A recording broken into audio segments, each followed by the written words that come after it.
Hello and welcome, everybody. We are here now with the Animosity Finals, Niflheim Division Finals here. Mayo Mafia versus the Mystic Sea Serpents. I'm not a Valve name, joined by Mechanus. How you doing today, Mechanus? Doing pretty good. Ready to see these two teams meet in the fires of Niflheim to see who comes out on top. Certainly, one player I want to keep my eye on in this matchup, two really, now that I'm actually looking at it, Uncle Fable and Lil Puddle. I feel like those two players right there, they're going to be a key whether the Mystic Sea Serpents will come out on top against the Mayo Mafia. Yeah, I recognize a couple of names in here as well. I recognize Zero. I believe he is a Twitch streamer, a VTuber Twitch streamer. I see him slamming the rank scene all the time. This guy is a grinder. And then Jeximus, I know him as a solid solo laner, but we're getting into these bans here. Tiamat being a first ban is a little bizarre for me, but it is an interesting one. I think it's more of a comfort ban for Absol. I'm assuming it's something that he's comfortable on, so they're just getting rid of it to make sure. Then again, Tablet did just get buffed, so. Tablet got buffed, and on top of that, I mean, Tiamat's one of those gods that if you know someone's really good on that pick, they can warp the game around them, warp picks and bans around them, just because they're so good on what is such a high power pick like Tiamat. Very, very skill testing pick. Don't get me wrong. I'm not going to sit here and try and tell you Tiamat's an easy character to play. But Tiamat has the capacity to get in deep alongside her team. The moment she's done poking you down, if she sees a window to go in, she's all in, baby. Yeah, she does. She's one of those characters that you run with a dive comp. The mid laners you run with a dive comp. You run the Rama and then you run the Tiamat with it, just because you're getting involved here. But getting involved seems to be what Mayo Mafia is trying to prevent. The Amaterasu and the Cthulhu band away with the Cucullin from the Mystic Sea Serpents here. Solo lane seems to be a big priority here. All these picks are powerful, but the Nuwa is gone. I don't get to say the funny Nuwa button just yet. That Fire Shard ability is one that could definitely put a ton of hurt on your carries. With the Camazotz, they buffed that character, by the way. Buffed, not nerfed, buffed that character. Camazotz, I'm not entirely surprised that he got buffed. Namely, the way they've been doing a lot of buffs and nerfs in Smite at the moment has been more toward the casual side, as Smite 2, of course, they start really focusing on and really putting strides into. But Kamazott's a character that you press for, you're safe, and you can start really putting some good damage down on people. A character that, in my opinion, didn't really need a buff or a nerf. He kind of just does his thing. It's really his items that had gotten buffed recently, had seen a lot of improved usage for. And that, in my opinion, is really where he started to shine, was all like his big items became really, really strong. Nuwa, press 4 to gank, not on the board for Nuwa, but is on the board here for Shablanke. Can press 4 to gank his opponent's vision at least. Take away that vision with the Darkest of Nights. It's a really powerful tool, but it seems like Mayo Mafia is not deterred by losing that vision. Close your eyes and press that Astral Barrage button. I'll hit all 3 snipes anyway. But on a more serious note, they're picking up a dual lane, a very passive dual lane, one that wants to farm quite a bit, picking up that Geb. A safe support, one that likes to peel for his backline, but also does have that engage potential if he does itemize into that blink. Geb early is an interesting pick here. Geb early, normally I would agree, is an interesting pick, but has a lot of really strong matchups into many, many junglers, namely because of that shield. The cleanse on that shield, for example, this Rav here that the Mystic Sea Serpents have selected, Rav's going to try and root somebody. It's a single target root. Geb can just say no. He can just sit there and tell this Rav no. Yeah, he could just tell him no. He can definitely just tell him no. It is a bit of a rough, lockdown time. Geb's shield is what, 600 something crazy like that? That is nuts. I've seen a Geb shield get as high as like 1,1300 just because it scales off of Geb's max health and has a base health total, and it cleanses. Honestly, one of the best abilities. Don't at me. Cerberus, on the other hand, selected by the Mystic Sea Serpents. I'm assuming in support, at least for the moment. Cerberus doing a little bit better from the support role right now, and I do love this selection, honestly. The Unbots to round out the top three for the Mayo Mafia. Something really good. The giant circles for crowd control. In this Gab and the Unbots. That is, yeah, the beads pressure on the Mayo Mafia is already pretty high with the Gab, the Hunbats, and I wonder what they're going to round out in the solo lane to kind of continue with that pressure. But the Cerberus is a flex pick. You say you like it more in the support. I personally think it fits both roles very, very well. Seems like Mayo Mafia think it's going to the solo lane because they're banning away that Yamoja, taking away Zero's Yamoja. When I see Zero play, I usually see him play stuff. I don't know. Cerberus isn't the first character that comes to mind to me. I think of stuff more like I think Kepri. I think Jing Chen's another pick. I don't know why it's ringing in my head a lot, but Jing Chen's a pick I feel like he goes to a good deal. And I don't know. Maybe he could just run the Cerberus. Maybe he's a Cerberus god, and I don't know his type of ball game, you know. But the Agni band away, getting rid of some mid laners from Mayo. Again, not really surprised. So to be fair, when I talk about the Cerberus pick, right, I'm talking entirely from the angle of the actual pick itself. I don't really know their support very well. I know Uncle Fable has leaned into Guardians on occasion, but prefers Warriors, which is really what makes me believe that this Cerberus is going to probably be a support pick. And in that regard, Cerberus as a support, the reason he's Whoa. there right now, Mom and Brigitte the hover. But the reason Cerberus is so much better in support right now, just Cerberus is able to get a lot more of his actual hit off, and I say get it off, but what ends up happening is the way you build in support, you're a lot tankier than you are in solo, even though you're doing more damage from solo. Cerberus' abilities take forever to actually go through. His leap is on one of the longest delays in the game. His ultimate, it feels like you're taking your entire 5 years just to get people up into the air. So I don't, and there it is, we have a Nike solo. It's a Nike supporter. I'm sorry. It's every time I see a Nike locked in, I gotta complain about it. Nike is a character that stalls lane. She gets pressure in some matchups, but in other ones she just kind of stares at you and doesn't die because she has a gigantic shield. This character, in my opinion, is one of the most boring to play in the game. But it does confirm that this Cerberus is going to be going 2-0 here, so you were right in your hunch. This Nike is probably not going support. And don't entirely count it out. I'm going to say something a little bit. I'm going to be honest. Uncle Fable just seems like the kind of guy who would enjoy watching paint dry now that he's hovered this Nike and he's locked it in. The King Arthur, though, much more entertaining. Jeximus locking this in. This is an interesting pick for sure.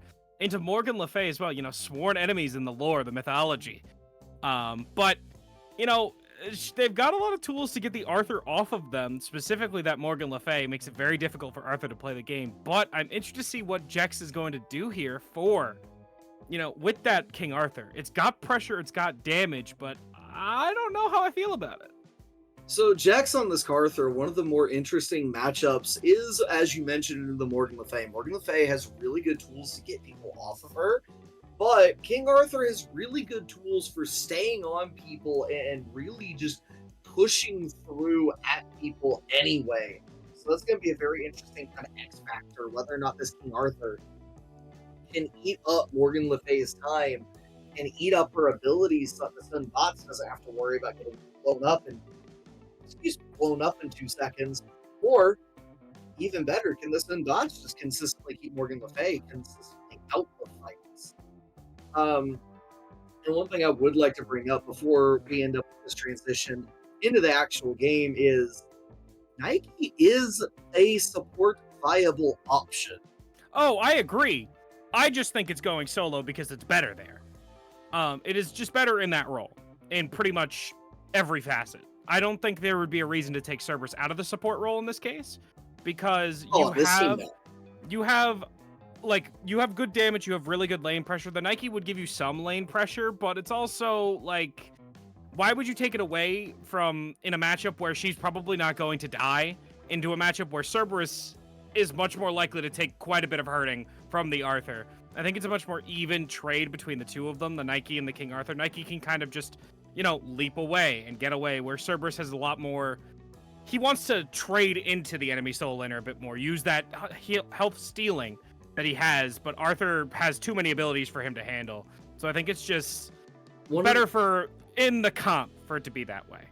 So one of the more interesting things to bring up in that regard is when your opponent isn't expecting you to be the Guardian is the time you most want to be the Guardian. Because at that point, this King Arthur is probably building physical defense early in lane, and Cerberus just has free reign of his health bar at that point. But as you pointed out, and as I've already agreed to, I'm pretty sure this Nike is going solo. It's just a fun little option to think about. Oh, it's certainly a fun little option, but we also have the competitive factor to it. You see which players are loading in the game with which characters. So there is no oh, which one are they going here? We do know what the matchup would be. But you were talking about the King Arthur locking onto this Morgan Le Fay. I think that Llama is going to have to play it very carefully, because King Arthur does have the potential to stick to her. But if he plays his abilities right, specifically that fear, if he plays that correctly, Le Fay has so many get off me tools, and almost it's 3 of his abilities are movement abilities, or 4 if you count that big ultimate. And he can take so much damage from that Morgan Le Fay 3 that he has to be very careful in this matchup. But one thing we did kind of overlook, at least in terms of the draft, is this Thoth.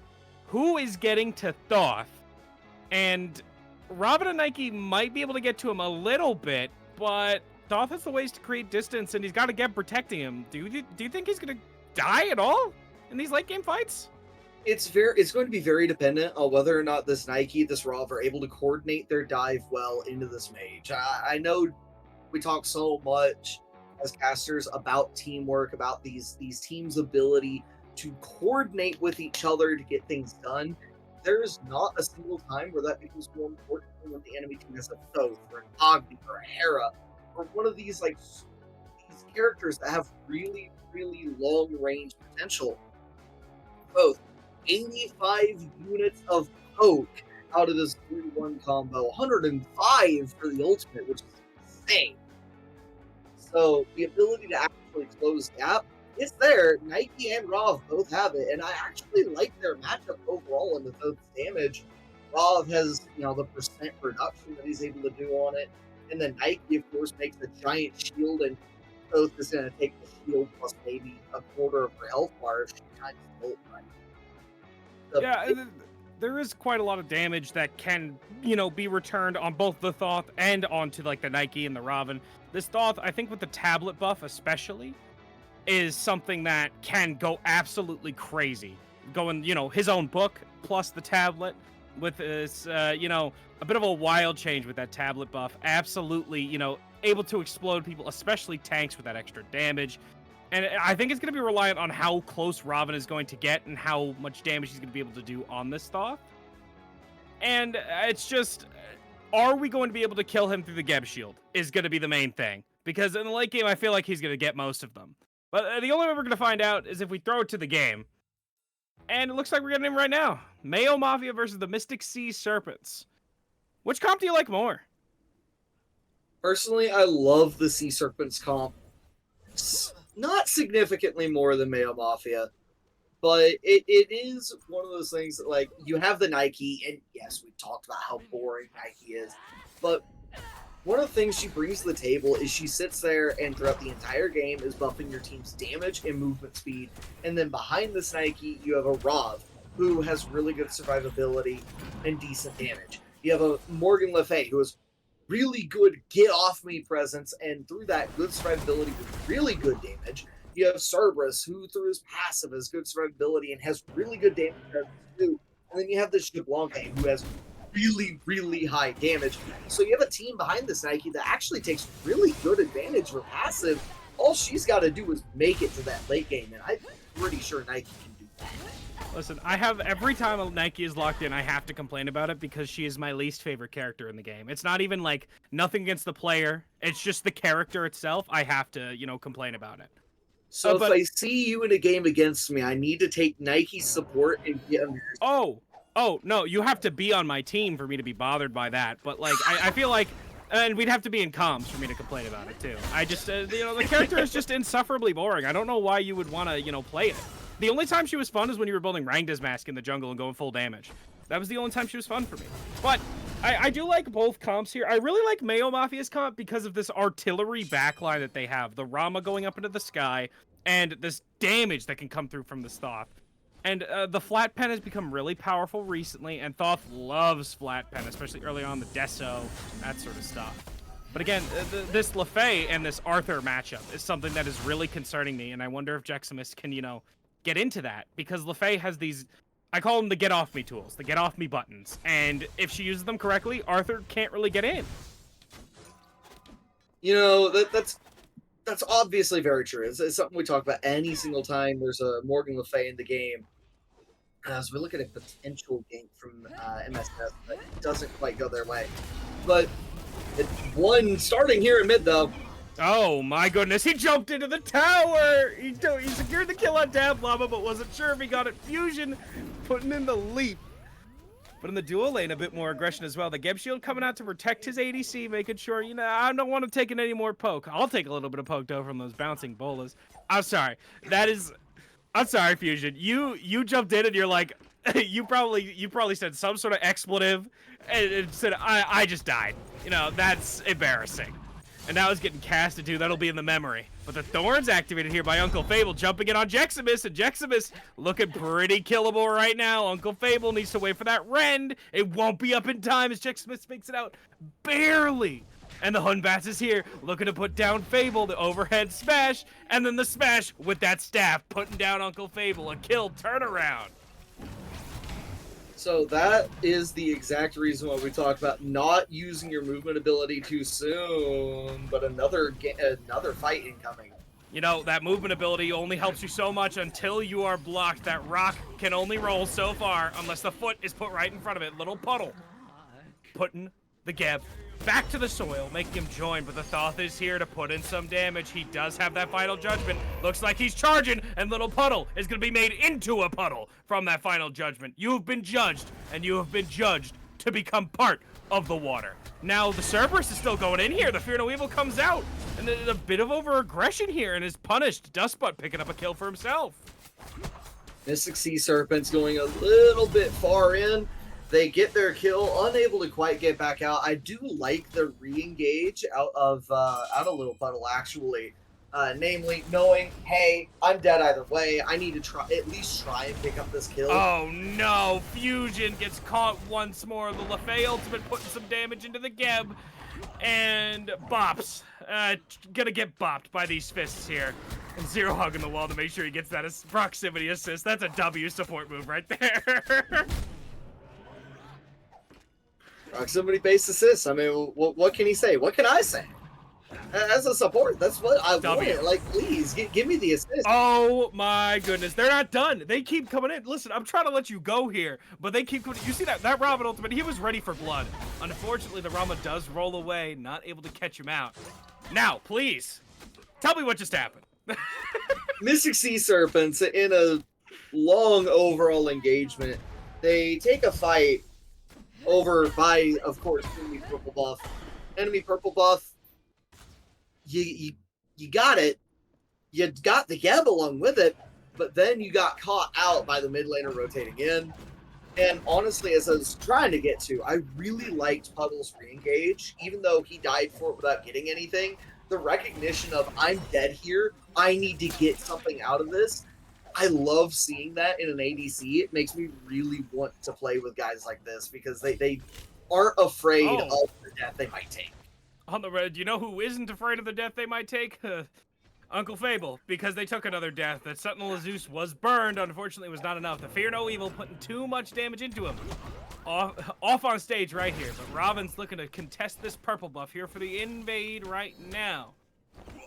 Looks like Geb is enough to kind of deter him a bit, but it looks like he's trying to put some hurt on the Geb. Walking away now. The rollout was canceled.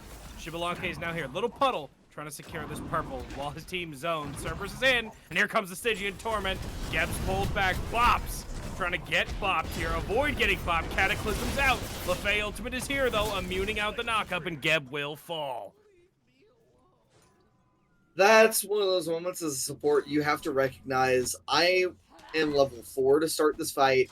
I don't have a full item yet. Why am I here? Why are we fighting this? I can't do anything. Look at this Hunbat. Yev is in a spot at that point that he can't do anything. Doesn't matter that you have your shell available, as that was an attempted steal of the Gold Fury there by the Rav, or not Rav, by the Rom. Nearly gets it, just mistimes it a little bit. Good job. Look at this guy giving him the hot step right now. The wall's up, but the LeFay will secure the kill. Oh my god. You see the way he was wiggling? He almost got out of that. King Arthur needs some help, though. He needs to get out of this. Some damage going into the Nike, but I was saying the Hunbats was getting a big invade off on right side. He got every single buff on right side. Every single one. Well, they got they got Gold Fury, they got the purple buff, but Hunbats was still picking up quite a bit of farm there. 2 levels up on the Robin, despite Robin getting assists on 4 kills right now. And the fact that King Arthur lives there is massive. Yeah, so one of the biggest things here is that this the junglers are playing 2 different ways here. Fusion has been all over the map, right? But Fusion has focused a little bit more on the solo side than he has the duo side. Whereas my Lanson has almost completely and utterly neglected Fable in favor of Lil Puddle. And the idea here being, at least from what I can tell, Lil Puddle is a player, not just on a pick that wants to play from ahead, but a player that wants to fight you on repeat. He's going to set up a lot of chances for ganks, and you know that, and it leans toward wanting to play toward that side of the map. Fable, a player that also likes to play aggressively from everything that I've seen and heard about him, at the same time, has always shown that he is perfectly fine being left on an island and being expected to win that lane. Not winning it right now, but certainly not losing it hard enough for me to be all out. But not losing their life. Dabs Llama getting out barely. Cerberus pulling in 1, but Hunbat seems to be the target. The shell and the Cataclysm will save him for now. Cerberus dissuaded from pursuing any further. Robin too low to continue. Hunbat's barely making it out. That would have been a massive shutdown. Here comes another purple invade. Nope. Pulled away. Pulled away. Good ward tower. placement out of Mayo Mafia to know that Lil Puddle was making his way over, trying to find that invade, especially with the minions pushed up and where everything is. Lil Puddle, I mean, you saw right there, looking for that fight while about a level behind. That's This guy is not playing off of. Listen, he's about I'd say half a level behind. He's not playing for that XP, or he's not playing because he's ahead in that sense. He's playing because the momentum of this lane is in his favor. That's something a lot of Smite players don't think about. But right now they're thinking about fighting this Hunbats, trying to pick him off. They're really trying to catch him here. The knockup from the Geb will pick up 1. Looking for a bit more. Jeximus cutting off the Cerberus, though. The knockup into the big King Arthur ultimate. Off the mark with the final judgment. Zero will barely get out, but will not survive to tell the tale. Fable trying to rescue his support, but it will be too little too late. Unfortunate. Really unfortunate. Is it unfortunate, or is it just really well played by Mayo Mafia at that point? Very good job. You have everybody over there looking for the Bull Demon King, of which is now on respawn. And you have 4 players on each side, but notice only 1 player dies in that fight. Zero just caught out and just a little bit too far forward, but as we all know in Smite, it's just being a step or 2 out of position. That's all anyone needs to kill you. Yeah, being a step or 2. Even though that final judgment was off the mark, it didn't matter. They were able to pick up the kill onto Zero there. I was saying unfortunate because Zero had that leap of faith. Nike was coming in to save him, and it just wasn't enough. It just was not enough, you know? That's just, it feels bad when you're in that situation. But it looks like the Gold Fury will be the next target, because after this dual lane might drop 2 kills. Hunbat's Fusion hunting here. Bops Inter. Looks like Lil Puddle's looking for something as Absol falls in the mid lane. Hunbat's chasing down, though. Fear no evil is not up. It will be up now. The bead's coming out. Living with 1 HP. Rama's up in the sky. Astral Barrage. First shot is all that's needed to put down Little Puddle. Yeah, you get to that sliver of health. You're facing a Rob. You know what's happening. You have to hope. That's all you have left. Yeah, you can do a little more than hope, but at the same time, there's not much you can do. That first circle is just so big. It's almost impossible to miss that one. And I mean, to Puddle's credit, he almost made Dust Butt miss that first shot. So very nearly, very nearly able to wiggle out of that one. This game has been absolutely just, these two teams have gone back and forth. I don't know how else to put that. They are fighting all the time. There's and a there solo it is. kill in mid? A solo kill in mid. Absol picks up a solo kill while the Aegis is forced away. Robin doesn't throw anything into him. But the 10-hand Shadow Fist is off the mark, so Thoth slips away real quick. Hunbats is here, though, trying to put some hurt on the Robin. Robin takes a bit of poke, but Hunbats is not going to go any further. He's learned his lesson from that mid T1. What, you don't want to leap under towers? What do you mean? That sounds like fun. He did that before. It didn't go too well. Gold Fury being picked up now by Mayo Mafia right now. They're looking for the money. They're the Mafia men. They're looking for the money right now. But the Mystic Sea Serpents stealing away what was made due by the Mayo Mafia. Going in for 0 now. We're going to take your dog right now. Going for him, chasing him down. The Fear No Evil came out, but it looks like the Astral Barrage plus the Hunbats will be enough to put down 0. Taking your dog, you know, taking him out back. Chase down, Dab Llama is here, looking for a bit more. Robin has arrived stage right. Geb coming in for a loop around to make sure that a dissuasion here, but it looks like they might be looking for a bit more. Fusion not ready to give this up just yet. Neither is Bops. The monkey bounce, that mid T1 he's afraid of it, man. No, the final, what is it? My man's just letting it rip. That was why I was holding my breath for a moment there. I heard that final judgment start to rev up, but not quite far enough to get the opposing mid laner there. Not going to catch Dab Llama lacking that bad. Huddle trying to fight up a little bit, but in the meantime, so you know what happened last time when Walking Member touched someone's dog? What? You know what I'm referring to, I'd hope. You know, I think I do, and I'm not gonna continue with it because right now they're trying to continue with Dustbutt. They're trying to continue to put him into the gray screen as Little Puddle picks up that kill, but it looks like there's a fight over on the right side. Nike looking to lock down this Thoth, and they got to him this time. Dab Llama picking up one for himself, using that monkey bounce to bounce away here, but will Fusion get out in time? He cleared the blue buff, securing it for a solo laner. Deximus caught alone, though, falling low, half health, quarter health. Only will live for so long. That shield will only do so much when a Cerberus has taken some of that health for himself. Hunbats, Fusion, jumping away, but he'll be fused with the soil. Mid T1 seems to be the target after this buff invade. You seem to be really big about talking about the dirt. You okay? Dirt? What?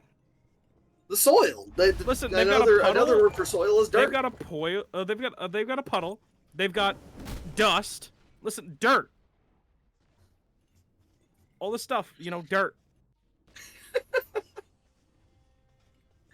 All right. Either way, so what happened in left lane is a representation of what happens when you touch somebody's doggo. And guess what? I don't know if you want to avoid touching the Cerberus. I mean, obviously you don't. He's only going. I mean, he's got Gem of Isolation. If he hits his ghastly breath on you, that's a lot of slow. You know, I've been so caught up in the action that I did not even realize this. You know, it is a big pickup into a Geb as well because of that anti-shield aspect of Gem of ISO. They lose 50% of the shield that is applied to them at the time that it is being, you know, if a Geb shield is put on somebody with Gem of ISO on them, 50% of that shield is reduced. That is a really good pickup into the Geb. It does make the Cerberus a bit more squishy, especially with this Prophetic Cloak start. And, you know, it might be a little bit easier to pick, but this Geb going Pridwin second as well, these shields are just becoming less and less effective because of the way he's built. I like it. It is a very good counter build item in my opinion. I also just like it on Cerberus as a whole. Slow as I was bringing up, but there might be, never mind, Fusion backing off here and making me eat my words that didn't even leave my mouth. But mid lane, not so much. There does seem to be something going on here in mid. Maybe. Leap away from Fusion. They don't want the Robin's hands. Those hands hurt. You know, you've experienced the pain that Robin can dish out, I'm sure. It looks like Pyromancer is going to be picked up. They're looking for the Pyromancer pain. Absol is a bit low here, so I'm surprised the Sea Serpents haven't showed up yet. But it looks like they're looking for their reinforcements here. Bops has taken that debuff, though. You know how much that debuff does? It looks like they need a debuff on this Robin. But no, Fusion will fall. That is a powerful debuff to take. Absol charging up the Final Judgment and shooting it towards Dab, just barely grazing her shoulder there. Woo.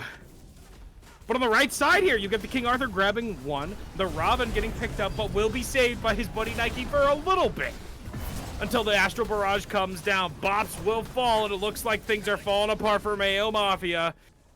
Need a little bit more than some mayonnaise to hold together the crew, because now it only leaves their carries up. Pyromancer picked up by the Mystic Sea Serpents, as Nike stalls one. So the biggest thing here that I'm seeing is, yeah, Dustbutt is ahead a couple of levels. But Mystic Sea Serpents, their support is up 4 levels, their jungler's up a level, their solo laner, who was behind a couple of levels, is now even, and their mid laner is up a level. So for all that work to get Dustbutt ahead, which wouldn't even really... I don't know how else to put that. Like, Dustbutt's ahead, but all this work from Fusion on the other side of the map has just gone to waste. Dustbutt's also been ahead, the entire game. Despite the fact that purple buff has been invaded a couple of times early on. I think it has to do a lot with that shield buff, those neutrals. Zero walking up, though. He's got a bit more tanky with this Stone of Binding, but he's still taking quite a bit of hurt. Yeah, I mean, when you have, 35 of each prot, and then you have not a completed prophetic cloak here, it's not going to show us. Listen, he's stacking. He's stacking right now. He's stacking. Yeah. But it's not going to show us, what amount of each stack he has, so we don't know exactly what his actual... A common comm is, I'm inting for a stack here, don't follow me in. Looks like we're going in, though. Nike leaping in right now as Fusion disappears. Absolutely pops as Bop's Enter is picked up once more. Cataclysm on 4. But is it going to be enough? It doesn't look like it as the Geb is put down. Once more, Gold Fury will be picked up by the Mystic Sea Serpents after stealing the last one, securing the first. Looks like a third's going right their way. So, these guys are ready to play Smite too. Oh, ooh. We both, I think at the same time, we both gasped there. That was Uncle Fable. Uncle Fable. You're about to be, an uncle, not a uncle. A past tense, an. That was, unfortunate. Getting picked there, overstepping. Uncle Fable got a little bit frisky with the Mayo Mafia. He became a Fable, Yeah, got a little bit frisky there. Might want to back out a little bit sooner. But no, great objective pull out of Mystic Sea Serpents. Only real question was who was going to handle Dustbutt, and the answer was he's not going to pick it up anyway, I guess. But that being said, I am very interested to see where this ends up. As far as builds are concerned, I don't see anything horribly wild. Obviously, the Cerberus not very tanky quite yet, so still going to take a lot of poke. Whoa! That was definitely not on purpose as he dashed in by accident, and Absol will be punished for it, grabbing the Geb once more. You know for a fact that wasn't on purpose, but fear no evil is here, but the fear is only the fear. Putting in by this Robin, putting down 2. Fusion will fall, 3 go down. It looks like Fire Giant will go to the Mystic Sea Serpents after a bit of a misinput. It's a misinput! You calm down! So, Fire Giant now on the menu for this team, and one of the things that I really can't help but bring up, that I just noticed actually, it is kind of weird in my opinion, this Rav has Transcendence. Had been stacking Transcendence at second item for a good portion of the game, hasn't fully stacked at this point, but that's a mistake out of Mayo Mafia, letting this Rav get away with that item selection. I think that there's only so much you could do in terms of preventing him from doing it. He was looking for the more power in that build, the Transcendence, is an interesting pickup. For a while, you kind of just went Blackthorn Hammer instead because it's better. And it might still be that way. You know, I haven't, been in the Robin jungle pool or the jungle pool for a long time. And, maybe Transcendence is better now. I know they did some changes to it, but Blackthorn Hammer is, a pretty strong item. One thing I do want to talk about, though, is these prophetic cloaks. I see a lot of them recently, especially out of solo laners, and I just feel like they're kind of forced sometimes. Uncle Fable here is only at 22 stacks, and it's 21 minutes into the game, and I don't know. I just feel like he's kind of crammed it into his build for no real reason. There's just better items. I have to disagree with you on that one. There aren't really better items when you talk about getting it completed, right? And of course, that begs the question of, is he really going to complete it? The difference is he built it early, right? He built it second item. He went Breastplate of Valor immediately into your Prophetic Cloak, into your Contagion. That gives him a lot of physical protection out of Contagion and the Valor, gives him the space to build those stacks on the Prophetic Cloak, which is going to give him mitigation later. Now, you want it done by somewhere in this time frame, right? 20 to 25 minutes. That's where you want it completed. Absolry is playing a little bit back. Bop Center playing a little bit back. He's gonna have a hard time stacking it here because of that. I doubt he gets it done there, and not able to hit Bop Center to get it as this fight. But the Cerberus ult does, and that's gonna be Bop Center is gonna be falling down. Dustbutt will put down 0. Looks like more's coming, though. The Fear No Evil will be cinematic at that point because the team was pulled away from it. And I held my breath there as Dustbutt puts down Dab Llama. Dab Llama will be the return kill here, and it's a 2-for-1 here. That looks like a pretty good trade to me if I'm Mayo Mafia. Mayo Mafia, they lose their tower, they lose their support, but when you take the support plus their mid and take Fire Giant off the mid laner, yeah, that's pretty good for you. On top of that, watching Dab Llama just get completely dusted by that ROM was quite entertaining.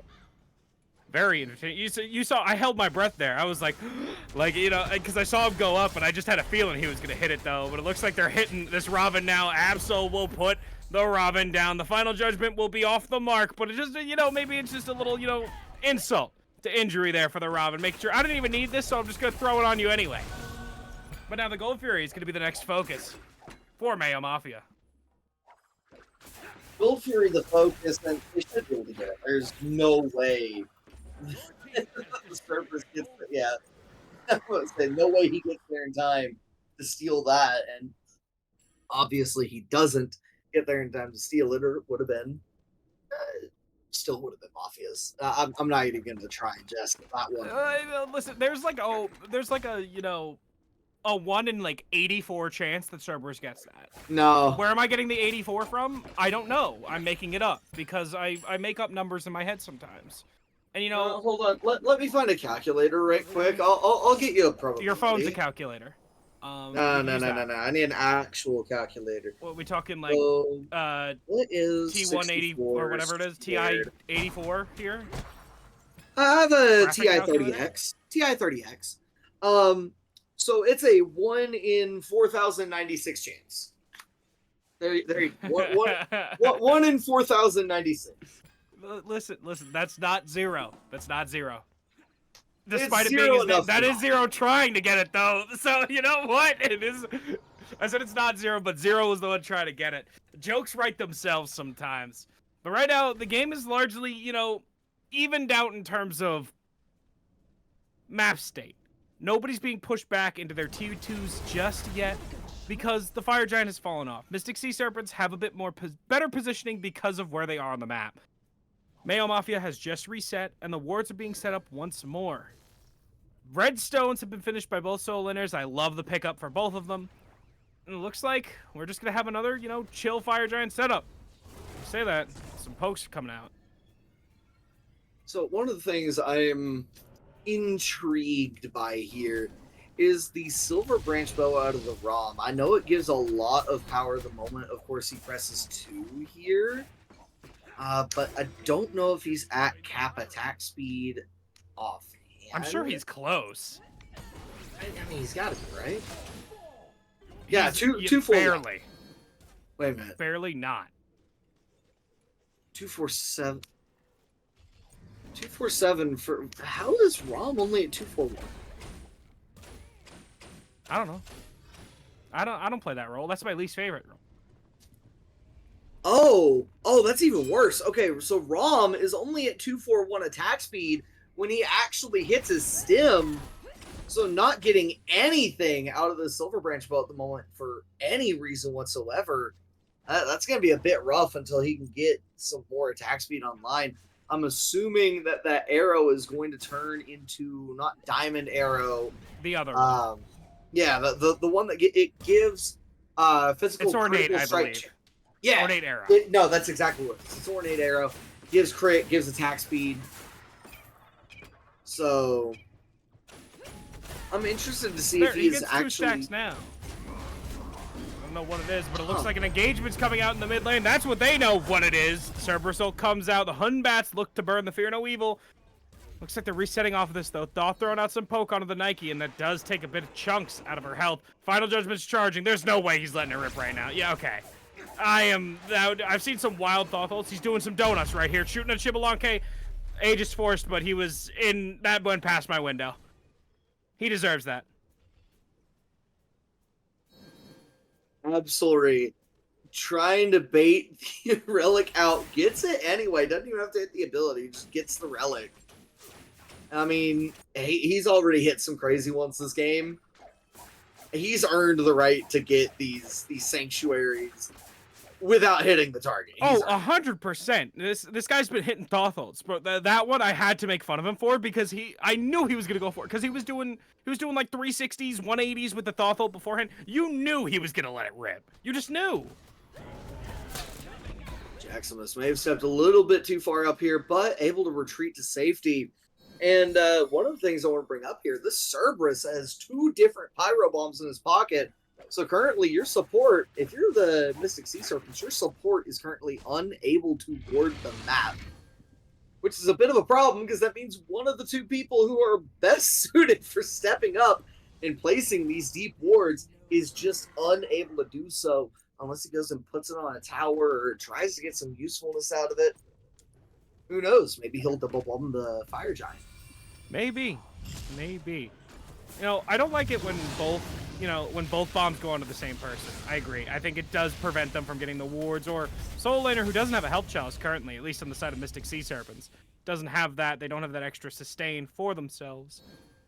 That health chalice adds up. I don't know what it is. I don't care if it's a crutch. That it adds up. It adds up. But the double bomb is a bit, putting it on one person, it's not as good. You're also not sending the Cerberus off by himself. I feel like if Robin had it, it'd be a lot better. Just because he might want to split off onto the right or onto the left, by himself, taking that 1v1. He's been winning the 1v1s versus the Hunbats most of the time. Right now, it seems like they're giving up a lot of space to Mayo Mafia. Sea Serpents are respecting Mayo Mafia quite a bit.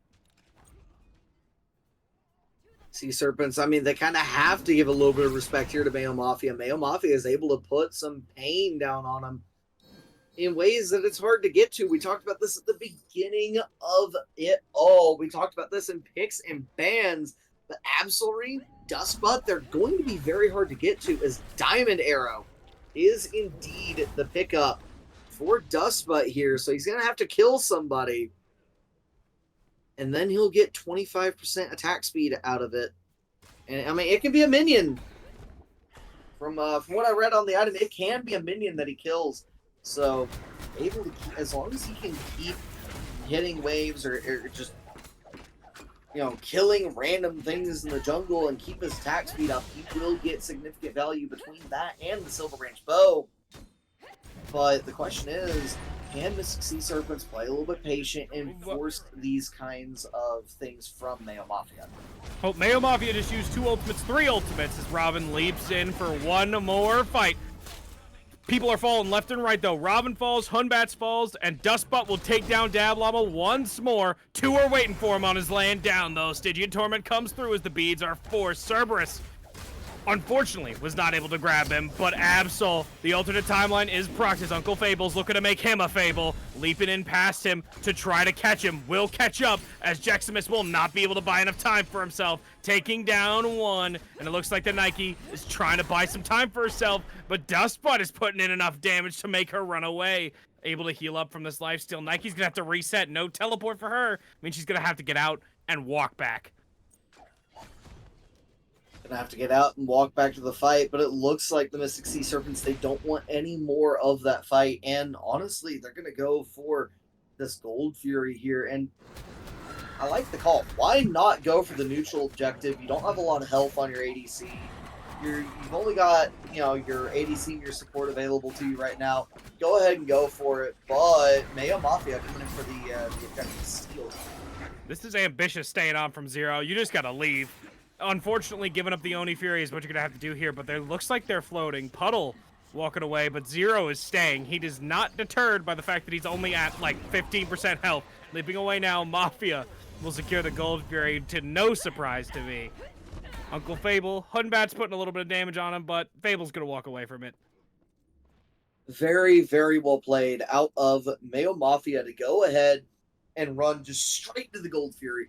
You know what objective is on the map. You don't see MSS around. Just run it at the Gold Fury. They did that. They get the Gold Fury. Not much more to say about that. And to your point earlier about the Prophetic Cloak, Nike has it stacked now, so it's going to be very difficult, at least from here on in, especially look at all that mitigation in the Nike build. Hard to see her taking much more damage this game. I like the we talked about the contagion a bit before. I really like it into their team comp because of how much CC and how frequently it is used. Geb's trying to peel her off with that knockup, with that stun from the Cataclysm, and that will proc the contagion. King Arthur in the lane will trade into her, proccing the contagion with that knockup. And the Hunbats, the Fear No Evil, will proc contagion, preventing him from, doing, if he wanted to blink beforehand, or excuse me, if he wants to blink afterwards, that's going to be ticking on him after it. So, it's something that prevents them from doing what they want to do. The Arthur might want to look to blink, but, the anti-heal as well is another factor that is also influencing it, because that lifesteal from the Rama is something that's being impacted by it. There's a lot of things that this contagion does that hurts Mayo Mafia. I think her build is now rounded out. Now that the Prophetic is stacked, it took a while, but now that it is stacked, I think the build rounds out well. Midgardia Mail would be one thing that I would want to pick up, especially because the Hydras, but, you give and take. So, one of the things I'm, something to look at here is the sheer amount of mitigation in this build by Uncle Fable, especially considering that mitigation is capped at 25%. You have 15% from the Evolved Prophetic Cloak, and then you have, I believe, 15%. 4 times 3, 12. It's 4 times 3. Oh, from Oni Hunter. Okay, that's what you're talking about. I was talking about Prophetic, and then I was going to go into Spirit Robe. So, you have 15, of course, from Prophetic, 12 from Oni Hunter if you're next to 3 people, and another 15% from Spirit Robe whenever you get hard CC'd. I don't think you're going to have all 3 up all the time like that. Oh, you definitely won't. So it kind of keeps them floating at the capital. Final Judgment's charging, and it will hit Dab Llama on the side. Looks like the Cerberus grabs one, but the Fear No Evil comes out. Cerberus will be the first to fall. Morgan Le Fay healing up quite a bit as Absol looks like he dashed in there. Little bit ambitious, but Rama is in danger. Ambitious will be this ultimate from the Robin. Will be able to put down Dustbutt, but it looks like Hunbat's trying to get himself away. King Arthur taking up Little Puddle, but Little Puddle is going to leave some puddles of blood as they put Jeximus down. Bops Inter is the only one who's up into the 3 members of the Mystic Sea Serpents, marching it down. LeFay's coming back from base, though, but she is pretty quick. We'll see if they at least get this Phoenix. Bops, only one standing to defend. Shivalonke does quite a bit of damage. No mana, though, and Bops is standing strong right in front, taking a bit of damage. The Phoenix likely to fall. Phoenix Fable, likely to fall, but hasn't yet. Oh. Puddle. Oh, no. Puddle able to take it. Fable going to fall here. They're going to go for the and end? This is an End ambitious call. end call, but it looks like they're doing quite a bit of damage. Absol's up in 3, and it's a bit dangerous, but it looks like they are not concerned about the danger. The danger is them. The Mystic Sea Serpents take game 1. Mystic Sea Serpents take game 1 in a originally back and forth affair that just started to really slant more and more their way as the game went on. And I mean, part of that comes in the form of Uncle Fable just getting online and being able to just run at people for free. You're not healing somebody that's not taking damage. Yeah, you know, that's the whole part of it. And if she does start taking damage, she has that shield that makes her not take damage. Because she's not taking the damage, the shield is. And then she has that ability, the actual shield she puts up, that makes her not take basic attack damage. So, you know, that the build did what you wanted it to do. She's mitigating quite a bit, and in the CC, she's mitigating quite a bit. And then she's knocking you into the air, and when you're in the air, you're not dealing her damage. Like, and, you know, isn't that an interesting gameplay loop? And it's not, you know, like. And then if she hits you with 2 instances of her first ability, she makes you take more damage. And if you're taking more damage, you're probably running from her, not dealing her damage. Yeah, I will have to say, Uncle Fable was such a distraction in those fights, and then the Hunbat's ultimates were usually hitting 3 or 4 people, but it just was getting CC immuned out. Absol was either the difference maker in a fight. Well, he was usually the difference maker in a fight, but then in that last fight, he dashed into both carries of the Mystic Sea Serpents. And that's, you know, they're certainly a difference maker.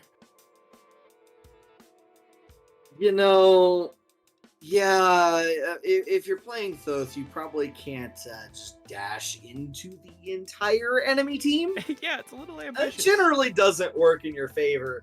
It did a few times that game, but he wasn't dashing into 5 people. He was dashing into 1 or 2, and it was generally the support and, you know, the support in the jungle or the support in the mid, something like that, where he is taking a fight that he's already mostly won.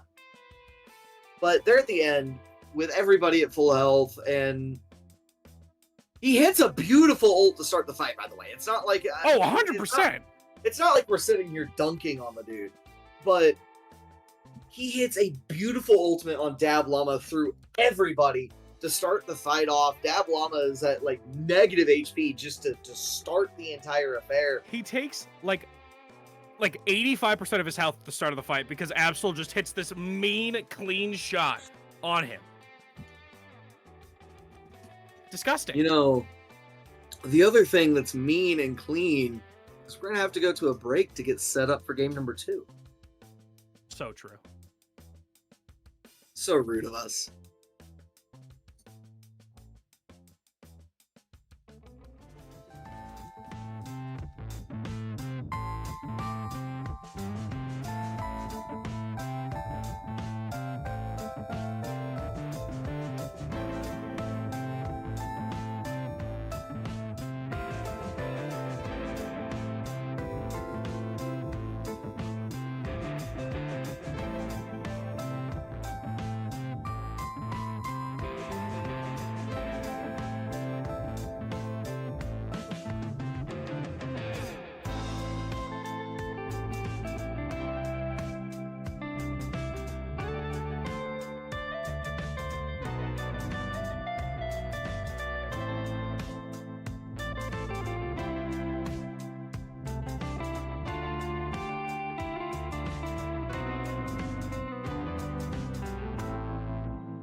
We are back again. Game 2 of this set. Best of 5 Mayo Mafia versus the Mystic Sea Serpents. I am still Valve, still joined by Mechanist.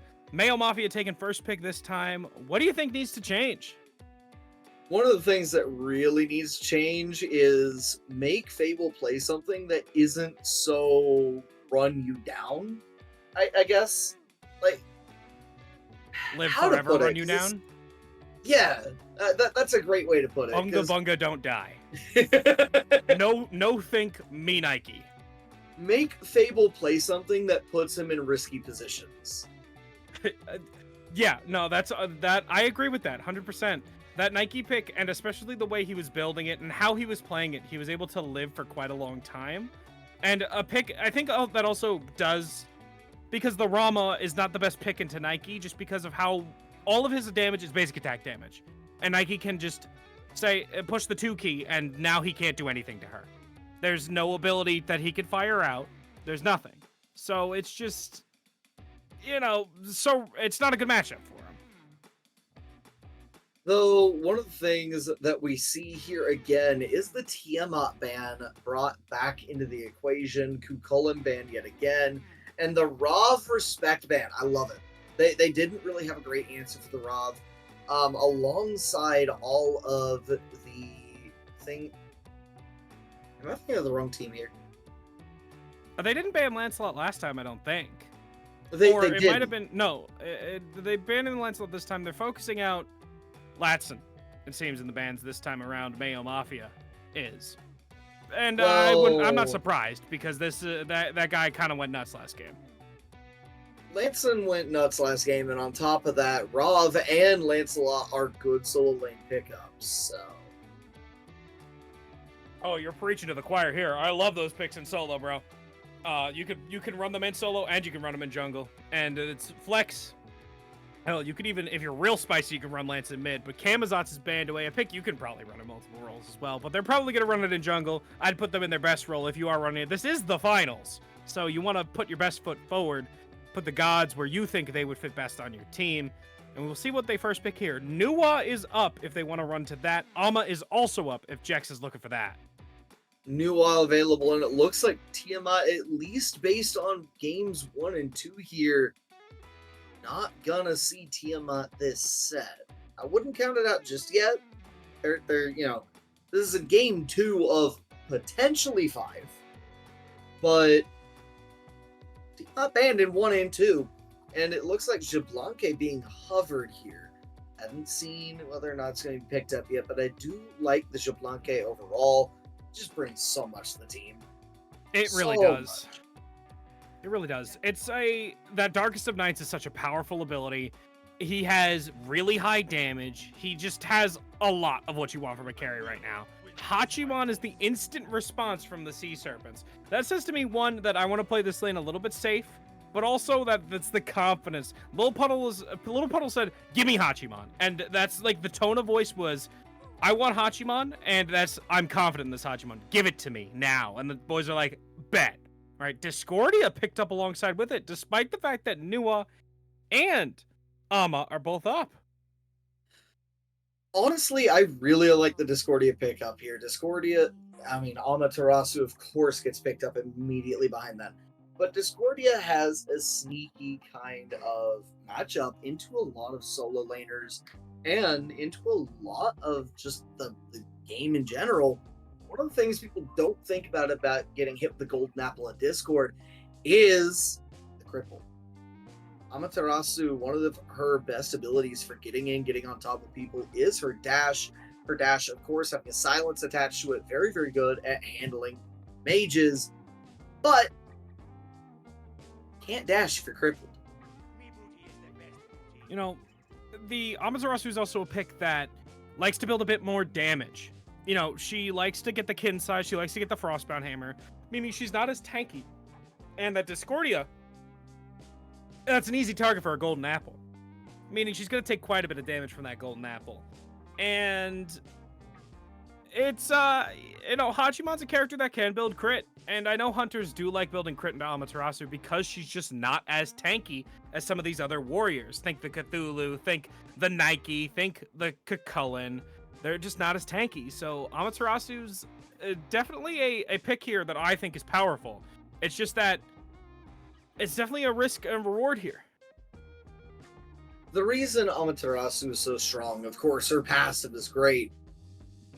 But the moment she presses that second button, she gets damage mitigation for a little bit. But she gets mitigation. And then on top of that, her ultimate is one of the best in the game. Especially if you're talking about a team fight standpoint, obviously.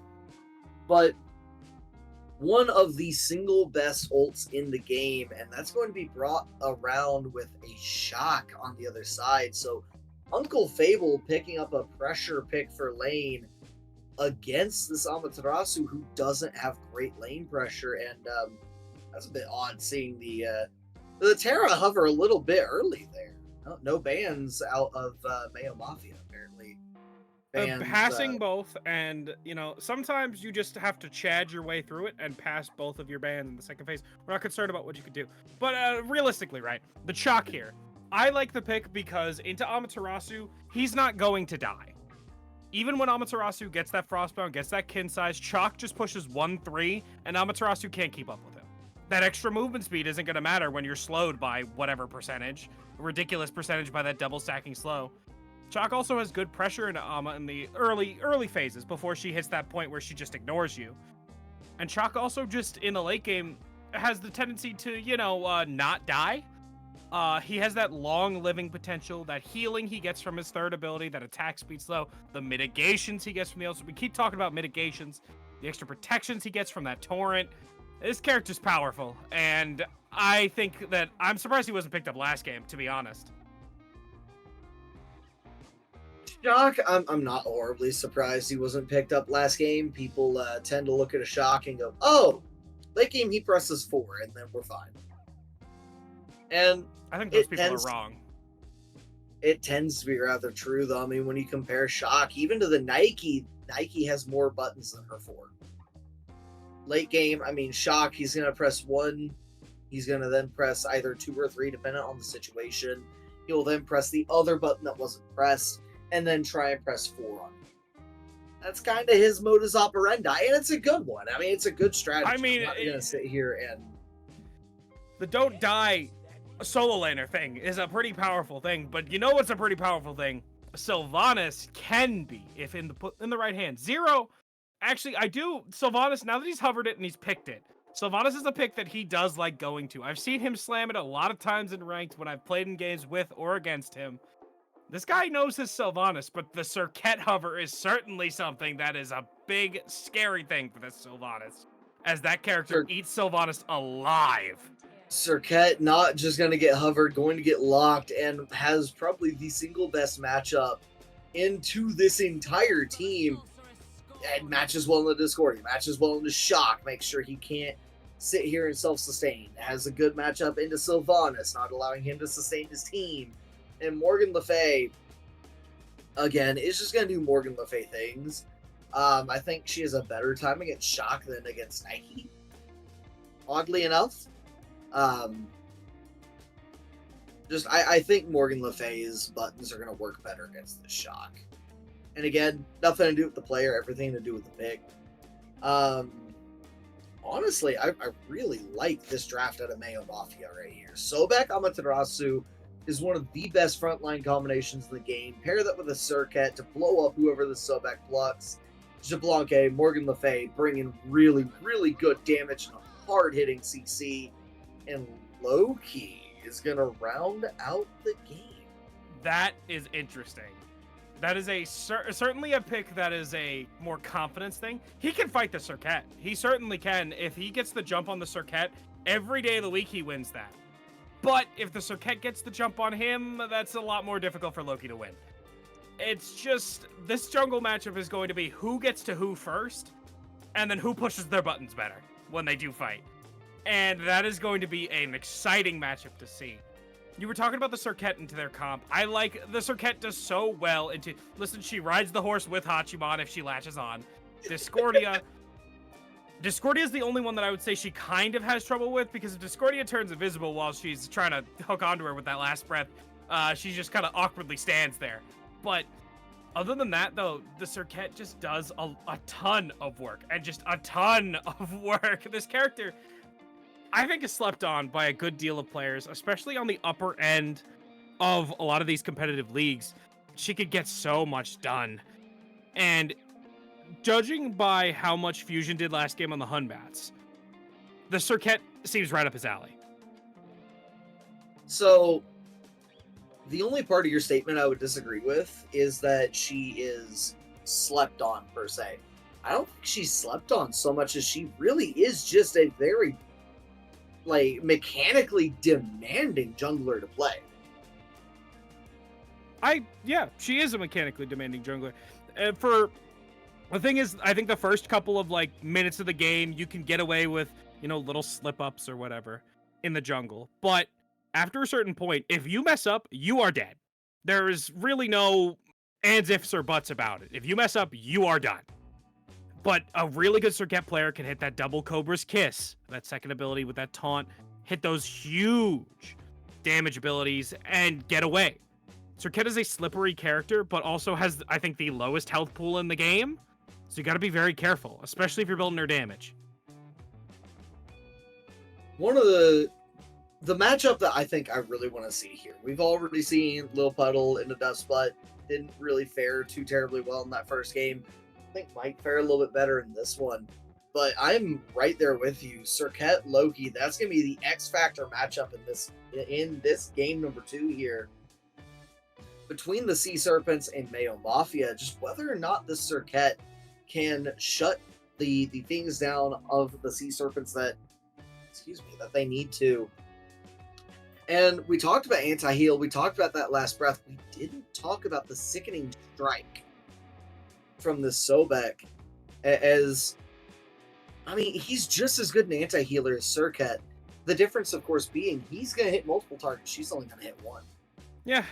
Well, you know, the Sobek charge prey is something that I'm interested in, because he could pick up and throw somebody into the Circuit's loving arms, or into this Morgan Le Fay damage, or into anybody in his team. But he could also pick up and throw us into this game as we go right over to Mayo Mafia versus the Mystic Sea Serpents. One more time for this. Best of 5 set. Game 2 this time. And it looks like we might have a long set on our hands, judging by how close that first game was. It was just one little misplay, I feel like, in that last fight made it so that Mayo Mafia, you know, lost that fight so horribly. That whole game was so back and forth that I feel like this one's just going to be another, you know, back and forth one. Don't Caster's Curse us like that so soon. Come on now. It's only game 2. Caster's Curse is something that definitely exists, and I'm not going to, you know, chances on that. I probably did just chances on that, because I said it exists. Do you have wood near you that you can knock on? My desk is wood. I'm not gonna knock on it though. I'm gonna tap on it, slight knock, because if I knock, my dogs are gonna go berserk. Because they go crazy at everything. Well, you know, he's going berserk right now. Dustbutt clearing out much of Zero's health bar there. Yeah, quite a bit of poke in the Shibalanki. The Sylvanas will help him heal a bit, but then the Sobek also can prevent that healing a bit. Loki coming in here in the mid lane, doing a bit of poke on the Morgan Le Fay, using that knock of immunity to prevent him. The beads will be burned, but Loki will also be burned. First blood going to Fusion. Fusion with a beautiful re-engage there onto this Loki, and able to pick up the kill there. Dustbutt gonna get really... My Fable, though. Fable and Jeximus very close to death's door right now. Yeah, they're both very... You know, this is the solo lane, like, contention here, right? Chalk is going to out-sustain the Ama, like, baseline because of that healing, but it looks like they might need a bit more than sustain. The taunt does go through, but he didn't think he hit it. He doubted himself there, and unfortunately that will mean that Uncle Fable gets away. I don't necessarily think that's the only reason, though. Fable had an idea that he was around. Oh, Fable certainly did. Much like Sobek has an idea where his health bar is around there as he backs up. Okay, that heal is fat, but Fable seemed to think that he was safe to walk forward again. And Fusion corrected that mistake real quick, taking Uncle Fable down. 2 kills now on the side of Mayo Mafia. First going to Circuit, second going to Ama. This is an amazing start. I mean, Maya Mafia just starting the way they did last game, starting really, really strong. Now they just need to be able to carry this one through to the finish. But I mean, Mystic Sea Serpents, they still have a really good late game comp here. Little puddle on the Hachiman. Not ever really a phase where he's just straight up weak. Hachiman Agreed. kind of Hachiman's just a really good character throughout every stage of the game. He's just good, you know? Like, that character just does things, but doing things is what Zero and Little Puddle are doing right now, but it looks like Absol's here to put in some damage. Unfortunately, Zero will slip away barely. Puddle will turn it around on one. Zero will fall as well as Absol has covered that tree. The bark has fallen. And so, 4 kills, but 1 will be returned. That was a huge pickup by Puddle. I'm surprised he got that. Bro, Puddle just makes stuff happen. I mean, there's only one thing I've ever seen Puddle do in any game I've seen him in. You want to know what that is? Whoa, W. hold that thought. And it looks like a W here is what Lanston is trying to pick up, taking down Dustbutt with that blink and those stabs. Assassinate not required because it was down. No invade will come out, though. Lanston coming around, wrapping up a kill real quick on that Xbalanque. Lanston coming around the mountain and he can't. No. But more to the point there. The only thing I've really ever seen Puddle do in any game is hold the W here. That's honestly, that's a W. I like this guy. I don't even know him, and I like him.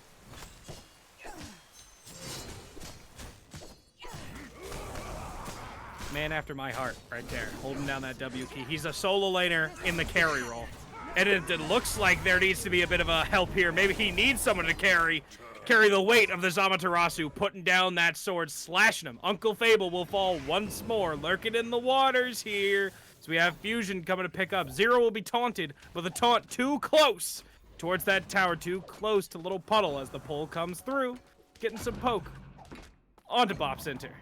Well, it looks like that's going to be all it is.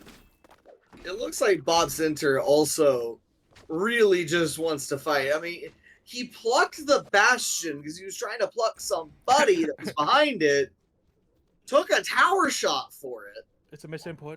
Calm down. Misinput. Dude really wants to fight. But clearly Zero also wants to fight. The Wrath of Terror comes through as the sprint comes out. We're looking to lock down Dustbutt. Absol will take down Dablub in the mid lane in the meantime, but Dustbutt will fall. Mid lane, though, looks like Loki's falling low, and the last breath will be his last breath. Lanston, 2 for 2. Or, excuse me, 2 for 1. I can count, I swear. Maybe I do need that calculator, damn. So... low-key, yeah, I'm not going to try and make a pun out of that. That one took too long anyway.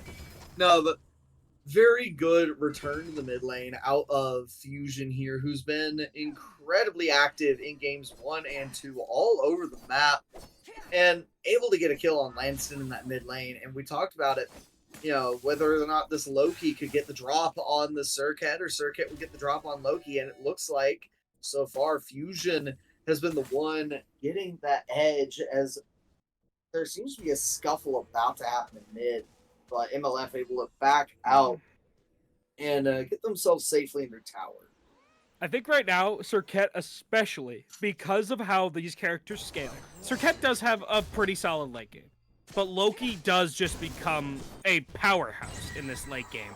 And because of how Circuit is so much better in the early game than Loki is, she's got to make stuff happen. And Fusion is doing a great job of doing that right now. Just getting active, getting involved. He's part of 4 kills on the map right now. And just being effective on the Circuit. Loki will eventually come online, but right now Circuit is already online. Circuit's also starting on crit right now. I'm wondering, is this going to be a Deathbringer? Is this going to be a... Looks like she is the Deathbringer. Doesn't matter, but Absol... unfortunately, the no juke is a juke, hugging the wall, and Lanton will come in. Lanston, last one to see Absol. The pull will almost, you see, listen, that caught the ankle barely. The fingers touched the ankle right there. You saw how close that was. I will plead the fifth. How about that? He was close to grabbing him. No. I'm gonna plead the fifth. Man.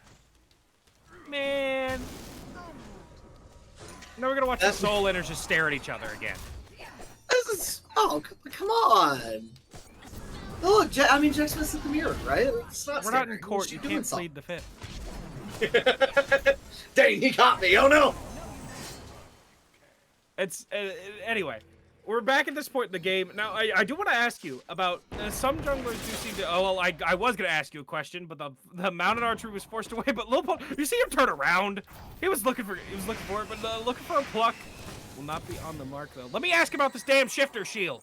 Chalk rush shifter shield first. What do you think about that? I'm not entirely sure. There's no like mixed, damage here in the jungle and solo. So how are you feeling about that shifters? Shifter shield is just a very stat efficient item. Oh no. Listen, I tried to let you talk about something real quick, but it looks like the Storm Call will come out, but Serket will take down 2 beforehand. Amaterasu using that mirror to take down 1 more. Uncle Fable slowed down by 100% uptime on that Frostbound Hammer. That looked real fun, didn't it? Triple kill going to Deximus. Anyway, Shifter Shield? Again, so Shifter Shield is just a very, very stat efficient item. 2,300 gold. Nets you some power, nets you some good prots, some health, some HP 5. I mean, it gives you everything you want in solo lane for a cheap price. I can't hate on that item. I agree. I usually would like to see something, like a breastplate or even the Phoenix Shield, because you are into a double physical. You're not interacting with the mid laner. At least not too much yet. But I guess the Shifter Shield is a good, item to rush. And it looks like he's going into that Glad Shield next, or maybe even that Void Shield. Excuse me. I mean, we'll see. What it really tells me is he wants to go into this Glad Shield, so he wants an item that has more total protections on it. So when he builds this Glad Shield, he's getting a little bit more value up front. Look at Zero, though, posturing. Looking to cover the option for Dustbutt, but it looks like covering the option is what the Serket was doing. Fusion is here to save his ADC, and it looks like the one who needs saving now is Zero. Lil Puddle fell. Looks like Lanston is here now, stunning 1, taking out Dustbutt. Lurking in the waters, though. Trees usually like water, but not in this case. Fusion will fall to Lanston. Tree's got to run away, though, taking damage from this last breath. Sobek's looking to put him down, but is it going to be enough? The root coming out from Zero will be enough to save him for now. Loki body blocked by those minions, unfortunately. The staff putting in a lot of work, with the pluck from the Sylvanas means enough damage will come down. Dab Llama will fall in the mid lane, but that is a 3-for-1 globally. Mayo Mafia, it was winning out for the start, but Mystic Sea Serpents are making a comeback for sure. Mystic Sea Serpents making more than just a comeback. They are making some noise right now. I don't care that Amaterasu is 5-0. I don't care that Amaterasu's Berserker Shield. I mean, looking across the map, this Loki, he's up 2 levels. This Sylvanas is up a level, and when you're talking about making plays across the map, you're looking towards your support and your jungler. Mystic Sea Serpents are in a position to make this a game. They certainly are. The thing was, right there, they waited for Serket to engage the fight, and the fight took a little bit longer. So then Serket showed up, backing up his boy. But Sylvanas lived long enough for Loki to come in to clean up everything. And that cleanup was, a 5-star review. It looks like they're going to need some 5 stars to help out. They're wanted here on this blue buff. They're wanted the blue buff. Theft is a crime, and it looks like Lanston is trying to punish him for it. Looks like Fable trying to punish him for it. Putting in some damage, but not much going to come of it just yet. Lanston taking quite a bit of poke. That apple coming through onto Absol. Absol taking a bit of poke, but Fusion will be the first of all. That axe coming down on the ground as Fable keeps chasing. Fable will be plucked away. Looks like they were the prey. I mean, all that fighting for 1 death and a buff. 1 death and a buff. They're just throwing down. They're throwing some hands. They're just showing these hands, that's all. Serpents don't have hands. I'd be willing to overlook that any other day. Come on, man. I'm sorry. I just the snakes usually don't. I'm sorry. I'm sorry. I shouldn't have There dropped that are on you. there are snakes that have hands. They're called nagas. They're a form of serpent. I was so tempted to go, huh? But I don't know. That's really low hanging fruit. But there's a you know, right now these fights have been so scrappy. That one was literally taken over what? They got a bull demon out of it. I just the fusion fell once more, and Loki is just getting a lead. And that's not what you want right now. She did just finish that malicious Deathbringer, which is a huge pickup, but they're trying to finish off this Hachiman. Little Puddle will fall, and it looks like the backup is a bit late. Absol having to use the Aegis. Fusion is here, but might not be anything else. Tower goes down. Big pickup for Mayo Mafia. Mayo Mafia just creating what lead they can, and Mystic Sea Serpents just trying to make sure they can't create much of a lead. That's really where we're at right now. As honestly, we do see a Golden Apple came out to help with the Gold Fury. Mayo Mafia picks up the Gold Fury. I'm sorry, the Discordia Apple just came out and it baffled me completely. I just saw an apple. I didn't see a Discordia. That's the thing. The apple was there, but Discordia wasn't, and she was alive. Oh, but she might not be for much longer. No, she's fine. We're okay. She's trying to back the tick damage on you. It's such a fun experience. But no, I mean, looking around at everything that's going on in this game so far, right? Uh-oh. You know, that was kind of writing on the wall right there from Fusion. Fusion didn't see Lanston, and Lanston said, oh, you don't see me. I'm just going to crawl up into this red buff. I'm going to wait for you to walk forward and be greedy. Lanston's sneaking around, walking back onto the LaFay here, and that's a bit greedy. Taking that back camp was enough for you. Bop's walking up to try to chase. Lanston, way too quick for him. Yeah, the only way a Sobek...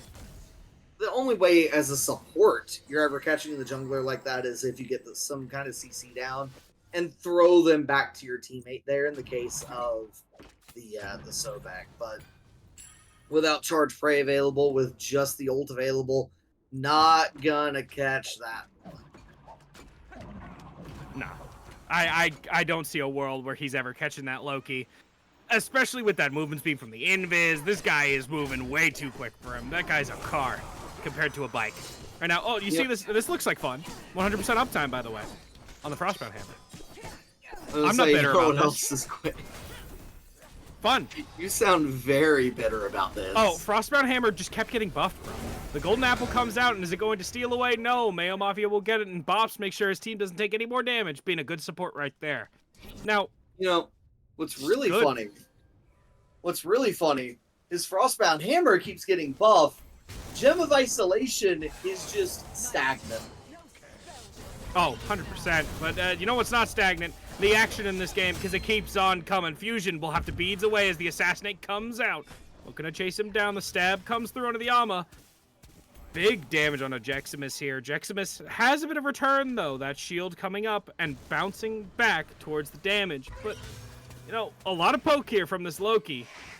But they will walk away. This blue buff is up, and Loki's looking for the prize. Ah, yes, the prize for driving everybody away. Blue buff. Delicious. But no, well done. I mean, obviously, if you can just go in, steal buff camps from your opponent, you should. We made jest about it and have some fun, but absolutely good play out of this Loki. It's like, okay, push everybody away. I'm gonna go steal their farm now. I'm gonna yoink As all he of it. steals everything. Oh my goodness. Yeah, the question for you here. You see this Discordia? Look at her build. You see how she's went into this Book of Thaw, she's going to the tablet and going into breastplate. How do you feel about that build? Oh, Fusion's not gonna feel anything anymore after this. Ooh. So I'm gonna be very Well, talking about not feeling anymore. Bye-bye. Absol gets picked once more. That pluck from the Sylvanas. We're talking about feelings here. I was asking you how you feeling about that build, and then we're suddenly not feeling anything from two members of Mayo Mafia. No pulse, no nothing. So, okay. Book of Thoth at least allows this Breastplate of Valor to turn into some kind of magical power, but there's a reason I agree with it when it's on Kukulkan and not on anybody else right now. And that's because Kukulkan's passive also does things with that mana and turning it into power. Discordia has no such passive.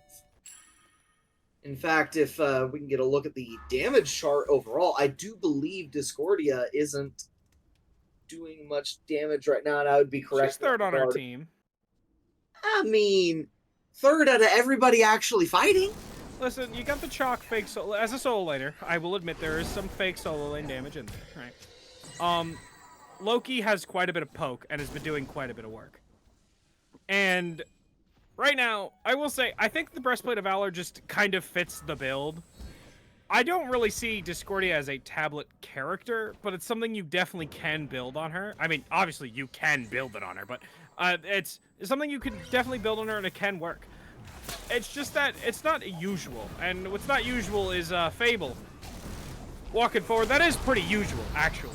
As Fable walks forward, the Thorns activated, damage coming through as he walks away now, damage coming out, bops, enter. Falling first, dabs Llama, putting in some damage. Looks like they're trying to follow up, though, with this Loki onto Dustbutt. Dustbutt agenting out the Assassinate, and the beads will come through, but it looks like Jeximus may have bitten off a bit more than he could chew. Barely making it out here. Dab Llama dashing in, trying to put out some poke. Absol taking the dive because he got pulled through. Uncle Fable putting down Absol. Yeah, beautiful pull in by Zero there. Makes it, or not by Zero, excuse me, by Bop's Inter throwing. Oh, my goodness. I'm confused. Jeximus teleports in, and they take down one. They take down two. They're looking for a third onto Uncle Fable, but it looks like Fusion is going to be the third because he falls now. Dab Llama is low here, but Loki is back. Loki does quite a bit of damage and is quite a bit threatening. The dash was blocked and now locked down. Lanston shutting down Jeximus, but the double kill comes through. Uncle Fable will fall, and Lanston is the only one who is there. So it's time to leave, Loki. Time to pack it up before you get shut down as well. So, as I was trying to say, beautiful pull by Zero there. Sets Absol up to be absolutely slaughtered as Lanston is going to get the treatment, get the works done to him. That being said, I mean, that again, it's just a beautiful pull by Zero, who's really having himself a set right now as the support of the Mystic Sea Serpents. He's getting active, man. Like even with these unique, like he went the Gem of ISO second on the Cerberus in that matchup. I thought it was I like the creativity from it, and I just think that item is kind of slept on a bit. I understand why a lot of mid laners don't like building it because it does make their damage a little bit weaker, but doesn't it have quite a bit of power now? I feel like that item is a bit slept on, but and that utility it gave in that game was really strong here. And Zero on the Sylvanas just seems like a whole different beast here. He's hit he's got like at least an 80% accuracy rate on that. To drop down to 76. Unfortunate. So, I mean, talking about utility items right quick, well, we still can. That's actually why I don't like the Breastplate of Valor. I feel like in that spot, you could go, I don't know, a Curse Weaver even feels better there. Maybe. I feel like you could go Curse Weaver into Ethereal Staff. You have the, Curse Weaver, E-Staff, Soul Reaver. You're doing big damage to tanks off of your 2% max health procs. You have Curse Weaver doing massive damage to squishies. And you just have so much sheer power out of those items. Yeah, it is quite a bit of power and quite a bit of extra damage as the LaFay loses her Magi's, by the way. I believe that is actually hers. That is indeed actually hers. But it looks like there's going to be a bit more that is hers, and that is this damage coming to its turn. Her Aegis is forced, but it isn't going to be enough. Absol will fall, but Lanston will fall right after. Jeximus picking up Dab Llama on the backside on the dive. Serket has to limp away. Sobek doing the same. Jeximus is still in there, though, still getting involved. The beads used. Looks like it's going to be over from here. That was a quick and that was a fast fight that so much just happened in like 10 seconds. Bracer getting dropped as well, by the way, and I do like a Bracer. Especially with that I relic dagger. Bracer Radiance with Relic Dagger is just such a good combo. That being said, what I don't like is the glyph that the Morgan Le Fay went into. I'm perfectly fine with taking an anti-CC bubble if you feel like you need an anti-CC bubble, right? It makes sense. But Magi's Shelter is not the one you go as a mid laner. I think it has some merit, but I also think you don't go it this early. But it looks like they're trying to get active this early, because Xbalanque takes the Discordia ultimate. Dustbutt has to walk away a bit, but it looks like they're backing up now. Morgan Le Fay is nowhere near. And then all 5 are around for Mystic Sea Serpents, and it seems like Mayo Mafia is taking a little bit. But back to what I was saying, I feel like that does have some merit, because you do want to help out your carry a bit with all the CC that is coming out from the Mystic Sea Serpents. But I feel like using the 600 gold this early is a bit... You want to finish out your build. You don't want to spend it on something so defensive this early on. I understand the Magi's Revenge works, but like, I think the Shelter has some merit to it. The reason I say it doesn't is because if anyone is getting a Magi Shelter, it should be yourself. And the reason that you don't really want to get Shelter is because you want to dissuade the opponent from just walking up and taking your bubble. The Shelter doesn't prevent them from taking your bubble. It invites them to take your bubble early. The number of times I will watch a support go in, take the bubble, get out, take maybe 250 damage, and say, okay, their bubble's down for 60 seconds, guys. We can kill this person. Although it seems like we are having some technical difficulties here. As we are floating into the void. I cannot. We are going to have to cut to a quick break, I think, because we are having some technical difficulties.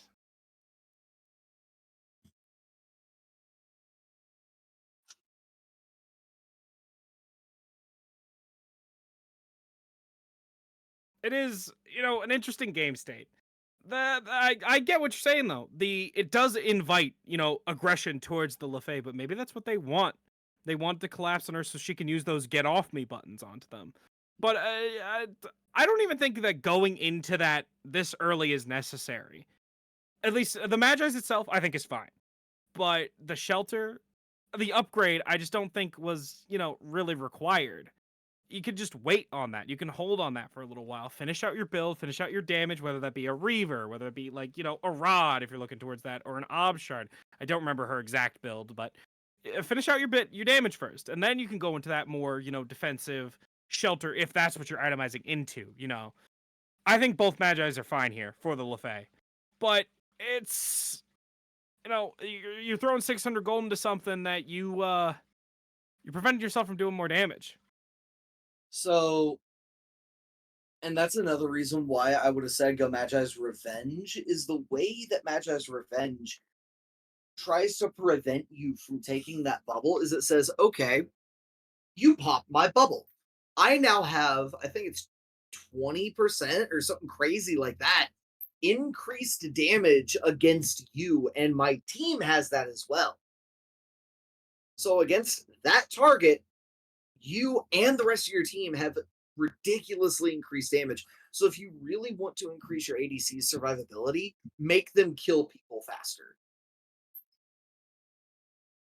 Especially for someone with as much damage as the ADC is going to have. Yeah. I mean, that makes sense. Definitely makes a lot of sense. But it's still, I think as a character as aggressive as Morgan Le Fay, this guy has been getting involved the entire game. This entire set, this guy has been getting involved.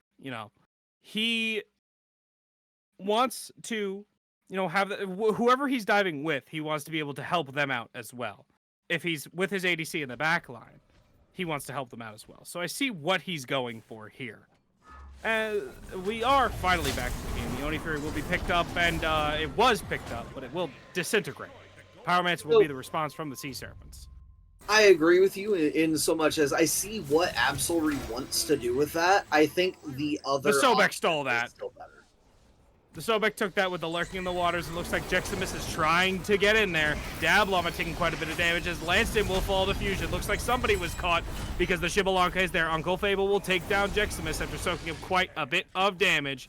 Looks like we've got quite a bit more as Zero taking quite a bit of poke, but Shibalanke has to run away, leaving Fusion to rot by himself here, but he will be caught himself. Dustbutt will fall to 0. Fire Giant seems to be the next target. Dustbutt seems to be the next target and will indeed fall here as the Mystic Sea Serpents, they go ahead, they start on this Fire Giant. And, I mean, putting some good damage into it. Sobek trying to stay nearby, but no ultimate means the Sobek is very unlikely to be able to get in there and steal away this objective. But not going to stop him. He's going to try anyway. Oops, he's in. Unfortunately, will not get it. Ooh, that was close. Bomb was dropped, though, to try to secure that. He almost got it. I thought he did for a moment. I'm going to be honest, I thought he did, too, with that bomb timing. But I think the Mystic Sea Serpents stopped their DPS, so the bomb was only a help for them. And I'm going to be honest, I think 100 some odd damage Sobek ability is a... What was the calculation you did last game? Do you want to do it again real quick, or did you already get rid of the Hold on. Let me square 64 again right quick. Let me do the math real quick. Let me do this math. First off, let's actually... I'm going to square 64 twice here, and you know what? I'm not going to waste time with this. Just know it's 8 digits long, and there's a 1 above it. It's quite a bit. Quite a bit of numbers. We'll call it 1 in 20 million. 20 million. That's a pretty high number. You know, it's pretty wild. Looks like some split pushing coming out from Loki here. Some damage, some split pushing. Oh, that seems like a classic Loki move right here. Some defense will come out from Mayo Mafia at this point, securing some buffs. Here's an interesting number I'd like to highlight while it's still up. Discordia has literally one damage higher than Chalk. I've never seen that. I've never seen something like that. That is funny. There was a comp game that I played in a while ago. I don't remember exactly when it was, but I think it was either my jungler or my mid passed me by literally 1 damage in a game. It was so sad. But what will also be sad here is if Mystic Sea Serpents lose this Fire Giant off this first engage. The Golden Apple will come out on the Jeximus as Sobek's looking to chase forward. Serket will put in the damage onto Dab Llama, but the Wrath of Terror will be big here. The damage coming out from the Discordia is even bigger, but Lanston will be the first to fall. Chasing out. Now, Mystic Sea Serpents will be responding. Little Puddle will take down Dustbutt, and Sobek seems to be the next target. Charge Prey into the wall. That's not some prey you could pluck. But Dab Llama will fall to Absol, picking him up on the left side there. And Hachimon's still trying to chase, trying to pick something up, but will not catch anybody. Sobek wasting Sylvanas' time quite a bit. Chuck trying to cut off Jex, but Jeximus is very, very fast. He started back in there. That was definitely meant to be toxic. Doing it twice, 3 times. I don't know if it's meant to be toxic. I'm pretty sure it's just meant to be like, I don't want to be here. I don't think the Serket wants to be here, but Sylvanas says, nah, you're going to be here, as Uncle Fable teleports to the spot where she was dashing to and digs him down. That was disgusting. Yeah, I mean, that's just so much damage out of the shock right there when you don't have a lot in the way of prots. I mean, that was... what, the axe coming down and the actual teleport location itself? Also, oof. Something that a lot of people don't know is that Chalk, that teleportation, that dash of the teleportation does damage. It does damage if you walk into the pathway of that axe and his teleportation. Fun fact. Oh, the actual path does damage. Yeah, the pathway. The pathway you travel through does damage. I'm sitting here, I'm pretty sure people understand. No, people know that if he does the spindy doodle, if he does the little spindy doodle, he does damage, you know? No, I'm talking about the pathway. But it looks like a pathway out is what Jeximus is going to need as the Wrath of Terror comes out. That Amaterasu ultimate is only going to buy you so much time. Zero picking up the first kill.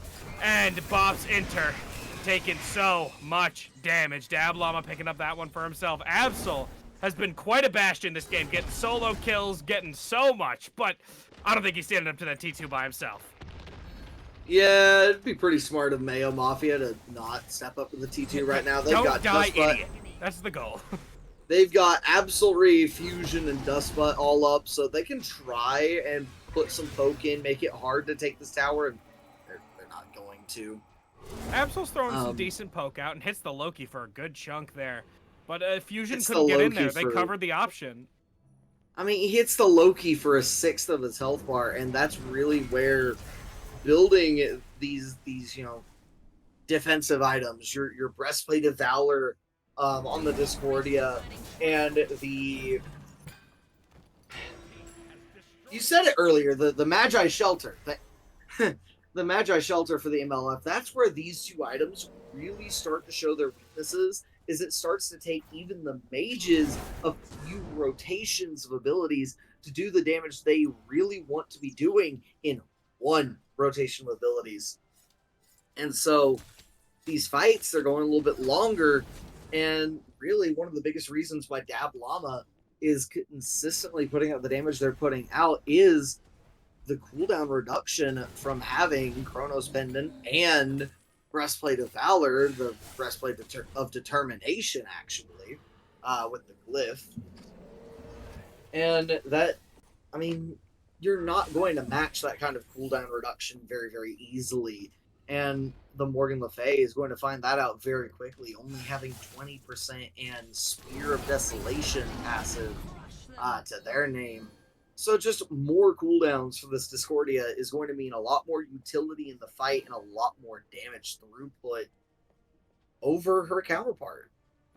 You know, something interesting I want to note here is the vision control that Mystic Sea Serpents are going to have because of this Eldritch Dagger and Bracer combo. This disgusting combo, the short cooldown on the Bracer, allows him to just see vision. He just has it. For 20 seconds, he can just clear him. He is a mobile sentry ward for 20 seconds after placing down that Bracer. It's just a thing that Bobs does not have. And it's every 50 seconds on top of that. So for 20 seconds, every 50 seconds, you're talking about 40% uptime right there, which is absolutely insane. Not to mention, you're talking 40% uptime on 15% additional protections. It's going to mean so much to him in these fights, too. It really is going to mean so much. That the extra protection is also something people sleep on with that Relic Dagger. I don't. Is... Oh, I don't either. Bro, I'm a tier lover. That Relic Dagger, when you blink in, suddenly you just feel super tanky despite having 2 movement speed items. Like suddenly you're unkillable. What do you mean? Suddenly I don't die. What did we talk about with the Nike? It's like suddenly I don't take damage, and then I don't take damage, and I don't take. And then I do take damage because I get CC'd out of my 1 ability and then tier. Yeah. And then tier things. He got buffed. Happen. He got buffed. He got buffed. Listen, I may not have played. I may not have not. I can't speak. I'm gonna stop talking. So are we gonna see tier support out of you next? No, I play solo lane. Nah, you should play tier support. It's funny. Funny, haha. I don't like that dual lane. That lane is just boring. Cringe to me. See, but that's why you rotate out of duo at level 5 and tell your ADC don't die. Oh my goodness. Uncle Fable accidentally, whoopsies, I dropped a bomb. He dropped the bomb. Fire Giant has been pulled by the Mystic Sea Serpents, but it looks like just a bait for now. The damage coming through onto 0. Lurking in the waters is Bob Center. Damage is out, though. The Storm Call comes through. Jeximus is in on 0. 0 will take this dazzling offensive and will be offensive. Little puzzle is now forcing them out at archery. Dablama taking quite a bit of hurt here, but it will not be enough until Jeximus finishes him off. Fusion will fall, but 4 have fallen, and the only one left is Uncle Fable. Looks like Mayo Mafia have turned this around all of a sudden. Covering the option is Jeximus and Absol. They are waiting. Is it going to matter, though? Uncle Fable has to just either buy time here or reset, because these towers are looking mighty tasty, and Le Fay has quite a good amount of zoning tools. Chuck, I don't know if Chuck's killing her by himself either. And if he comes in too soon, X-Ball just turns around and takes him out. Amma has kins. There's some damage here. The Phoenix will fall, but is it going to be enough? Uncle Fable taking quite a bit himself. And a Fable is what he will become. The reset will be coming out shortly. Fire Giant seems to be the next target of Mayo Mafia. Okay, I'm gonna have to ask you to find a different pun. You can't become a Fable more than 5 times. Oh, you certainly can. Brother, I've been doing research recently on Mordred and his lore. There are certainly more than one fable about how Mordred is. Mordred is also 3 different people. There's quite a different thing about fables. I said more than 5. There are 3 about Mordred. No, there are way more than 3. Nah. There are 3. We're gonna stick to 3. I am way too well researched to let you try and one-up me on this. You don't know the rabbit hole I've jumped down, brother. I'm getting those $50 from justabout.com, okay? It looks like they're trying to get some money here. Money in terms of gold. Trying to take down kills. Dab Llama taken down first. Dustbutt picking up one for himself. Zero is going to be nothing but dust as the speediness from Mayo Mafia to take him down real quick. Fire Giant on the board. Man actually said, "Shut up, or I'm dragging you down the rabbit hole with me." That's what I heard. Am I wrong? Do you want to know what this rabbit hole is? That's a great question. I don't know if I have an answer for you on that one, actually. Am I allowed to get back to you on that? Yes, you can, because we're busy okay. right now. We're busy right now. That being said, Mystic Sea Serpents didn't exactly step up in a very safe manner. You had Dab, Llama, and Zero get caught out there. And of course, when your mid laner's down, your support's down, you're probably going to be watching the other team, Mayo Mafia in this case, take a Fire Giant away from you. And so now, EFG on the belts of 5. I want to see Mayo Mafia really try and push down this left-hand side. I mean, Mystic Sea Serpents, they're all back up. So I wouldn't even be wasting time with this Primal Fury if I'm Mayo Mafia. Make them back you off first, then come get Primal. Because honestly, it's not. What is Primal doing? 710? I'm sorry. That was Chibalanke's basic attacks. That was 710. He just hit that Primal Fury. You say Primal Fury, back off of it, but he just deleted it in 3 seconds. So I don't know about that. I understand what the sentiment was, and I agree. I think that wasn't necessary in the slightest. But they wanted it anyway. They wanted the free money. So I guess that's understandable in some regard. But right now, this defense is a really good one for Mystic Sea Serpents. They do have a very strong defense. Puddle can fire all the way from the back, but it doesn't matter. That bird's gone. That bird is gone. The water has been lurked into as Zero pumps up 1 damage onto Dab Llama. Serketis the leap away. Loki is in, and Loki was in. Chalk will take down 1. Fusion will fall, as he has a couple of times in these fights, but he's more than happy to sacrifice himself for the cause, for the team. Jeximus and Dustbutt putting in the damage, putting in the numbers. Dab Llama, do you see those damage? Those are not crits. Those are just hard-hitting basics. The damage coming through this Titan does not last much longer. Mayo Mafia will even up the score 1-1. So that right there is why I don't like Breastplate of Valor on my mages. You're still gonna eat, 600, 700, 800 damage from a lot of these autos. The assassins are still doing a lot of damage to you, and a lot of the time, these tanks, they have items themselves that just the 60 procs that you're getting out of Valor doesn't matter as much when they have these tank items that shred your procs back into a manageable range for them. So really what I would have wanted to see, and this really goes for the Discordia more than it does the Morgan Le Fay, namely because the Morgan Le Fay at least had a more offensive option that I would have preferred they went for. But the Discordia, I would have preferred to see maybe another flat pen option to help out with just getting this Serket off of herself, or maybe another percent pen option if they're that worried about Jeximus and Bob's Inter getting on top of them. But at the end of the day, still the top damage on her team, or on their team. So I can't really that's more of a nitpick than actually saying the build was bad. The build was still really good. I just don't like that item on a mage. I do think that the build itself did form together. The breastplate may not have been necessary, but that's neither here nor there. I do think that we, after that intense game, need a bit of a break. So grab yourself a drink, grab yourself a snack. Meet us back here for this best of 5 set. Mayo Mafia versus Mystic Sea Serpent. Set is tied. We'll see you real soon.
return once more.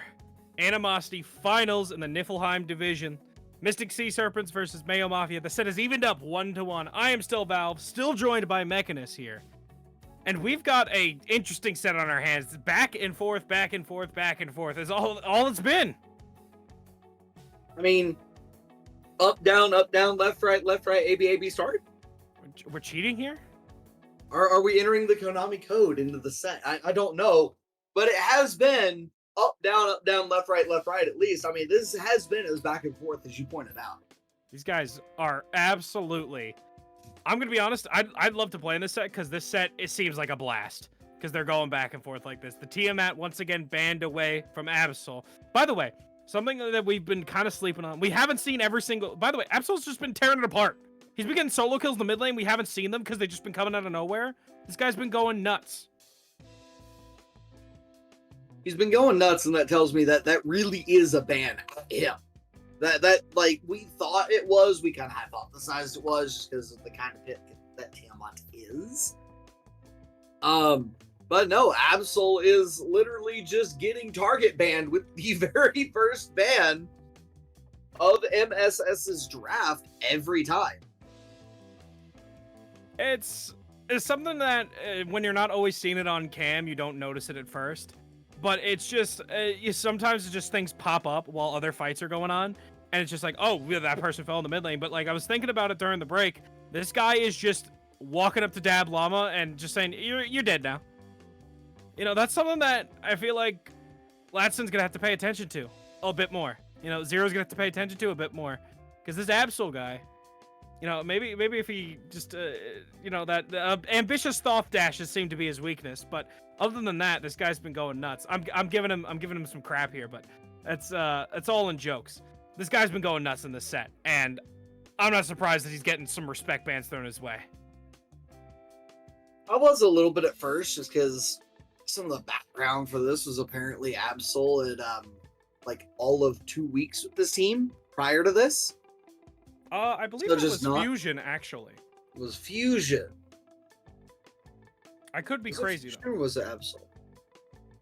It was one of them. It was one of them. I believe it was Fusion, though. Fusion was the newer pickup for 2 weeks with the team. But that still, you know, relates to Absol because that mid-jungle support 3v3 is still something that has to adjust. When a new player is added to that, that is still something that has to adjust because of that new player. Fusion has been getting active in the early game and has been getting, you know, stuff done. And, you know, sometimes it's led to him getting a lead. Other times he's fallen behind because it seems like Latson is just focusing a bit more on fire, and he's found these opportunities to, you know, pick on the Mayo Mafia where he can get these picks that Loki was able to clean up. But seems like some standard bans this time. The respect ban on the Robin, not letting the Amma through this time. He doesn't want to give that to Uncle Fable. The Kakulin banned away. The Rama banned away. What do you think is going to be first picked here? Shibalanke's out. Yeah, Shablanka can't be first pick again when he's on the ban list this time. There's a lot of really good options for that top pick slot. Shock is a great contender in my opinion. Still Squid. really strong up there. Cthulhu's on the board finally, and there's just so many really good options out of the solo lane. But one we didn't talk about here that is allowed through for this game. Oh my is goodness, Camazotz. I can't believe I didn't notice that. This could go one of two places. It's either going in the solo or the jungle. And personally, I think I'd prefer it in the solo lane. Camazotz can do quite a bit from the solo lane. It's just that certain matchups prevent it from, you know, going crazy, but it's also super safe. I think it's also player dependent. If you're not comfortable in the Kama solo, don't play it. Don't force yourself to play it. You know, you also want certain CCs into it. You're missing that huge tank front line that a lot of the solo laners provide right now, like that Shock provides, like that Nike has provided for Uncle Fable in these games. Cthulhu is picked up by Mayo Mafia to the surprise of nobody. Charybdis is also picked up besides it, because Charybdis is one of the best Cthulhu shredders in the game. That kin size proc on that triple, you know, that triple dart throw or that triple knife throw with that protection shred, I'm not surprised. The Morgan going to be slammed in, set in that last slot before the next round of bans. And you know what's scarier than one Cthulhu? 2 Cthulhus. Yeah, and I mean it's a tale as old as Cthulhu being in Smite. Is when you pick up Cthulhu and you pick up the Morgan, you put them on the same team. Well, you just said we have all the health in the world, and we can just run it.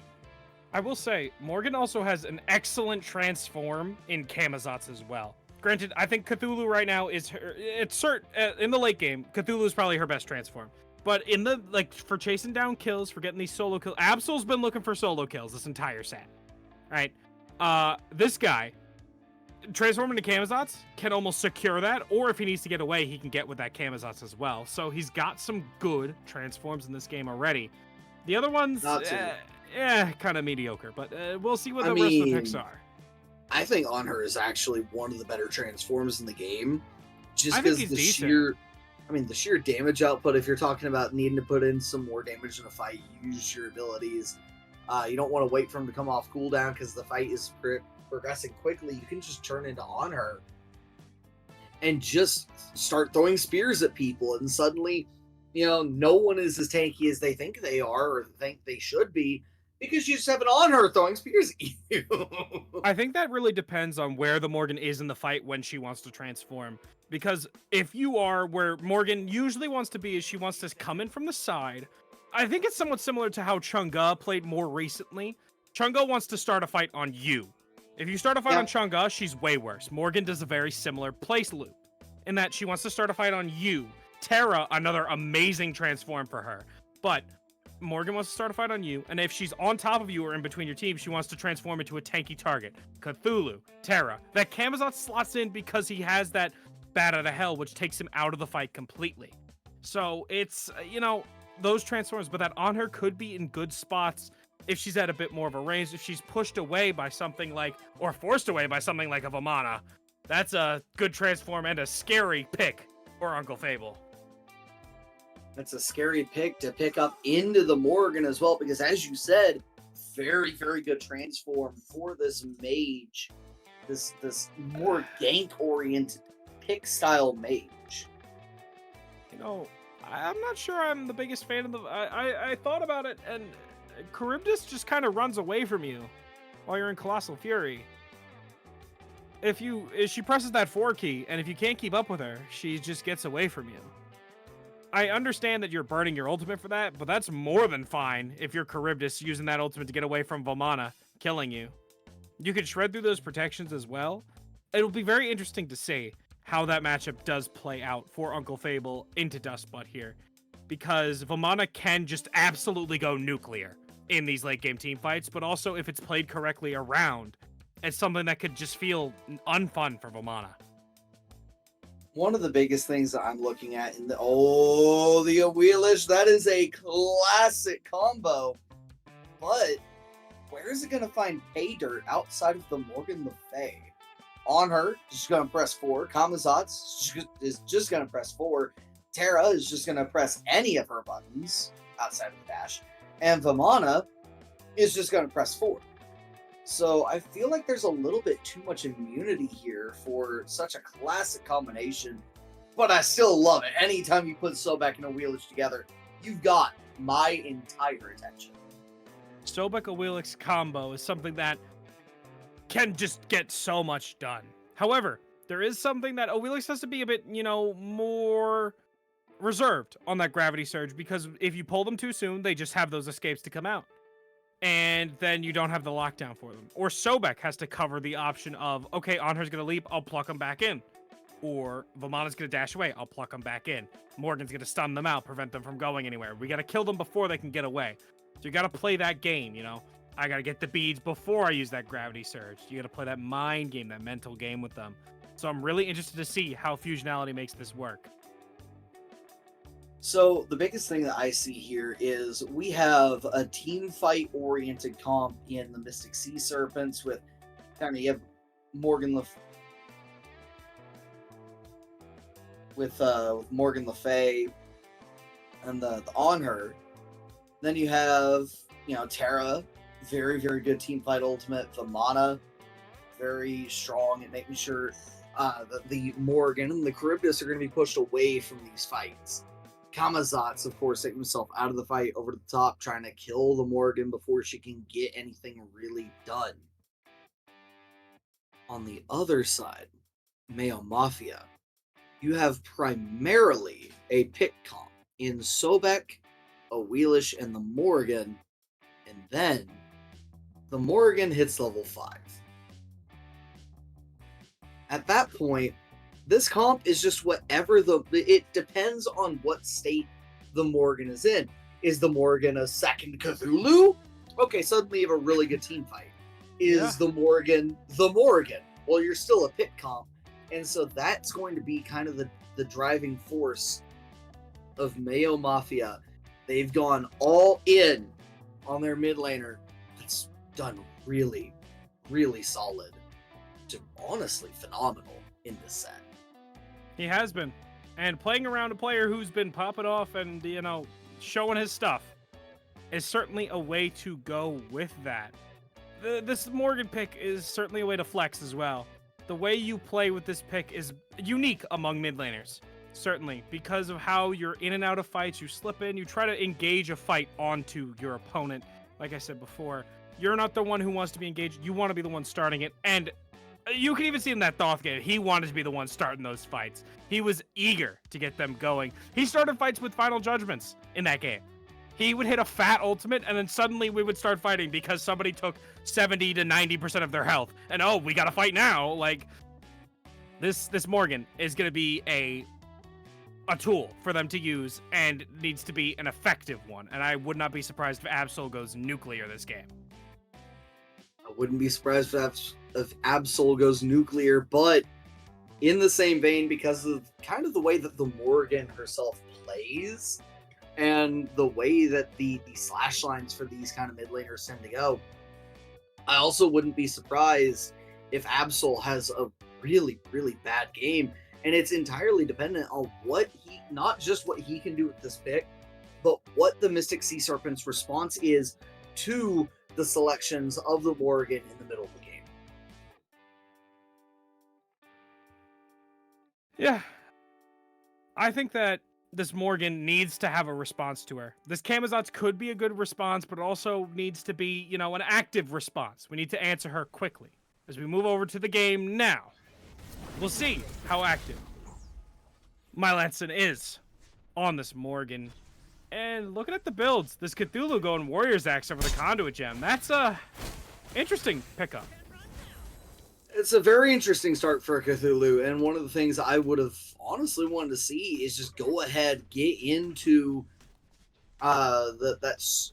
Sorceress Staff, but tier 2 of Curse Weaver, take advantage of having the single largest health bar in the game, and just pick the health bar up off your screen and just start beating people with it as soon as you can. I think that the Curse Weaver Rush is a bit of a, risky play, but you certainly can go for it. I just think that going a Warrior's Axe over a Conduit Gem here is a bit of a Cthulhu's pressure comes from the damage he can do and the clear he has. This Warrior's Axe kind of cripples that until you get a couple levels in that mire, whereas with the Conduit Gem, you trade into this Vamana very, very well, and it makes it so that you just kind of outclear him at all phases. There's no point where he will outclear you. It's kind of just, a little less effective now. And Vamana's going to outpressure you because of it. Not only is Vamana going to outpressure the Cthulhu here for the most part, but one of the things that we're looking at right now is this Awelish getting more active on the left side. Lanston being more active on the right here at the moment. Looking toward this solo lane, looking for a fight, and both side lanes are getting gone on right now. The impale was perfect from Lil Puddle, though. The knockup is there on Zero, but Zero is perfectly fine under that tower. That was very well placed, very well timed. The stall was there by Bops for that horrific, but a bit too late on the time for Fusion. Fusion was not there quick enough to catch up to the Terra. Zero was able to make it out and not under threat anymore. Reset coming out from Fusion, probably to get those buffs that are coming up shortly. To get the buffs that are coming up shortly, and the invade right now by the Kamazots is going well, able to take that camp. as we see potentially a fight break out here in duo. Fight breaks out with that leap to come in. The impale did not come out afterwards because the Charybdis just went into the water, went under here. Dab Llama walking up towards this red buff, maybe? I don't know exactly what he's doing here, but he's looking for something here. He's staring direction. This is a bit of an interesting play here. You're very low on mana. And you gotta walk towards your boys here. They were going for the blue buff invade. The jump is off the mark for Fusion. Fusion taking quite a bit of poke. Cthulhu is now here, losing his blue buff. Unfortunate for the Cthulhu. You say losing, I say lost. His blue buff is gone, but they are looking to re-engage on the other blue buff on the other side here. Did they outsecure this? They did not outsecure it. That goes the way of the Mystic Sea Serpents. Cthulhu down the blue buff and the XP for either of them. That is a huge, huge drop for Jexus there. He got a small. Oh, how impactful. I mean, the what? 8 gold and 10 XP? Yeah, it could be. He's on 5. Yeah, but what's this? Uncle Fable's about to hit level 6 off of like 2 creeps in this next wave. And he just hit 5. Listen, I'm a... Oh, well, Uncle Fable also might need something else because the damage, that level 5 damage, he's got the Colossal Fury. He'll be okay. He'll be okay, I hope. Unless he makes a really dumb mistake here. We see in the mid lane, though, Dab Llama is respecting the damage that the Morgan can do here, but it looks like they're not respecting them as much in the dual lane because the Morgan is wrapping down under. Looking for a gank here. Zero. The pluck comes through. Zero not able to block it in time, but the horrific is here. The beads is out from Little Puddle. The damage is there from the hungry Maw. Coming in. The Camazotz transform might not even have been needed. Absol picking up a kill for himself, and he's getting the hell out of here with the bat out of hell. Double kill for the first blood for Mayo Mafia. Once again, setting off the game off quickly. Yeah, so the transform definitely not needed there, more than a little bit overkill, but that one wasn't. They didn't go for the kill afterwards. I think he just thought Vamana would Colossal Fury, which is why he just gave up on it. But Vamana, able to just not get Colossal Fury there. Looks like a bit of an ambitious dive here, trying to get Uncle Fable. Uncle Fable is really playing with fire here, because what if somebody shows up? What if a Wheelix just beelined it straight towards you right now? Risky, risky, risky. Dab Llama will take down Fusion, and it looks risky for them. Absol will be able to back up, though. No damage taken. Dab Llama looking for a rotation on this Cthulhu. This blue buff is coming up once more, and Jeximus will be tormented once again. Looking for the blue buff invade. This Warrior's Axe damage only help you so much here. Terra is here as well. This is just gone. How sad. I feel for you right now, Jax. You know, what's even funnier about that is Jax hit it, so they get to pull it even further. Mm-hmm. They could have pulled that further away. Mm-hmm. That being really rough. The life of a Cthulhu when you don't get any kind of additional gear in your first items. I really think that this itemization has really hurt the character. I think if he has a conduit gem, the clear is much more even. And it's easier for him to contest because he doesn't have to... That first blue buff, he wouldn't have been clearing wave in the time when he walked over. At least that's what I think he was doing. I don't remember exactly, but it was... He was clearing wave. Yeah, he was clearing wave, and he would have just had to... He would have pushed 2, and it would have been done. Push 2, push 1, and then he would have walked away. That's it. He could walk to the blue buff and contest it there. This Terra is doing the #1 thing that I don't see a lot of supports do. That's dragging the buffs way the heck away. Like, you can now. There's... I don't see it often enough, you know?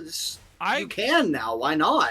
Yeah, why not do that? You bring it all the way back there, especially if your carry's looking for some farm, getting their farm, they can walk back through their tower, the safest pathing, their jungler's not going to cut them off, unless you've got some real wild stuff going on. It's safe pathing there. I mean... Jungler cuts you off inside your... I've had some wild rank games, bro. If the enemy team is... Their jungler's cutting you off inside your own tower, something has gone horribly wrong. I've been proxied by it. Oh, well, I didn't even get to finish my sentence because, Uncle Fable falling down before the Colossal Fury comes off. The ultimate cooldown won't be eaten, but the ultimate cooldown will be eaten for Absol here. He will fall to the real Camazons. The real bat shows up. Damage coming out. Cthulhu is here. Jeximus wants his revenge. He's taking it out on Dab Llama, putting him down. One more kill. Jeximus taking it that way. Good damage here. A good rotation from Jeximus as well. Mayo Mafia has just had really, really good starts to every single one of these 3 games. Mystic Sea Serpents generally with better team fight comps. I say generally, they've had better team fight comps in both games. Didn't play the last one super well. Ended up taking the loss in game number 2. Here in game number 3, they have another decent team fight comp on their end. So really, I mean, in order to see them take this one the distance, they need to be aware where Fusion is and that ultimate at all times. Yeah, I think so. But Bops, getting bopped right there. That was a bit of a over-aggressive play right there. Willix will be able to back up.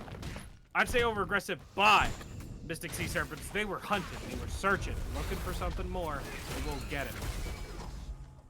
That's, this is what has been the MO for the Sea Serpents here. They've just been walking up in solo side jungle and getting things. Whether it be lives, whether it be blue buffs, whatever they want. They've been taken. By the way, we talked about the amount of damage that this Vamana was taking earlier. I mean, it kind of goes to show he's got a Berserker Shield first item. He does. So I'm not surprised the magical solo laner is doing that much damage to Uncle Fable. And he's going into that Curse Weaver you were asking for now, so he'll be doing more. He will be doing more, and Uncle Fable, I assume, going into the Shogun's Husari, currently has Dominus. So that's one of the more interesting items, in my opinion, to come out of the update where passives were applied to a lot of the tier 2 items. Damia's Husari gives additional magical protection and attack speed based on who's near you. Uncle Fable Master Defend is. Oh, the blue buff was plucked away, and is it going to be stolen?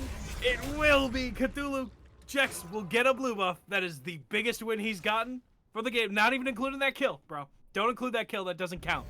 It's the biggest win he's gotten. Ego play, 1 out. The pluck, his Sobek support, handing it right to him on a silver platter. Dab Llama looks like a silver platter right now. Some delicious food gobbled right up by Fusion.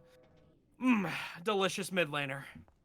And that's what I'm talking about right there. You have to know where the Sawilish is at any point in time because of exactly that. Can just knock you up, pull you in, and delete you. Nothing much that Dab Llama can do about that. Yeah, the thing is, Willix has such a huge advantage when fighting in these corridors because you can just show up and you're just dead most of the time. If you don't have the good reaction time, but reaction time is what the Camazons needs, matter to help. We'll save him out of that one for now, but Fusion is hunting. Fusion is looking for the knockup. He will not catch it, barely, on the tail end of that Zero getting rooted out. The damage from the Morgan is there. Fusion will be the one to be taken down. The damage is a bit too much for him to handle, but Zero needs to live this battle to hell. He will barely live the battle to hell. Absol is low here, though. Absol's gonna sneak away. He won't be able to, though. The Morgan Le Fay will take him, saving the day for his team. That damage. Dab Llama came back in from a death, saving his team from that. And Bob's Inter might be falling as well. It's only a matter of time. I was gonna say, I don't think might is the right word there. Oh, he missed the 2. Missed the 2. You gotta catch him. Fable. Aw, I was hoping he died in the tower there. That would have been so funny. He did. He did, but Le Fay got the credit for it. Oh, tell me where you've seen this before. Got the credit. Tell me where you've seen this before. Puddle invading purple alone? I've never seen this before. Definitely hasn't been happening in both the last 2 games. But this time, here's the difference. This time he's building a lead off it. The On Her died early. The Charybdis has 2 assists and is behind. That's the strength of just knowing your damage knowing the fights you can take and having all the momentum in your corner. It's a level and a half about right now. So that's a really big lead for Lil Puddle here. It's nothing but little. Camazot's showing up though, and it looks like Dustbutt might have an idea. No, Dustbutt's just respecting Lil Puddle right now. And this respect is now being disregarded. Might be a mistake. Lantern is walking in. They're buying time. That pool is enough to get him away, though. That's what I was saying. I don't think Charybdis is all that worried. I'm pretty sure he's got his mobility up. And if Charybdis has Whirlpool available, there ain't no killing that. What else there ain't no killing right now? Zero. Zero's a little bit pushed up, but Llama is killable. Llama's certainly killable. Absol picking him up right there. Wheelix setting it up, but Absol taking it for himself.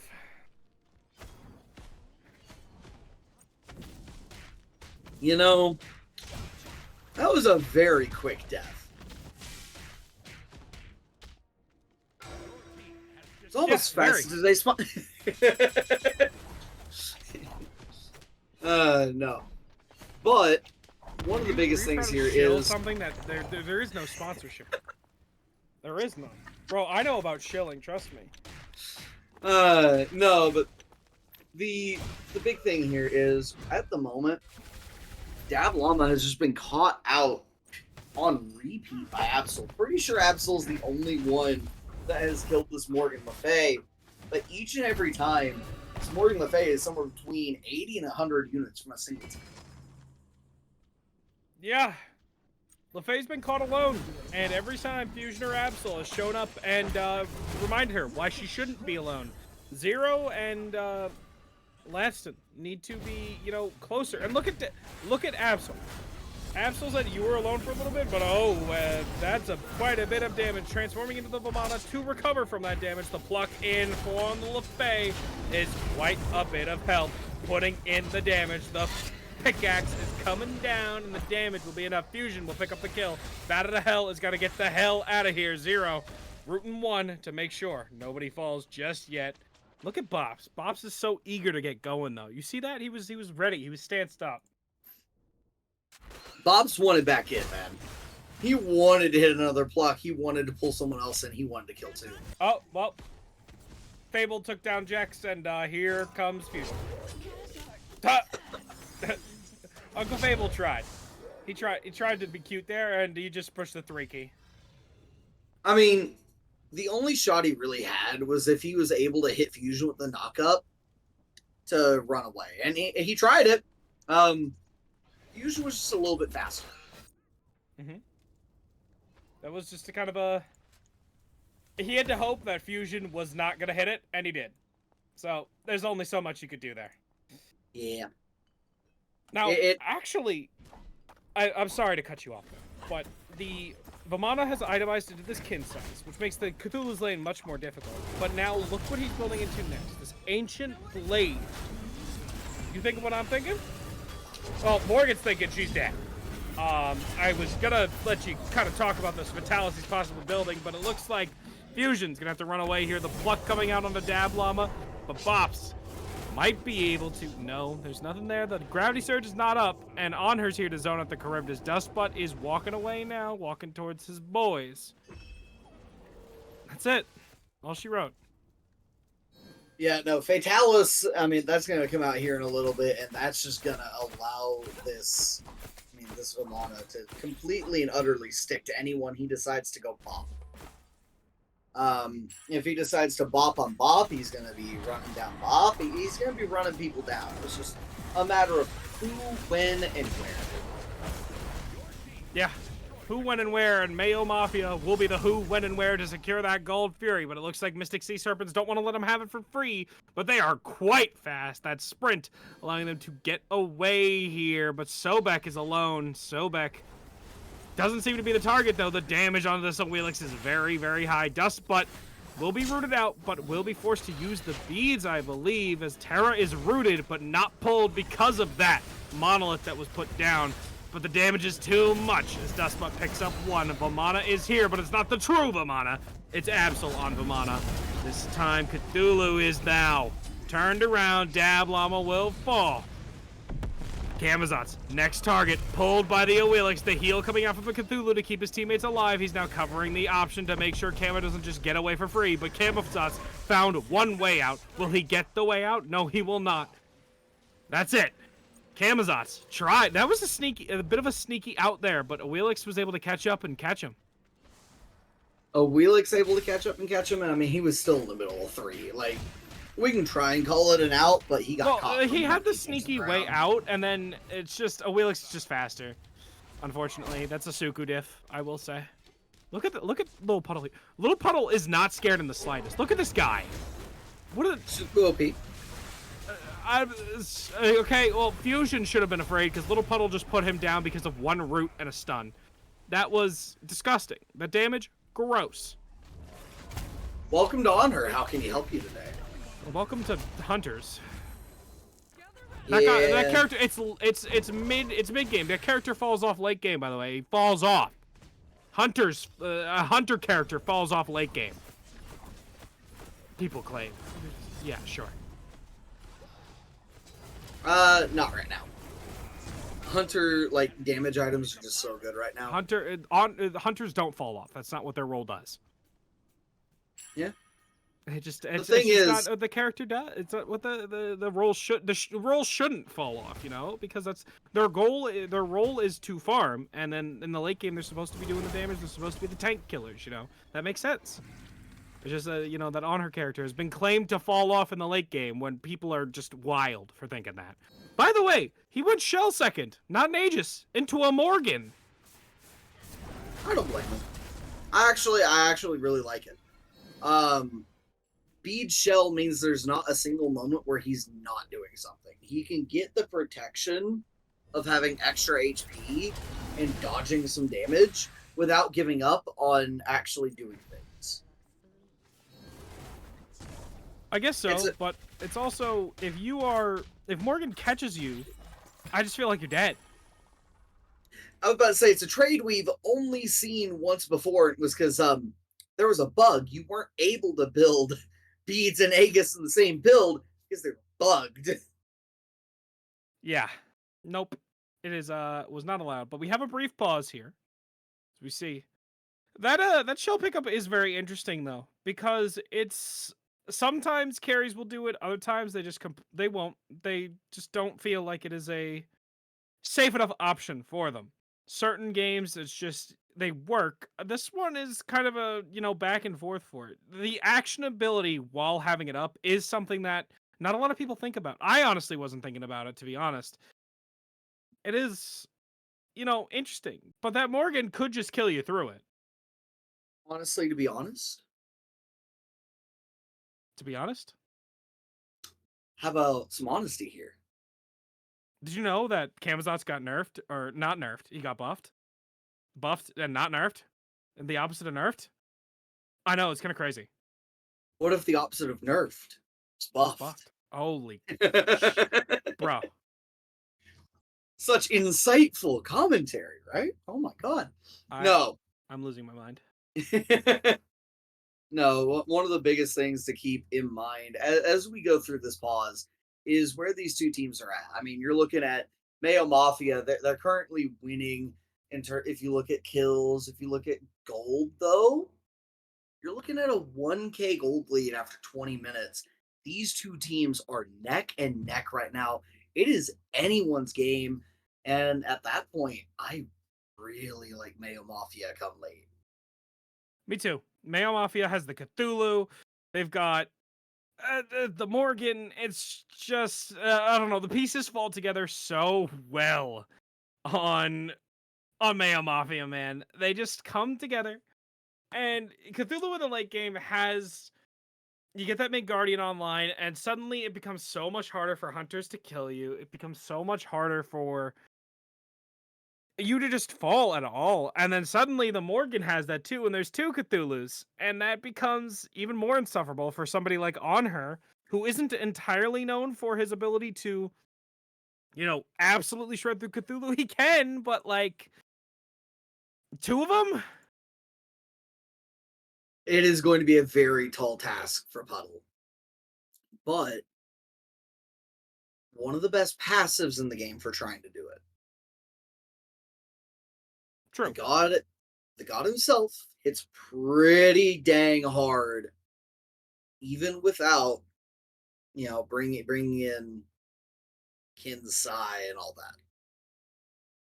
Oh, if they have a Cthulhu on the enemy team and you're not buying kin size, you're crazy. I don't You're care trolling. what character you are on a hunter in the hunter. I don't care if you're Jing Wei and you want crit. I don't care. You're buying a kin size on Cthulhu. If it is Cthulhu, you're buying a kin size into him. You have to. The health bar on that character is just you're literally just getting a free W because into like the damage you're doing here. So it's Cthulhu. You have to buy kid size. We get back into it. We see his kid size are already built for the Honor, so don't worry on that front. Vamana has finished his Fatalis. Now he becomes a bit more insufferable to deal with.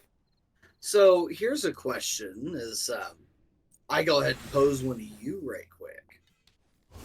What do you think then about the Medusa build that was going around for a little bit, where people are building Bluestone Brooch and Heartseeker, and that was their way of handling Cthulhu, was percent current and percent max health damage? I think Medusa was a broken character that allowed her to do that, for one. But the intricacies of her damage and how she applies it was interesting. Because it did allow you to have a different route to it. But a different route is what they need now. I think we should get into the intricacies of this fight, though. What fight? Well, they're staring at each other. They're looking for something right now. They are. They're looking to fight. They're looking for it. They are, but like the Gold Fury is now pulled by the Mystic Sea Serpent.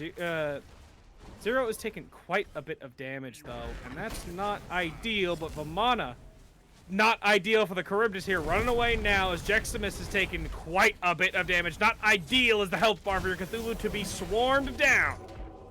Absol now transformed to the Vamana, and LaFay does not get away from the Vamana just yet. The damage is very, very high, but Absol will deform and then become a bit of pile of dust.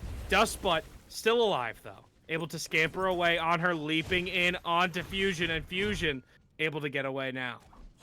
This is, that fight turned around real quick. Yeah, I mean, Uncle Fable on one end taking care of Jeximus, and then no way to steal this, right? They did. No. They did. They stole it. The Awilix 3 stole that. That stole Gold Fury through Desert's Fury. Listen, I understand that neither team has like the most ideal secure, but that was criminal. It's Desert's Fury. What do you mean? Desert Fury is really good secure. Desert Fury's not like big. Desert Fury's a multiple hit ability, so it's not like a crazy burst damage. Yes, it's 8 spears. They each like in and of themselves. You can weave in an ability. You could weave in an ability during that. So I mean, I'm saying more traditional, like Searing Pain or I'm a Monster secure. They don't have that sort of thing. I mean, I guess Death Gaze would be better if we're talking about the two most comparable here. Death Gaze? Anubis. Oh. I'd say, yes, Death Gaze would be better. Yes. It's like, what are you talking... You were talking about Medusa before, and I'm thinking Eyes. But Eyes is what they're going to need to use now. The fight is engaged again.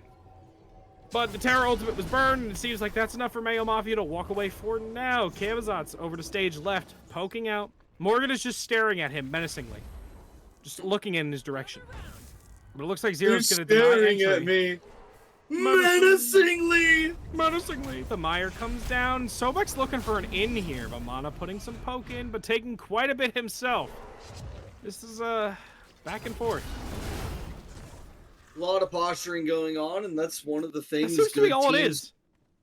Hey, it's one of the things good teams will do is they don't take fights that don't have anything for them. A beacon at 22 minutes, generally not something you want to die over. If you can find a fight and get a kill or two, and that is what gives up the beacon. Like, save Absol and Bops. They go in, they get their entire team in, they kill off Lil Puddle and Dab Llama. But MSS fights off Mayo Mafia, right? Puts all of them low, and MSS gets the beacon. That's a fine trade. But if Mayo Mafia don't find a good in, then it's not worth taking. Oh, but a good in is getting on this Vamana. Vamana has to go in here because that's his only option, but it seems like there's too much damage for the Colossal Fury to live through. Descent into Madness comes out. Knockup will not be on the mark, however. But Absol's in as the other Descent into Madness. There's double descending into double madness here. The teams are being chased away. Mystic Sea Serpents are running out of time. Mayo Mafia running out of time. Absol will no longer be able to descend into Madness. Sobek blinking in. No, he doesn't even have blink. I thought he did. He missed a pluck. Kamazos jumping in on the side here. Bat out of Hell is here. Fusion looking to jump away. Looks like a disengage coming out now. I thought Sobek blinked in there. That's why, because of his positioning. He just missed a pluck. I thought he jumped in, or he blinked in. He doesn't have that. It certainly looked like a blink, but yeah, no, that was just straight up whiff. Whiff for days.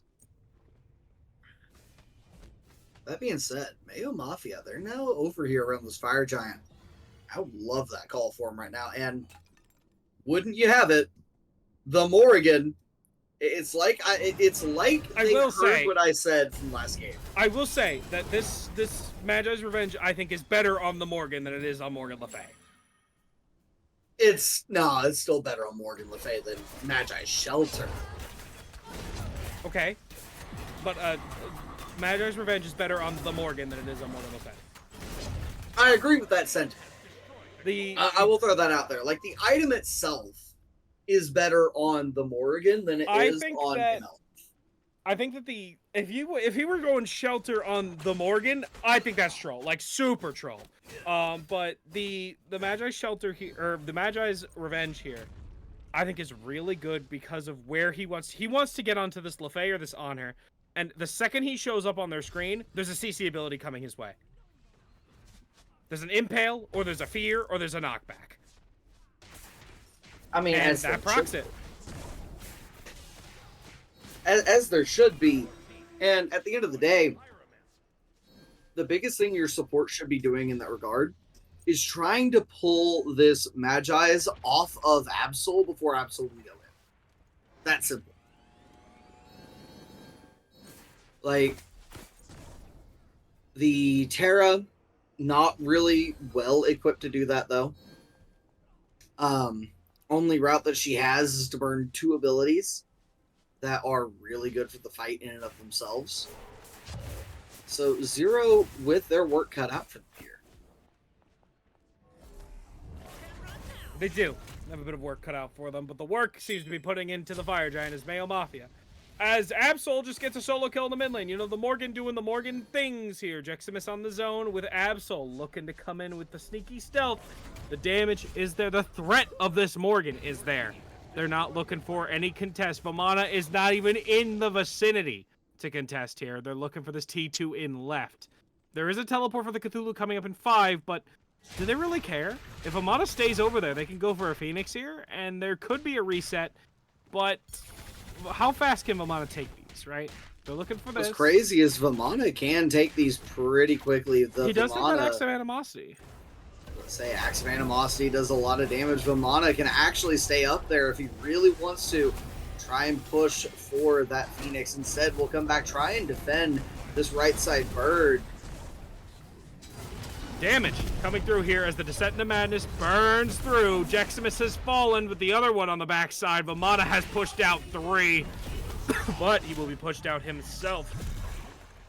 The time now. Dab Llama able to reset here. The time was bought by Uncle Fable there. Zero rooting out 2, but the damage might be a bit too much. Lanson will pick up 1, will pick up 2. Fusion. Dangerous here. Dangerous for Dustbutt as he will fall as well.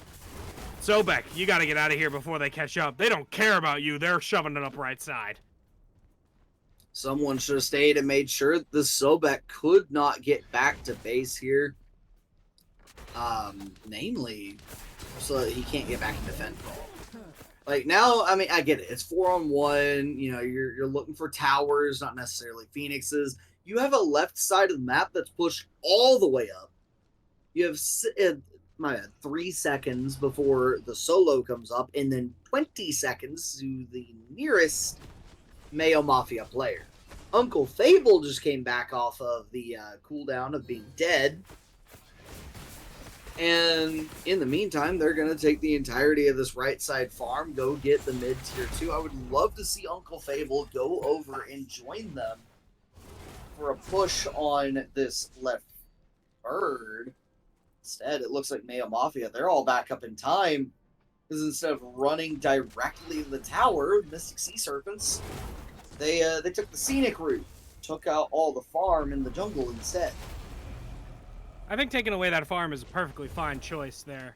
I think after taking that T2 in mid, it would have been better, but they're going to back up here. They don't have Fire Giant. They don't have, like, that free, you know, extra power, that extra push power with that Fire Giant that it gives. But the next spawn will be EFG, meaning that they're going to want that to test. Primal Fury will be taken now. Yeah, and I mean, that Primal Fury is going to be really nice for them. That's going to be some extra damage across the board onto this Fire Giant for the rest of the game. So, very, very big Primal Fury pull there. Great time to have gotten that. Granted, you will almost always want the Oni Fury more, but there's not really a better time for them to have gotten the Primal Fury than them getting it right there. Yeah. I mean, there's really... What else are you going to do? What, are you going to try to 5-man siege into a 5-man in that tier 2?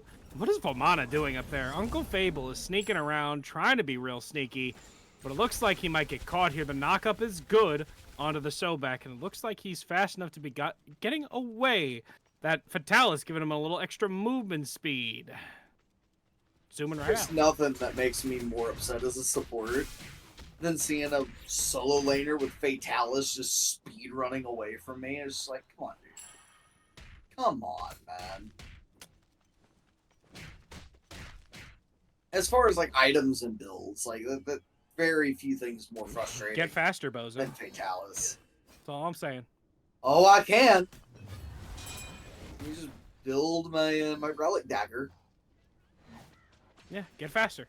But it looks like faster is what Zero needs to be right now. No, they're fine. I thought he was going to get gone on there, but the knock-up immunity is enough to dissuade them. The poke from the Lefay, though, is fat there. Fusion taking quite a bit of damage, but the pluck in now. Zero needs to be a bit faster on the reaction time now. The damage is here. The curved assault will be off the mark, but Jeximus is taking quite a bit himself. The pluck in on a Dablava will be perfectly grabbed by this Sobek, pulling it back into the fight. The madness is here. It's descending, but it seems to be descending on the Mayo Mafia. The only one left is Absol, but Absol will get himself a quadra kill? No, it's just a double kill. I thought that the triple kill was went his way, but Little Puddle will be the one getting the quadra kill. Uncle Fable is back now with full health. Looks like this game might be ending shortly if they can get there fast enough. I'm pretty sure this game ends here momentarily.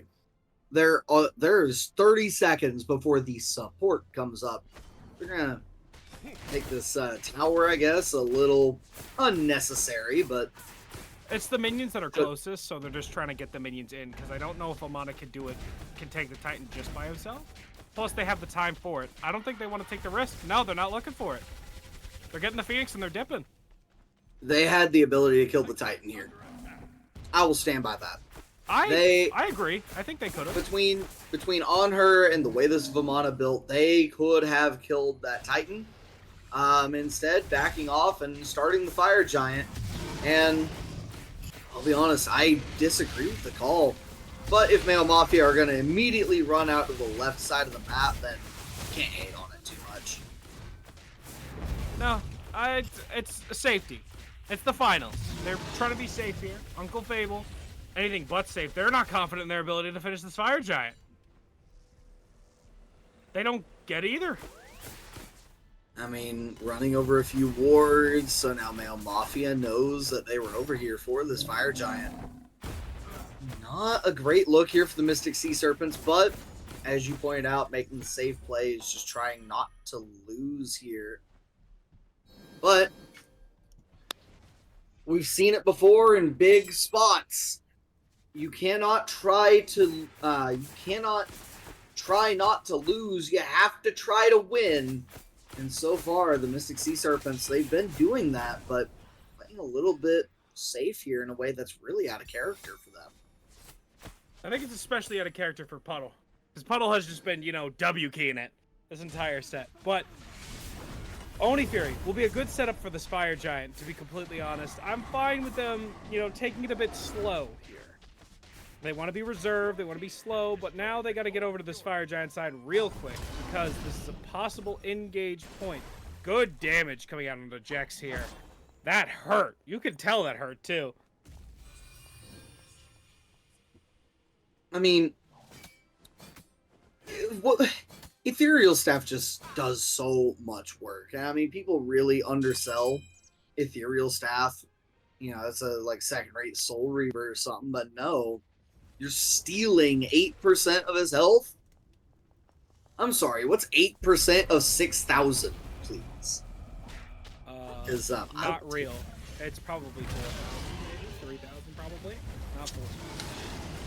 But that is a... put that calculator, bro. I heard it. I know you did. I did that on purpose. The Mystic Sea Serpents are picking up Fire Giant again. It looks like Cthulhu's trying to swipe it away, and will he get it? He will not. He almost did. Wheelix walking over stage right. Fusion trying to get away here. Camazotz will not get the blink off in time, unfortunately. Caught in that wall just barely. But Oni wave creeping up on this right side. You see on left, though, Charybdis shoving down the wave before the reset coming through. Right Phoenix is the only one that's up, and it looks like Terra's already here. The bomb coming down, so the Phoenix falls real quick. No birds up. This left one will be spawning soon. Absol will put in some good damage here. Bat of the Hell is here. Dab Llama putting in some damage. Uncle Fable will take down Fusion as the descent into madness begins. Walking away now is Jex to cut off the Camazotz here. Camazotz is stuck in the corner. Jeximus is also stuck, taking quite a bit himself. Uncle Fable is in. Dab Llama is in. Little Puddle cleaning up the kill onto Dust, but 3 have fallen, and the Titan looks to be the next one. Titan falling low, and the game, Mystic Sea Serpents take it again. And this is exactly one of the things that you're talking about a team that gets 30 minutes into the game. They're not a pit comp. They're a fight comp. On the other side, you have a team that, based on whatever the Morgan is doing, it's either a pit comp or a team fight comp. And the group of guys that just said, we're going to run at you, are the group of guys that ended up winning this game because they didn't play into the way that the Mafia wanted them to play it. Instead, they just said, we're going to play our own game because you can't beat us when we play our game. If we want to, it's a similar strategy to how you beat a Chunga. You engage on her. Don't let the Morgan engage on you. The fights where Morgan engaged on somebody, she one-shot them, and they won the fight. The Morgan didn't get to engage fights, and it's unfortunate, but Absol didn't get to play the game how he wanted to, and that's how Mystic Sea Serpents won the game. They had a bit of a formula here, the Sea Serpents did, and that's shut down Absol, and it worked out this time. We'll see if it does in Game 4 as we move this Game 5 set. Could be match point now. Mystic Sea Serpents have Mayo Mafia backs against the wall. Will we close it out in 4, or will it go to Game 5? See you real soon. We'll be back.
Once more, we come back to the Niflheim Division Finals for possibly the last time tonight. Mystic Sea Serpents versus Mayo Mafia.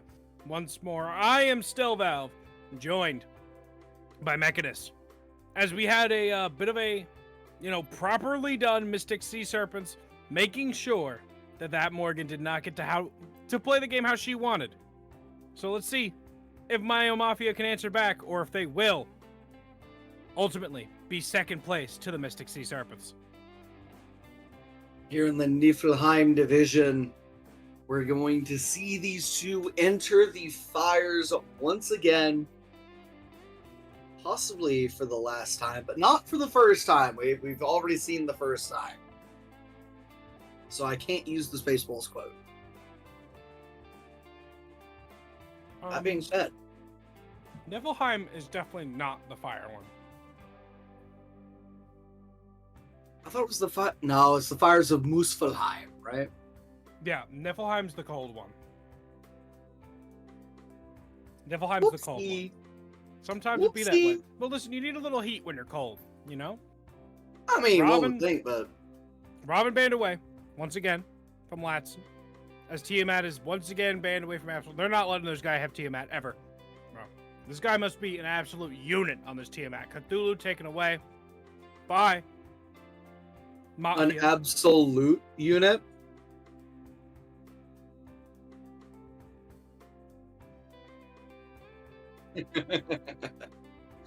I'm sorry, I had to point out the pun in your own statement. There was no pun. Oh, there was absolutely a pun. There is no pun. There's absolutely a pun. I'm just gonna ignore. Anyway. I'm gonna bop you with it. No, you will not. This is a... I'm gonna dust you with the pun. Nah. Until it's a fusion of words. You're really having a terrible time trying to come up with this now. I'm really juxtaposing things to you. What do you mean? This does not... that one made the least sense out of all of them. Camazot's banned away. The Mystic Sea Serpents will respond most likely with the Chibalanke, and they do. Not letting the Mayo Mafia take it. Again, Amaterasu is up. Do you think they grab it first? They should here. I mean, the game where they had the Amaterasu, they won. Right? They didn't top pick it. I mean, they top pick it here. But clearly the best got on the board. Second to none. She's got her bad matchups, but it's just the best thing. Nuwa has been ignored in favor of this Morgan Le Fay. And, both teams seem to like it, but Dab Llama seems to like it a lot. Well, it's like the Nuwa, I don't know, has value, all of her value in a single button. Just saying. She has value in two. The 4 and the 2. Look, at that point, it's what, 4, 2, and I think 3 is the minions? 2 is the minions. Ah, okay. That's the most broken ability she has. Which one is Shining Metal then? I forget. Her 3. Is that a 1? Okay. I thought 1 was the fog, but I kept getting myself confused. Mm-hmm. Either way. Point being, I mean, Nuwa, when all the proc items are really good together, she just... Yeah, press 4 to win game. That's the whole point. The funny Nuwa button. If she can't press 4 to gank, then there's no reason to pick her. That being said, who's another really funny press 4 to gank character? Who? A really good support that's available. Athena. The teams really haven't been prioritizing it. I really don't know if they're going to go for it. I feel like Zero was going to stick towards his comfort. That Sylvanas looked really good from him. The Sylvanas looked really good, and the Kuzumbo right here is a really good pick. You want to talk about dealing with on her and all the auto attacks that Lil Puddle's been throwing out there.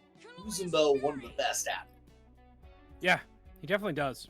He also is one of those characters that are good at just standing in front of you and making your game miserable to play. So, I mean, that's the goal of Kuzumbo.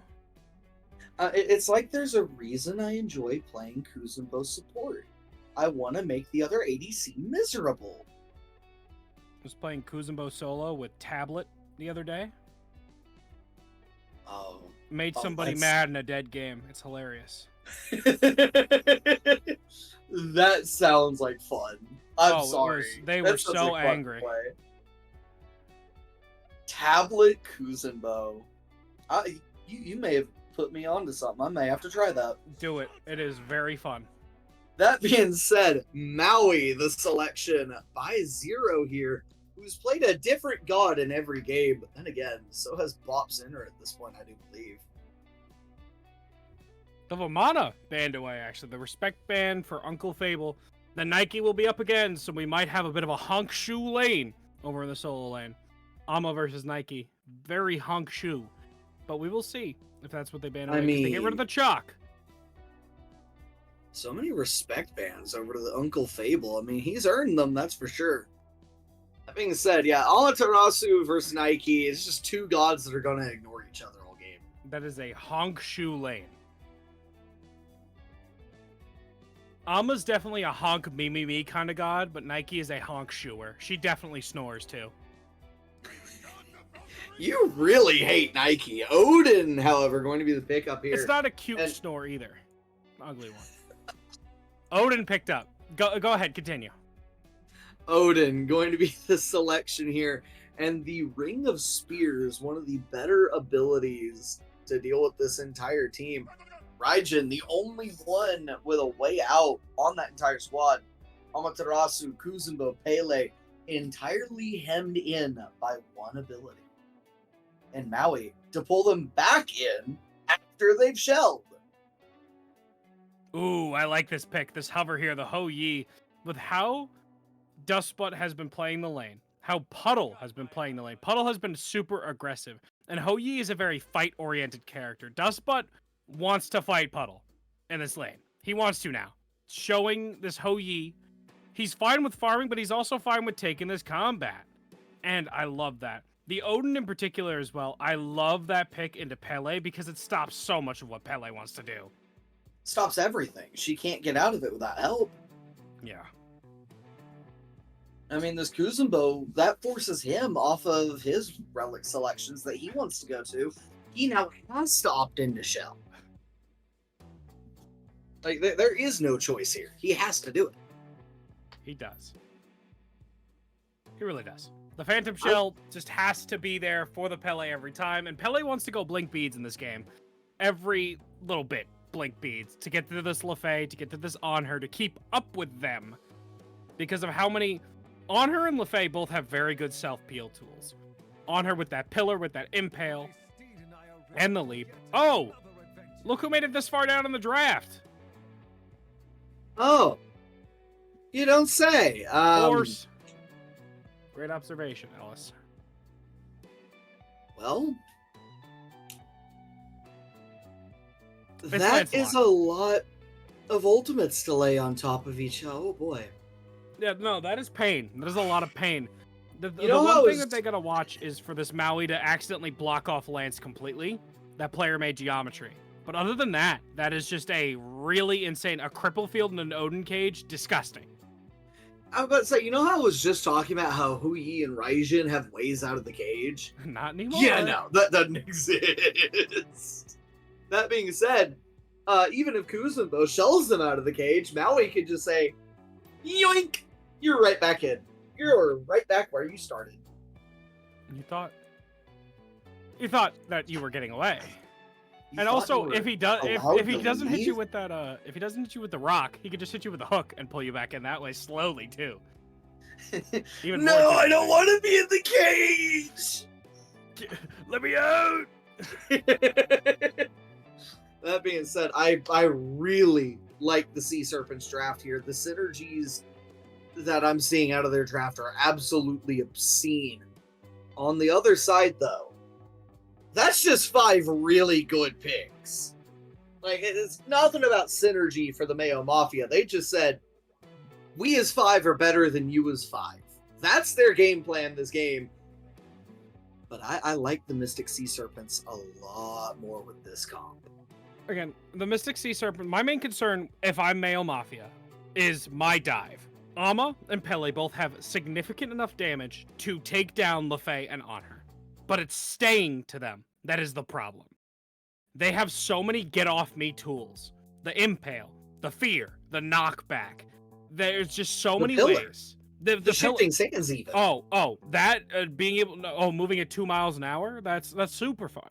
Especially when both of my characters rely on the movement that we have to actually kill you. Yeah. So it's difficult. It's very difficult. And there's only one way to find out how difficult it will be, and that will be diving into the game ourselves right now. We need to really see this dive on Male Mafia is going to make or break this game. I don't know if it's the dive of Male Mafia that'll make or break this game so much as whether or not this Odin can get things done. I think it'll be the other way around. Whether or not essentially Uncle Fable and Lanston can be on the same page to make sure Absolry and Dustbutt have nowhere to go come late game. I think if Odin cages Pele every single fight, they just win. Mystic Sea Serpents might just win the game off of that. Because Pele is completely worthless in that cage. She's never killing anybody, because if it's just Odin in that cage, you're never killing anybody. You're not killing Odin. Not by yourself. Just cage fusion up like a circus animal every chance he gets. Oh, 100%. I mean, we'll see if he does that. Again, I think there are a lot of routes to victory here for the Mystic Sea Serpents, essentially, but Male Mafia have one or two by comparison. Male Mafia, they have to take care of Dab Llama and Lil Puddle without getting trapped by Uncle Fable, without getting peeled by Zero. Like, there's just so many more moving parts here for Male Mafia. It's going to be really difficult to see them getting much done. That's why I was saying that I feel like the dive is really important, because if Zero is focused on peeling, let's say, the Ama or the Pele, and Odin is focused on diving the backline of Absol and Dustbutt, that means Pele can get in, or Ama can get in, and kill these backliners. Which is why I think it's so core for them to work together and weave themselves in and out of these fights. But then again, I feel like the Sea Serpents you were talking about, I just feel like their draft might just be better overall. But if these are comfort pits for the Mafia, then we'll see if the comfort is the one that rings out here.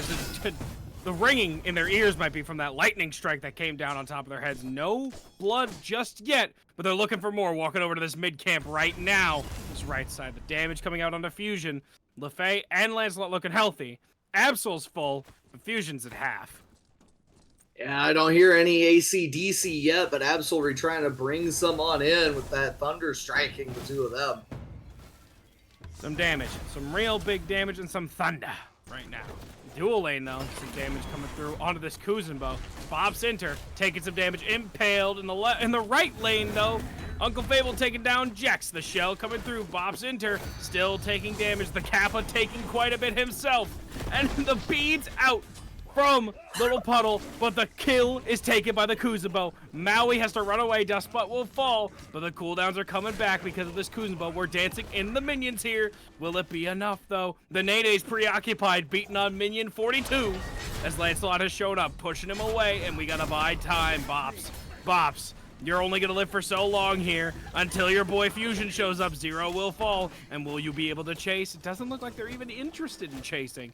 We're gonna let you live to tell the tale.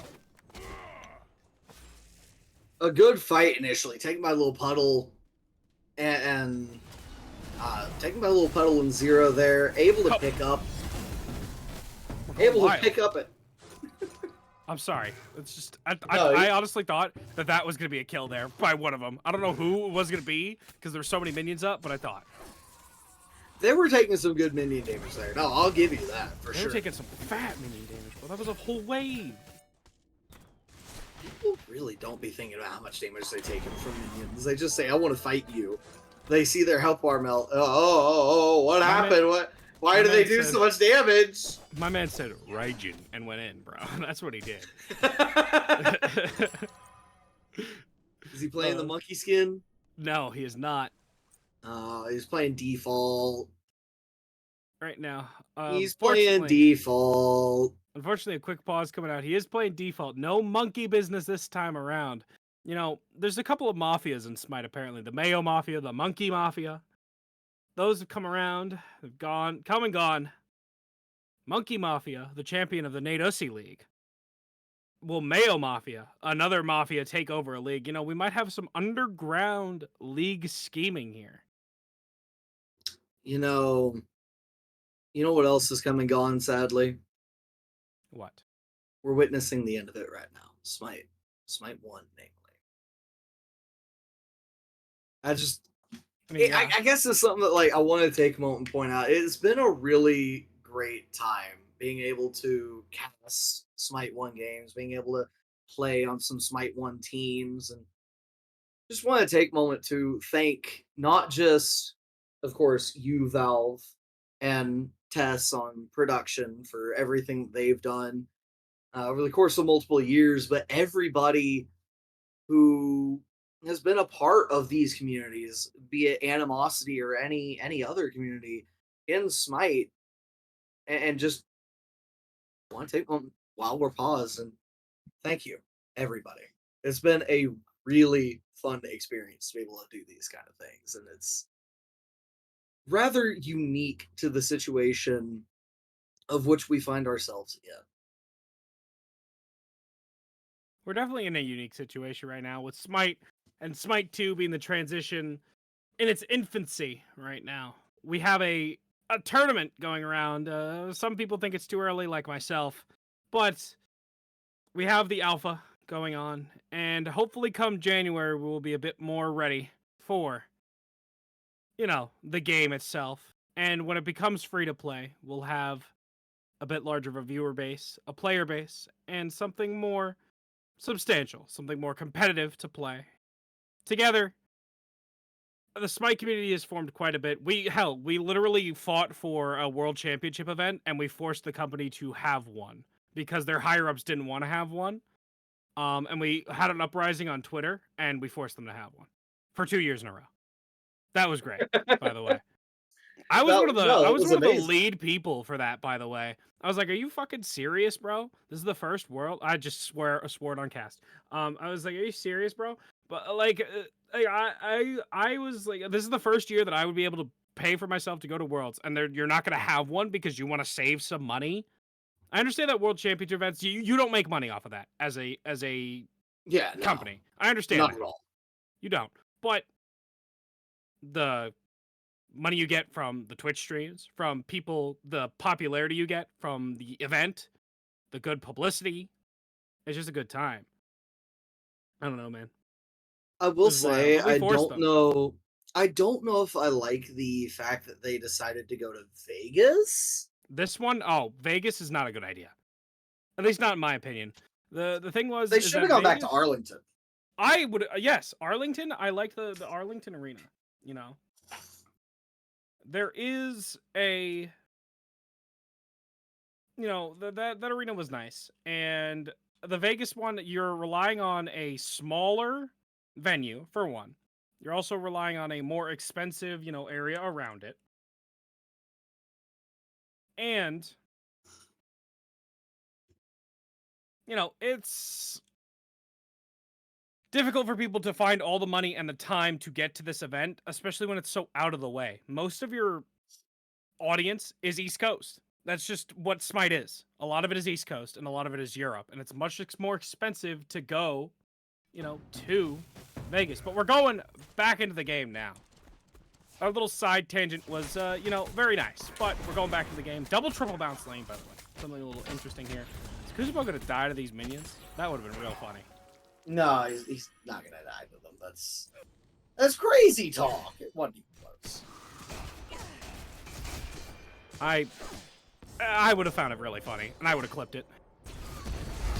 Oh, but good. You know what we're clipping here is we're clipping on the edge for the jump here. The health bar, low for Little Puddle, but he won't fall just yet. So we see the jugglers are fighting it out here. Lancelot chasing down the Pele.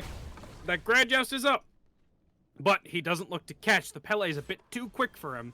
She's here with this volcanic lightning, though. Are they looking for a fight here? Pele Fusion is really kind of playing with fire here. Granted, he is Pele, so you know, come and you go here. But the Taiko drums coming out. Absol once again claiming another solo kill on the Dab Llama.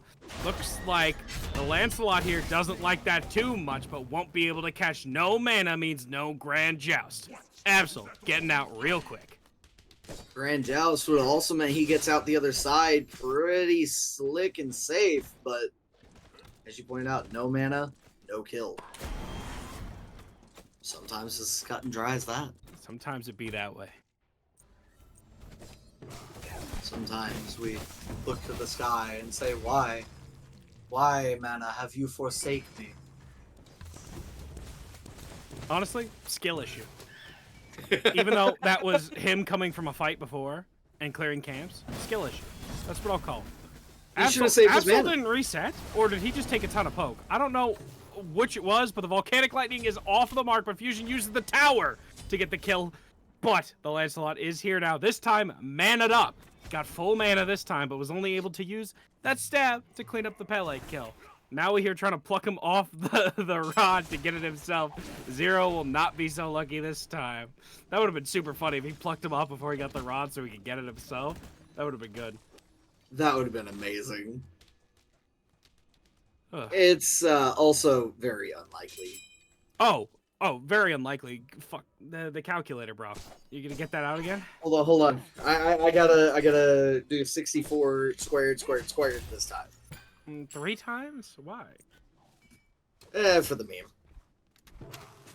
But no, we're doing the likelihood that he gets him off of there. It's not frame perfect, but you have to kind of have an understanding.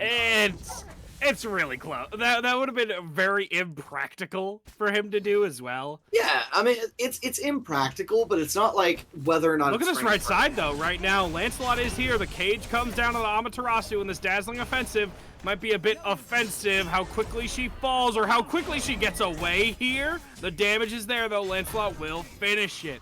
Grand Joust had to be burned for it though. Unfortunate. As the Maui Island comes out and is off the mark, Pele is here though. Pele looking for the lockdown, looking for the volcanic lightning, and the lightning will strike. Dustbutt picking up a kill on a 0. Oh my god, the landfall looking for Dustbutt there. Very, how to put that? Very ambitious ultimate out of the Maui. And a very ambitious bit of positioning out of the Kuzenbo. Listen, Kuzabos are another breed of just walking it, bro. You just kind of have... Kuzabo has an aura about him that he just kind of walks where he wants to. And Kuzenbo has just another passive now. It's I go where I please. Description. mitigation I go where I basic. please. Description, yeah. Fable's taking quite a... I hope he's enjoying that 100% uptime, because I don't know if Jex is going to have 100% uptime anymore. He doesn't have it yet in the game, but Fusion is here to clean up the kill onto Uncle Fable. The Grand Joust is burnt out here, but Jeximus will fall to the great screen. Fusion will get out, though. Jaximus unable to wait and live long enough for the dash to come off cooldown. Means that the Amaterasu is going to join Uncle Fable, at least for a moment, in the gray screen. Before Uncle Fable, of course, comes back up and the Mystic Sea Serpents decide to take this objective. Looks like Kuzbo doesn't want to give it up for free just yet. And did he take that away? I do not believe he did. No, he didn't. No, Maui was hitting that ward. I thought he did with that water grave, to be honest. That would have been super funny if he did. But it looks like Absol's taking away the life. The Aegis burned right now, and he's barely alive, but no, it was turned around by the Lance. My man's has been getting solo kills all game, and Lancelot just kind of did it to him right there. Lanston taking Absol down a peg. That was straight dirty. I just gotta point that out. 100%. That was disgusting. It was gross. Look at Fusion right now. Fusion is just harassing right now, and it looks like he's about to be harassed. The Ring of Spears will likely come down right for the volcanic lightning. Perfectly timed by Uncle Fable. Looks like you're gonna be calling your uncle. Maybe for some help here. By the But way, it's a bit too late. Uncle Fable just got a permanent stacking power buff, and Look at where this green buff has gone from so far. Bob's Inter. Is he gonna secure it? He does. Bob's Inter took it all the way to Gold Fairy Pit to get it right now. Bro, what is going on right now? There's so much chaos on this map. I almost called them Mango Mafia. I've got the wrong food group. Mayo Mafia, Mystic Sea Serpents. This set has been wild throughout, and I'm here for it, man. This is a great time. Actually, something I want to point out now. This Odin went Contagion next. I love this pickup. What do you think about it? so the contagion out of the Odin just means that he's not putting down his ult, and that's the only time.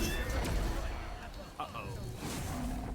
Here comes another gank here. The shell comes through, and Dustbud is trying to run away. You can't get that guy off the horse, though, as Kuzenbo, unless you do enough damage. But the damage is now here. Maui pulling over 3 with that landfall. The bounce off the landfall, however, was a bit too much to handle. Raijin is here with those Taiko drums and drumming away the beat of your life bar.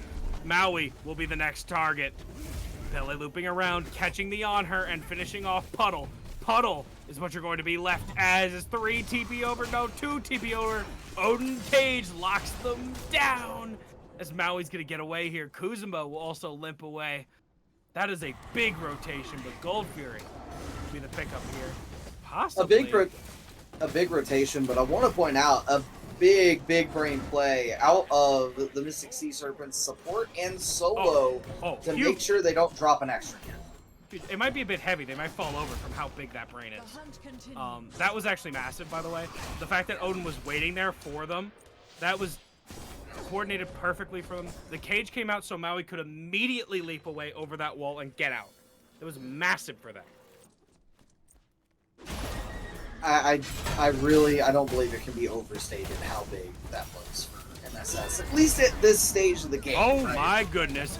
Ultimates exchange, Volcanic Lightning, and the Grand Joust, but it looks like the Lightning wins. The Spear comes through from the Odin for the stun, but Raijin is here to peel him out. Absol looking for some damage. Ama's here with that 100% uptime, funny Frostbound item.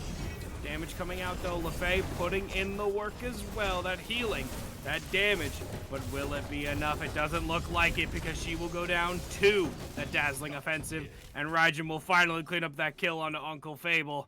Mayo Mafia looking dominant right now. Mayo Mafia looked dominant in one fight. Mystic Sea Serpents then decide to look dominant in the next. This has been back and forth. This is just a really close affair between these two teams yet again. As Zero trying not to take too much poke between the minions and Fusion here. Though a lot of poke coming his way at the moment. Well, I'm sure Zero is just going to walk away from that. There's no reason to die for that beacon.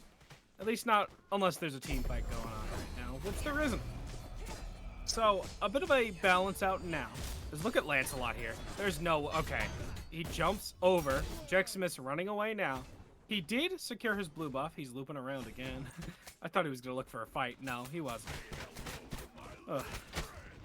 Stressful. The Maui is over here now. What the hell is going on? They're waiting for Jex to go for his blue buff. They're waiting for it. And they have. They have been. They've set around the corner. Looking to catch him. He's stunned out. The dash was not caught, unfortunately, but the Grand Joust is here. And all 3 ultimates were burned, and it looks like that Ring of Spears was celebratory. Unless he did get the stack, which he probably did. It looked like he got the stack. It looked like the Ring of Spears came out moments before the actual landfall of the landfall. The leap from on her, and he will be the one falling to the land. Little Puddle, taken down by Fusion. There's a lot at stake in this game. Just to reiterate, this is game 4 of a best of 5 here. Mystic Sea Serpents, of course, as you can see on your screen, up 2-1 in this set. Mayo Mafia looking to bring this to a game 5, and so far are on their way to doing that. They are, but you know, having your carry die here, beads burn on the horrific and the hook on the Maui. He's already backing up. He knew boy. he hit that. That was big. The Lancelot is here, putting in some damage as the Ho Yi can only buy time for himself and hope a miracle happens. But no miracles come in the battleground of the gods. The Pyromancer's pulled. Pele burns the beads as Morgan Le Fay is goodbye. I blinked and she disappeared. Fusion takes down Dab Llama, and over on the left side here, Uncle Fable fell as well. There's so much going on the map right now. Alma's trying to run away here, using that movement speed herself to get away, and will outspeed. On the other side of the map, you got the Pyromancer going down, a big objective pulled by Mayo Mafia, considering the fight was relatively even as far as deaths are concerned. So an even fight and then taking the objective? Well, Mayo Mafia, good job taking another win across the map. Another quick and easy win for them, taking that split off on the map. That is a, you know, Dustbutt fell, but then Jeximus walks over to left side and takes down Uncle Fable.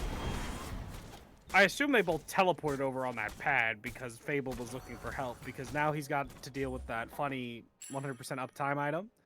And Amaterasu does just win that fight eventually. Unfortunately for the Odin, she does just win that fight. And there's not really too much you can do about it.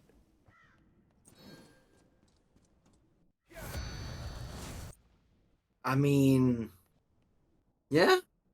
It's kind of just as simple as that. Amaterasu just outboxes you. There's nothing you could do about it. Odin has shielding, but there's only so much shielding that helps you when Amaterasu just rips through it so quickly. Oh, well, speaking of being ripped through, Lancelot once more, the Grand Joust will appear on the ground, but it will not go off. Lanston falling once more. This game's kind of falling apart for the Sea Serpents. The Sea Serpents just keep getting caught all alone, out of position in every which way. People found somewhere between 40 to 80 units away from each other. It's things are going from bad to worse. They start to try and farm, they get caught out. And you have games like that happen sometimes. But what's happening right now is Absol going nuts. Dab Llama will fall, and Kuzumbo is in there getting involved as the cage comes down from Uncle Fable. The Phantom Shell used, but I'm not sure if it was necessary. But it was definitely used, as on her little puddle is low right now. Fusion walking away, making sure Soul Inner gets out as the Gold Fury has been pulled by the rest of Mayo Mafia. Mystic Sea Serpents have come in now. Zero looking to possibly steal. Doesn't look like he will, as now Amaterasu's slowing him down. Odin walking over back to Solo's side. I mean, Mystic Sea Serpents, the way they get back into this game is by farming. It's that simple. You're at a 4-level deficit in mid. That might be the entire deficit. That's basically the entire deficit is mid lane. Like, yeah, you've got a 2-level jungle. I mean, 2 levels in ADC as well. Okay, so yeah, solo you're fine. Support you're fine. Everybody else on the Mystic Sea Serpents, everybody that's not a frontliner, needs to start farming and really put their nose to the grindstone about it, because you cannot be level 14 at 18 minutes as a mid laner. That's just not acceptable. No, but also what is not acceptable is Bops just being able to walk up under your tier 2 and take down your jungler like that. The team was there in support, but the support is the one who takes the blood of the Lancelot. That is a... Look at this guy. Look at this guy. ADC walked up by himself, by the way. You know, Bops was around, but not close enough to where he would help immediately. That was crazy. It's criminal. I mean, you can't be letting people get away with this kind of stuff and expect to win a game. Like, they've, don't get me wrong, I'm not saying they haven't won games. They've won 2. They're currently, this is game 4 of a best of 5, right? Obviously, Mystic Sea Serpents, they have a game they can fall back on, but that doesn't mean you want to. My point is, when you're playing a game the way they're playing this one, you don't expect to win these. No, you don't. But Mayo Mafia is expected to win this. They're setting up to win this. We look to see where Dustbutt is pathing. Looks like he's going towards the right side jungle now. Fire Giant may be the next target, or at least Pyromancer is. We need to see some farm up, though. 2 levels, almost across the board, except for support solo as well. Now, though, you see this Odin, Uncle Fable, taking a bit of poke, but that shield absorbing most of it. Jeximus is floating off stage right, though. We see our carry has shown up, and now it's time to take the objective. Left side, we have a little puddle taking that tower. Watery Grave comes out, but just his own. It's a zoning tool, guys. Don't worry, it's a zoning tool. No, number one thing Kukulkan players say when they miss an ultimate. It's a zoning tool. I should know. I've done that. That being said, Bops might be in a little bit of trouble. Or at least I would think if his health bar wasn't so stacked with little ideas. Just saying. Yeah, I wouldn't be too concerned. Zero stole that. He stole one of them. The number of times I've walked up and done that with with Maui is not okay. You can block his abilities, so it just always makes it feel worse when Maui steals them. And the thing is, you can block that too. It's like Fafnir Hammer. It's got the same effect, but what doesn't have the same effect is the damage that Pele is going to put into you there. The Volcanic Lightning to finish off Dab Llama. Damage in the mid lane, though. Dustbutt having to leap away while Bops walking in to make sure his carry's safe. Yeah, I thought they were going to keep going. Uncle Fable, though, taking a bit of poke and then walking away. I'm looking at the slash lines this game, the damage dealt this game, the XP per minute this game, and you can't have a Morgan Le Fay that's died as many times as both your solo and your jungle combined. It's one of those, you can't step up that far. And as much as I don't like harping on it, or feel like I kind of feel like I'm harping on it a little bit, it's literally all 7 of Llama's deaths here. It's just stepping a little bit too far up, and then a little bit too far up, and it's just like more and further up each time.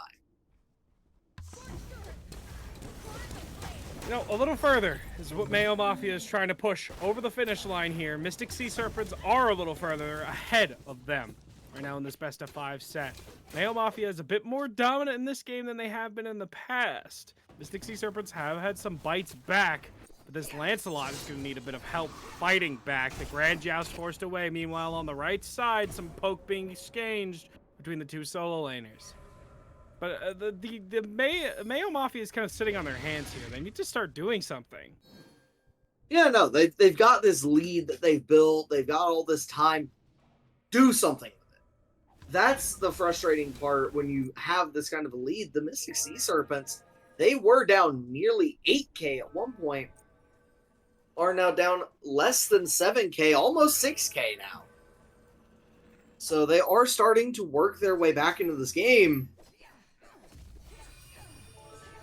It's just whether or not they can find their footing before Mayo Mafia actually end this game.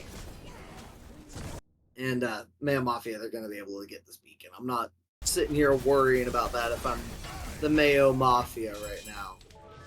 We just need to set up around fire, I think. But it looks like Odin's being set up on. The dash in, the thunder crash in, too. No concern at all.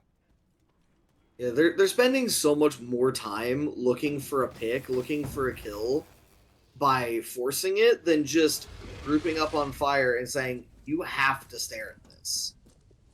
We enforce that you have to look at this, otherwise we'll take it. So yeah, they're looking. Certainly looks like the bait is being placed. They're all here. All 10 players are here. They are. They're kind of just staring at each other, though. There's some poke coming through. Zero takes to half. Looking to reset. Jeximus on the zone right now. Looking at DPS fire now. Absol not DPSing just yet, some poke being fired out, but the Fire Giant has fallen quite low here. Looks like Mayo Mafia has reset it though, looking for a fight. Odin seems to be the first target, going for the next one. Jex is in, and so is Pele. Dab Llama locked down and put down. Maui will pull in one, but won't even get the pull as the beads is burned. The damage, Mayo Mafia will secure the Fire Giant. Damage will now come through onto Zero here. Zero trying to be a hero, saving his carry, but it will result in his life. Fable will secure Jeximus. Will it be enough to secure Bops? I don't think it will be. Lancelot is here, though, taking down Fusion. Bops will not fall, though. Dustbutt is here, and now here comes Absol. Fable will fall. Triple kill for Dustbutt. Let's run it down mid, boys. Run it down mid, indeed. They're down 2 players, but Mystic Sea Serpents are down to just one little puddle versus the world. It's on her, trying to stay where he can't be easily seen, as this is in the way as well. Bomb is dropped. The damage on Dustbutt is there. He's going to have to leap over the wall, and the Phoenix has not fallen just yet. They want it, but they can't have it just now. The Emperor's armor from the Maui coming in as well makes it even harder for them to push. I actually really like the Imp's armor out of the Maui here. I know he's like hard stacked into this physical defense and all that. He's not really taking the damage from Absol. He's taking a lot of it from Jeximus, from Dustbutt, from Fusion. So not worrying so much about having magic defense is fine here. The biggest part of that is that he's got this Imp's armor for his team, right? So what he's doing is he has that for their defense. They need that 6-man, and they're going to have that 6-man. That 6-man is going to be very impactful with that Imps. Emperor's armor is usually something that's overlooked by a lot of supports just because they want other items in this slot. They're not able to get to it, but I feel like it's powerful. It's something that's overlooked a lot of the times, but the Mystic Sea Serpents will take the Primal Fury and then take their tail, put it between their legs, and run off. Because right now, anytime that they've been caught by themselves, they've been caught with their pants down. Pele's looking for more. The mid-Phoenix will fall to Ama. Damage coming onto the Odin. Uncle Fable looking to be wrapped around on Ama's taking the long way around, catching this Lancelot on the side. Damage being exchanged between the two, but it looks like Ama's losing out on that trade. Left side bird, though, or left side tower, taking quite a bit. Dustbutt will lose his beads. Ama's not here, but the landfall is. The damage is through, though. The Lancelot charging into the Raijin. The Raijin will not turn the damage around in time. Little puddle will fall. We see the Lancelot behind, as most of the Sea Serpents have fallen already, but most of the Mayo Mafia have fallen as well. All the carries have, and it's only Fusion up there by himself. And now it's only Bops, the only one alive. Lancelot is the only one chasing him, but that's all they will need. The only one they will need. That is a triple kill for the Lancelot here, and that is a turnaround play for the Mystic Sea Serpents. What a fight for MSS in this one. I mean, 4-3-4 is your support right now, but 9-5-2 is your Lancelot, who's pulling you through to victory at the moment. I mean, dear Lord, Lanson in that fight kills the Raijins, that low HP, catches Dustbutt trying to just kind of recover health or start to back there. I'm not entirely sure what. And then on the back end, able to survive long enough against Bop Center to get to get his horse back under him for that HP shield and then kill off the support as well.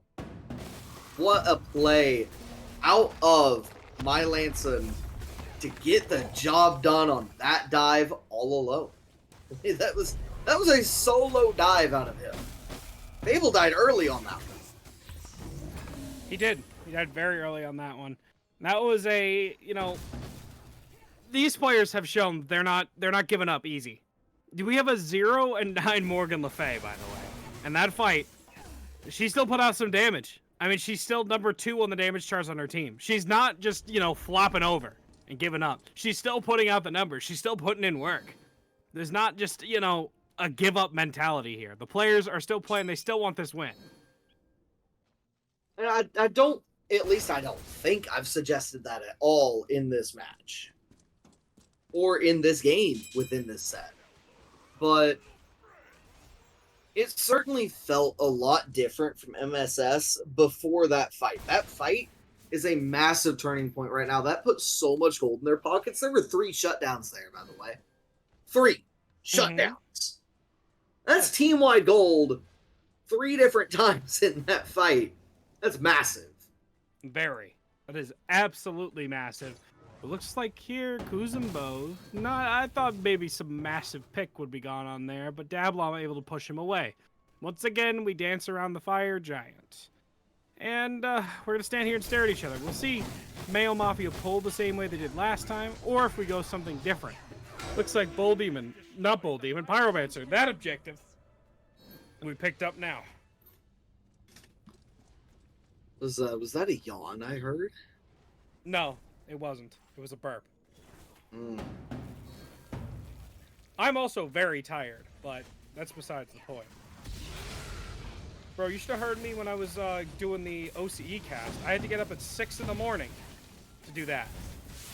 Fire Giant will be contested here by the Mystic Sea Serpents because Mayo Mafia will secure it, but Lancelot's looking for more. Dustbutt is the target. Fusion will be the first to fall, however, and Lancelot will be quickly falling afterwards. Absol's looking to back up his carry. Odin is in now, looking to lock down Jex. Kuzumbo splitting off stage right, and the teams have split jungle for jungle. Win to Mayo Mafia with that EFG. I'm not entirely sure that's a win directly to Mayo Mafia, just because they got EFG. Mystic Sea Serpents, they're fighting back against the momentum of this game and just trading jungle for jungle here after Mayo Mafia took the Fire Giant. That means Fusion cannot so easily dive into the back line of MSS and just kill Llama or kill Puddle at their leisure. They have to be a little bit more cautious of that because they don't have that regen. Seems like caution is not what Jex is putting into these. However, walking forward, and now the lockdown onto the Kuzumbo. Bops is stuck in the corner here, but not for too long. It's not too much of a threat for him. Uncle Fable taking some poke from Jex, and Jex gonna have to dash away towards stage left, healing up with this EFG plus that Amaterasu one. We'll have him topped off real quick. Oh, health is supposed to be an issue for Alma? Since when? Oh, health? She had low health? I don't see any low Health health. bars? Huh? I don't see. Huh? I don't even see a health bar. Health isn't a resource to Alma. She just has it. But no, Mayo Mafia, they're trying to get this Oni Fury. Oni Fury would be massive for them on this push. The empowered minions would make it so easy to just walk in and grab any Phoenix they choose. They already have the EFG though. Mystic Sea Serpents will steal it away, however, and the Dazzling Offensive comes through. That pillar was expertly placed to block him off, and the Lancelot will be collapsed on and destroyed by Absol. The Maui will pull one. Dustbutt will be the target, but nobody's here to follow up. The damage is in though. The triple hit, the triple taunt from Absol is in. Absol going absolutely nuclear in this game right now. The damage is here. We're looking for Uncle Fable. Dustbutt jumps in, putting some more damage in, and 0. 0 is what your health bar is right now. Dab Llama and Uncle Fable are all that stand between Mayo Mafia and tying up this set 2-2 right now. We're waiting. We're getting a reset on Jex because of a ward that has been placed down. The teleport is coming through now. Dab Llama putting some poke on the Bops. It looks like we're going under now. We're here. Pele's in left, but we got 4 in mid. The mid Phoenix falls. Uncle Fable has very little health. Are we going for the left Phoenix or are we going for Titan? We're just heading to left. We don't want to take it too risky. We have to be careful. We do have to be careful because now the team is up. Jex walking a bit too far forward here and might take the cage. No, the cage does not come down in time. Catch him out. I do like that Fable doesn't use the cage here. He's going to elect to save it for an actual fight. Probably on the Titan. And it just means that it's going to be a little bit more difficult for Male Mafia to just run it down at the Titan, which again is a good thing if you're the Mystic Sea Serpents right now. If you're the Male Mafia, you're trying to see if you can bait out that cage, because if you can bait that cage out, it makes things so much easier. Just run at that Titan if you can't, if you get any kind of window. It does. It makes it so much easier. That player-made geometry, they have a lot of it on the Mystic Sea Serpents right now, but they will secure the Pyromancer as well. I don't think they will be picking up that bomb anytime soon, though. That is a bit of an ask to walk into that entire team. That's for sure. No, they're not going to be picking up the bomb, but I mean, denying the bomb of the Neo Mafia is so big. Absol dashes in, though, taking down Dab, but is that going to be a worth trade for your own life? Maui locking down the kill. In the mid lane, however, Fusion's going to have to dash away, but Jex is taken on too, it looks like. No, it's Bobs. Jex is here with 0. Bob's zoning away too, so Fusion can get away. Absol for Dab. I do not think that's a worth trade. No, that's not. For argument's sake, Dab is 0-10, Absol's 8-3. Dab has been countered out the entire game by Mayo's game plan. Absol has been an instigator and leader for Mayo in the fights. You are trading a good chunk of your CC, a good chunk of your damage for someone that's not been allowed to impact the game for the Mystic Sea Serpents. Just not a good trade. This cage comes down, but it doesn't look like anything's going to come from it. Cage was just a bit of a, you know, a little pretty ring for them to sit inside for a bit. Reset coming out from the Mayo Mafia. Once more, Raijin does not have that Fire Giant, however. They didn't want to wait, which I think is okay at this point. It sucks to not have Raijin with it, but you also don't want to take the risk of losing it. Yeah, you don't want to lose EFG to the Mystic Sea Serpents and give them away back into this game for free. Mayo Mafia have really dominated the map state for the last probably about 10 minutes now. Have been able to really pull away in this one, extending a 5,000 gold lead to a 11,000 gold lead right now, being 10,500. If my numbers are right. Oh, never mind. Look at these guys. Look at these guys. Pushing it All even teleporting further. over. All Pushing it teleporting over even right side. further with that Gold Fury. 11,500 gold now. Big numbers. And in big numbers, they move. Moving over to this right side to take down every structure on the map. Mystic Sea Serpents trying to set up.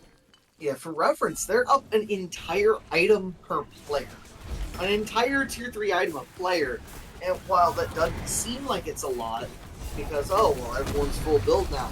Yes, but only one team has potions. One team has potions, but one team also has an engage here. That is the Mystic Sea Serpents, forcing away Bops and Absol.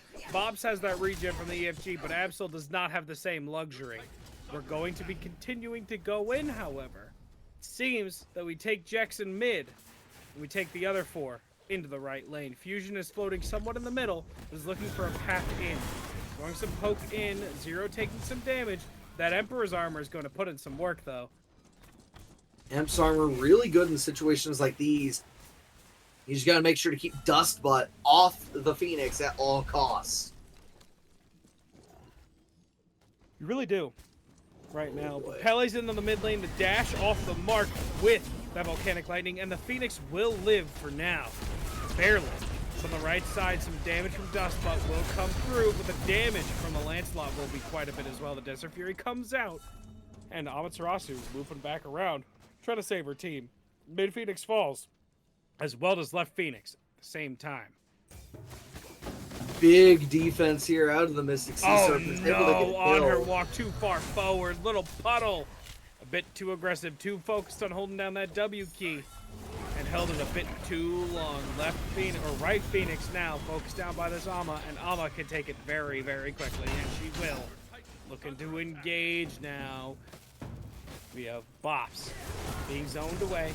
We have Dustbutt being caged away, put inside the box before being put down, but Lanston will fall to Absol here as Alma's looking to buy some more time. She's literally at a sliver of HP, but Dab Llama will fall. Absol will fall right after, and the damage here, Bops will not have enough of it. You just gotta buy time for yourself for your teammates here. Can you? Nah, you just get away. Good. Bops able to get out of dodge at least, but it is Fusion and Bops alone for the next 35 seconds while Mayo Mafia just are forced to recover and recuperate on the other side.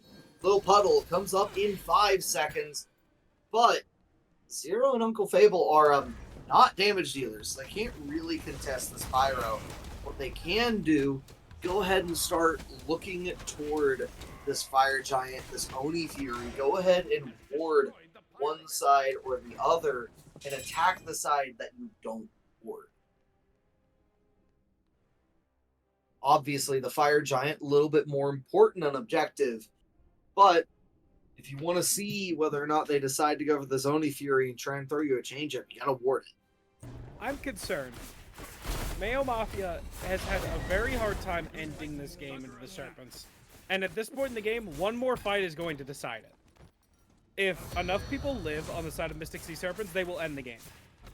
And if enough people live on Mayo Mafia, they will end the game. I mean, it's just one more fight in this game. Could just end it all.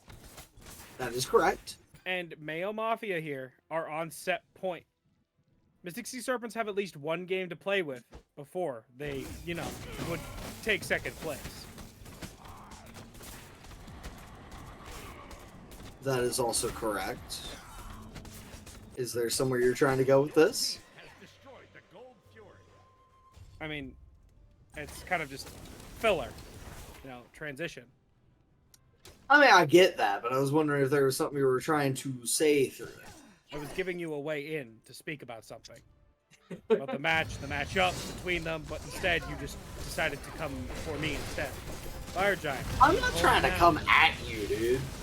I promise. Sure. It's late. I'll forgive you. We're going right Mayo side Mafia. now. Take it as an opportunity, however, to go at the Fire Giant. They do take it. It looks like they'll take the fight here after as well. They are looking for the fight here, and grabbed away is Fusion. And Dab Llama will pick up the first kill for himself. No, second kill for himself. Excuse me, but Amaterasu's in. Jeximus putting the dazzling offensive down onto Dab Llama, and Dab Llama might meet the Gray Scream once again, but in is the dive for the Mystic Sea Serpents. Damage coming through onto Lanston, and Lanston will fall. Jex has to buy himself some time here. 2 for 1 so far, and again, Mayo Mafia unable to push forward. Mayo Mafia have taken Fire Giant each and every time it's been available. I believe the one that the Mystic Sea Serpents have is actually a Bull Demon King, not a Fire Giant. That being said, they also have failed to push the Titan each and every single time. And, notably, at 2-11, look who leads the damage charts right now. None other than Morgan Le Fay. What that tells me is, as much as they've tried, and as much as they've succeeded at putting this Morgan Le Fay into the dirt, keeping her down, getting her out, she's been able to find her way back into this game. She's been able to make her presence known. And when you have a Morgan Le Fay who exudes pressure onto anybody, well, namely, onto the people trying to dive her, she can be pretty hard to deal with. Mystic Sea Serpents here, they're going to set up for defense on this left-hand side, and something tells me they're going to defend it. If the trend continues, the Mystic Sea Serpents will defend it once more. However, that is a 2-3 split will be coming up soon as Ho-Yi enters from the backside. Possibly Fusion floating in the middle once more. Warding coming down from both teams here. Damage. Poke coming through. The hook onto Bops. Damage here. Pinned into the corner. That big Kuzumbo body. Unable to get out, but they're not putting any damage into him just yet. And now is a 4-1 split. Odin in the mid lane by himself, which is a big opportunity for Mayo Mafia. Fusion walking towards mid now. It looks like 3 of them are in mid. Morgan Le Fay is kind of floating in the middle, but the Taiko drums comes out. Damage onto Le Fay is there, but Ho-Yi's forced away, and Ho-Yi is forced into the ground. On her puts him down, but Little Puddle will fall right after to Absol. The team is rotating over. Mayo Mafia have not had a successful push this game, and it might not change here. Absol falls, but it looks like Jex is putting some work into Dab Llama. Dab Llama gonna need some help here, but Fusion puts down Latson. Looks like they're backing away now. Jeximus, the kin-size Amaterasu, trying to put in some work, but there's only so much damage you can do here. Kuzumbo dashing away, and it looks like another reset. Another reset and another Fire Giant buff taken away from Mayo Mafia, as it looks like we have a re-engage here. Re-engage indeed. Some trades out. Jeximus is here, but now Dab Llama is back. Dab Llama still does quite a bit of damage, and the Watery Grave comes out to dissuade any more aggression. I believe the sprint came through there as well from the Maui. No, I might be crazy. No, it definitely did. It definitely did come out. But the reset is here. Oh boy. Things have gone almost full circle here. And Mystic Sea Serpents, they just tooth and nail, fighting with everything they have been able to fight them away, but not before losing at least a bird on each push. On her, gonna shove out this left-hand side. Meanwhile, everybody's just setting up as best they can. And that red buff right there is not something you want to see right now. After so long where this Morgan Le Fay has not been allowed to have this red buff, this power buff around her. Finally gets it back here, 45 minutes into the game. And as you pointed out, we're staring down the barrel of an MSS win or a Game 5. Those are the two options here. I'm dreading a Game 5, to be completely honest here. It is almost midnight. But that is besides the point here. The Mayo Mafia has been tooth and nail clawing for this one. Mystic Sea Serpents have not been making it easy in the slightest. Every inch they have clawed, they have fought for, they have pushed for. The Sea Serpents are making them work hard for it. The pillar comes through, the damage comes out on the Bops, but Bops dashes away. This Kuzumbo is a little, unkillable at this point in the game. You say that, but we'll see if that holds true. The Emp's armor still there, and now acquired on both sides. Bob Center also with Emperor's armor, and the Fire Giant burning rapidly. Very, very quickly as the fight looks to be engaged. Jex dashes in as the Watery Grave comes out. Left side, however, Fusion will take down Labston. Dab Llama will fall to Bops. It looks like Jex is trying to buy some time for himself. The Mantle of Discord stun will come out. Absol is low here, but it looks like we have Fable, who's a bit more low. The dash in. Absol has no regard for his life if it means the team will win. Little Puddle will fall, and it is only 0 left, meaning the writing is on the wall here. The game, unless 0 has some sort of miracle here, will be over. 0 is over, and Mayo Mafia are taking us to 5. Mayo Mafia, they got most of the way here pretty quickly. Not necessarily easily, but definitely quickly. Took a pretty big lead. But the Mystic Sea Serpents, time after time after time, it was like banging their heads into a brick wall.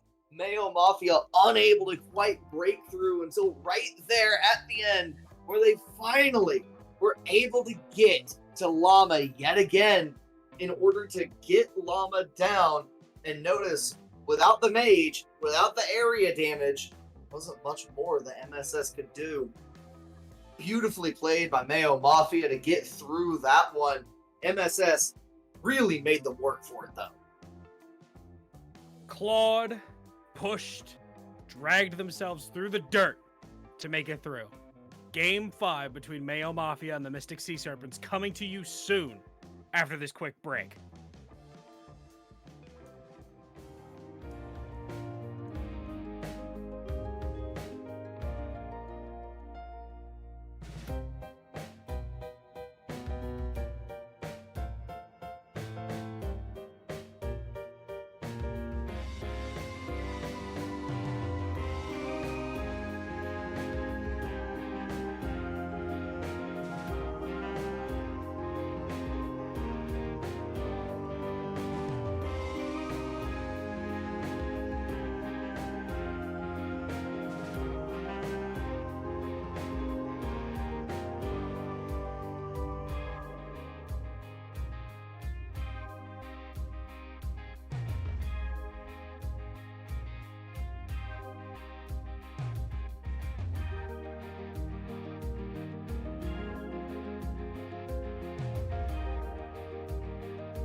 for the final time tonight.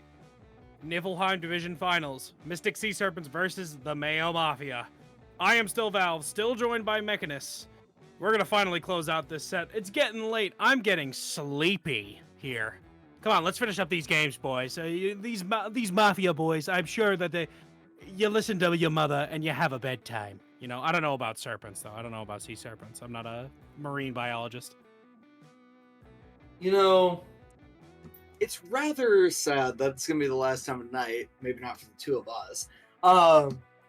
But it is not the last time this season. We do still have another finals to go to. But that's not happening tonight. What's happening tonight is whether or not Uncle Fable and company can close this one out, get themselves a win, or whether Absolry and the Mafia can come in with some underhanded tactics and get the job done.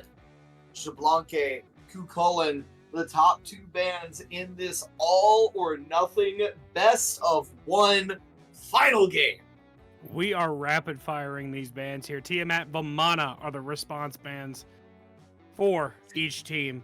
And I would not be surprised to see the Amma taken away, and it is taken away by the Mystic Sea Serpents. Jeximus has been putting on a clinic with that pick, so not surprised to see it go. Cthulhu is also still up, so that might go away as well. The Raven is up, and will the Mystic Sea Serpents pick it first?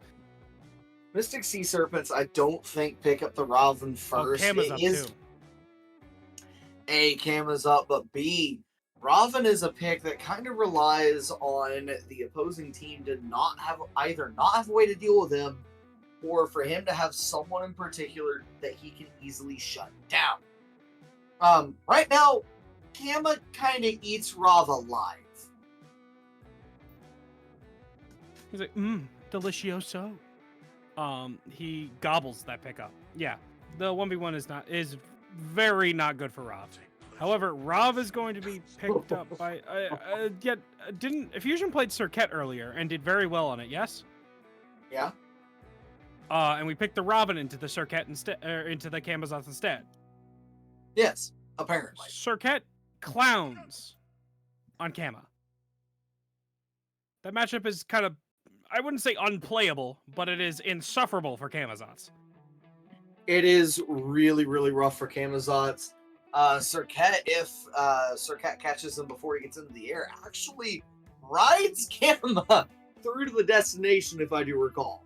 No, I do not think so. I think she is forced off. Is she? Yes. She is. The thing is, she can't be removed from the map as well, because then she'd be like stuck on a rock or something. But Terra Charybdis picked up here for the Mystic Sea Serpents, trying to dissuade at least aggression in the duo lane. And that's a pretty safe lane. That is an incredibly safe lane, but again, there's a reason that Terra, as much as like, okay, you can just press forward, she can also be pretty difficult to play because she doesn't have any traditional peel tools. That stun, you're not using it for peel. I'm sorry to break it to you, but that's not a peel tool. You're rarely using it for peel.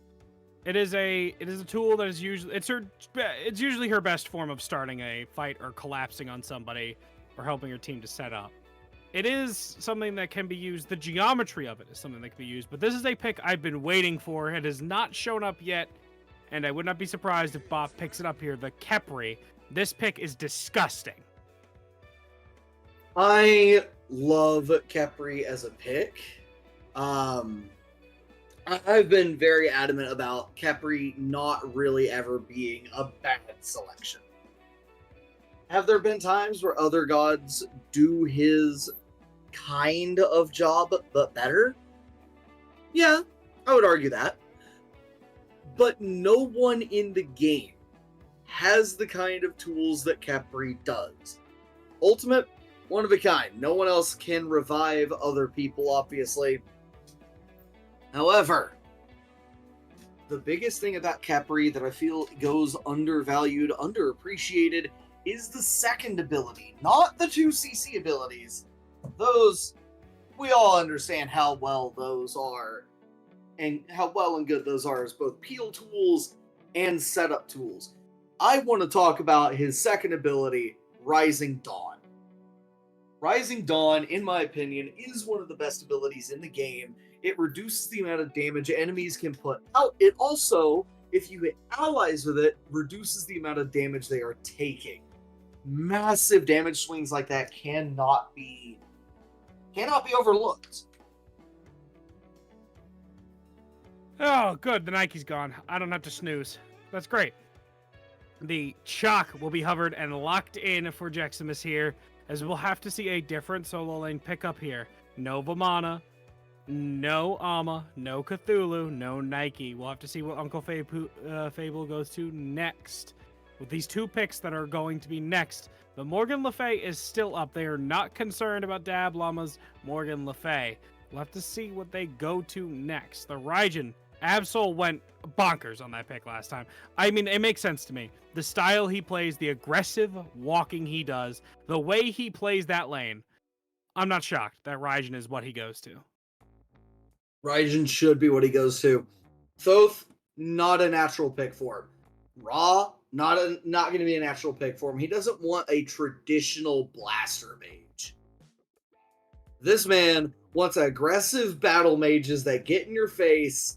And here we go. Press for to gank. Nuwa hovered by the Mystic Sea Serpents. Never mind the change over to Horus as the hover. That's an interesting hover here. And a hover that I really don't like. Okay, that's more acceptable. Horus would be a very awkward lane into chalk because Horus is a kill lane in a solo lane. What you're trying to do with Horus is get kills, get picks. And while Camazot's Horus could definitely try, chalk is hard to kill. And with Raven backing him up, that's difficult to kill. But the Shiva will be locked in for the pickup here. An interesting pick that we don't see too often, but I do like it. Something that's disorienting. Something that's difficult, to deal with in the mid game. His late game is a little lackluster, but he works. Agni, however, is the pickup for Dab Llama here, drifting away from the Le Fay, as Newt is hovered. Drifting away from the Morgan Le Fay in a way that I really like. Morgan Le Fay doesn't handle Rav super well. Yes, she's got great self-peel tools. Raven has great ways to handle those self-peel options. Having someone like Agni who creates distance is exactly what you're looking for Dab Llama here. Create some distance, create some separation, and really just not let Rav stay on top of you. That's the big one. Oh. As we await the ADC selection from Mayo Mafia. At this point, I would not be surprised if they just go Hachiman. I mean, it's a safe pick. It's a solid pick. It's going to be a boring dual lane. They're probably not going to kill each other, but Hachiman would be decent. There's nothing wrong with being a safe pick, especially in this late fight. How late this set goes, it is a rough one. Hachiman, the pickup, not surprised here. As the two team comps are round up. When you're in a game 5 of a best of 5, there are two kind of strategies that you can go for and feel confident in them. The first one, well, 3 really. The first one, pick your comfort picks. Just play comfortable, and at least that way you can say, they had to beat me on my best god. They earned it. The next one is play safe. Don't give it to them easy. Play things you know they're really going to have to work through, even if they're not super comfortable. And just make sure it's really hard to beat you. Yeah. And then you have the third option. Keep it simple, stupid. If keep it simple to you is build a W key comp and say we're going to stomp them or get stomped, so be it. If keep it simple, stupid means just pick a bunch of circles, so be it. But keep the gameplay simple and easy to execute on, is the last of those three real ways to take a game 5. And in that regard, I think both of these two teams have done a very good job drafting for a game 5. Both have kept it rather simple. Rav, very safe. Raijin holds W key very well, and it seemed to be very comfortable for Absol. Capri, very, very good at keeping his team safe, very safe overall pick, and very easy to play. Shock, easy to play. Hachim, easy to play. Zot, I would argue, easy to play. Terra, very good at keeping her teammates safe with ultimate, good at hitting W key on people. I would argue that Zero has already shown Terra is comfortable for them. Charybdis, very safe, very easy to play. Shiva, very easy to play. And Agni, able to get aggressive rather safely with that dash. And I have heard argument before that he is easy to play. Both these two team comps, in my opinion, leave nothing to be desired except to see the action down on the battleground. This is the final game of this best of 5, and Mayo Mafia, with their backs against the wall, did not care. He got his fumes first. I was going to go on a monologue, but he got the gas. He got the gas. He's filling the room with the gas. The gas. Something tells me Gas. he did not mean to select that ability. I'm going to pretend like he did, and he got the gas. Some people do that. Some people get noxious fumes first. I don't know why. Just get the dash, but gas.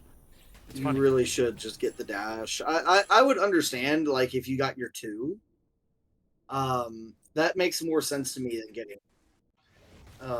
He didn't get his dash second.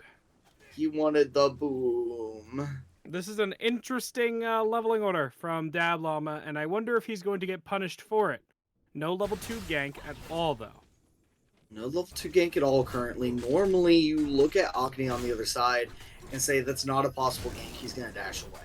So they don't really have knowledge that he doesn't have his dash until just now, as he uses these abilities and plays it super safe under tower. But you can see the amount of damage he's taking for that. Way, way too much damage. Only just now, I would assume, getting his dash at level 3, right? There's no way he doesn't. He definitely did. I didn't see him use it. I don't trust think right now. I don't think he's stupid enough to not get his dash. I don't trust right now. He took his 1 for clear. Listen. Sometimes you do things, and look. You see, you doubt it. Okay. No, you're right. I did. I very much doubted. I was wrong. Doubters. Can we get a? I don't know. I was gonna say, can we get like a believers in chat, but I don't know. There's no emote for like believers. Maybe there is. If you're just looking for an emote. Raijin beads away. Absol will not be able to aggress as much as he wants to early on because of that Agni CC. That beads was already burned. In this lane over here, though, for Shiva, this matchup is a bit interesting because Shiva does trade very well into the Chalk, at least early on. But after a certain point, Chalk just kind of stops caring about Shiva. Damage coming out on the Raijin, though, is pretty high here, but only so much you could do. But the Shiva is a very interesting pick here. What do you think it provides for this team in these team fights? So the thing about Shiva and what makes him really strange is the way his ultimate works, right? Like, we can talk about his passive if we want. That's not as high impact as his ultimate. Actually restoring health and mana to your allies or dealing damage to your enemies. It's one or the other. It's not even based off your stances. They're individual ability icons for each of these things. And honestly, I don't know exactly how to put this outside of I don't think Shiva in and of itself provides anything through the ultimate outside of... I agree. I think that ability sucks. So really what you're looking at, right, is the main set of abilities. In that regard, one of the best Oh, I thought, bro, Bro, Absol does not care. Absol goes. My man's is always on. He is ready to go. He almost took down He has no reason to have an advantage in that fight, by the way. His beads are down. Oh, absolutely. No reason whatsoever outside of... Dablon was level 5, right? I'm Yeah, not tripping. He was. Okay. He was. He's level So 6 yeah, now. no reason at all. No reason at all. No, but Uncle Fable here on the Shiva, what he has is multiple displacement abilities. That's it. That's what he brings to these fights. Good overall damage, great control, good mobility, and just being annoying. That's what he brings. That is Shiva personified, at least in my eyes. Your whole goal is to be as irritating as possible. But irritating is what this Camazot's going to be, what this Agni is going to be. Absol falling low here, and it looks like he will fall down. But Robin will get the return kill. Fusion will pick up Dab Llama, but Camazot's doing exactly what he said he was going to do. And that is kind of destroying Robin in this 1v1. But Robin's looking to wrap around. Fusion is here with the blink, coming over the wall. But is this really the right decision? He immuned out the Screech, but Camazot's still putting in some damage here. Fusion trying to juke back, but it won't be enough. Two kills going the way of Mystic Sea Serpents.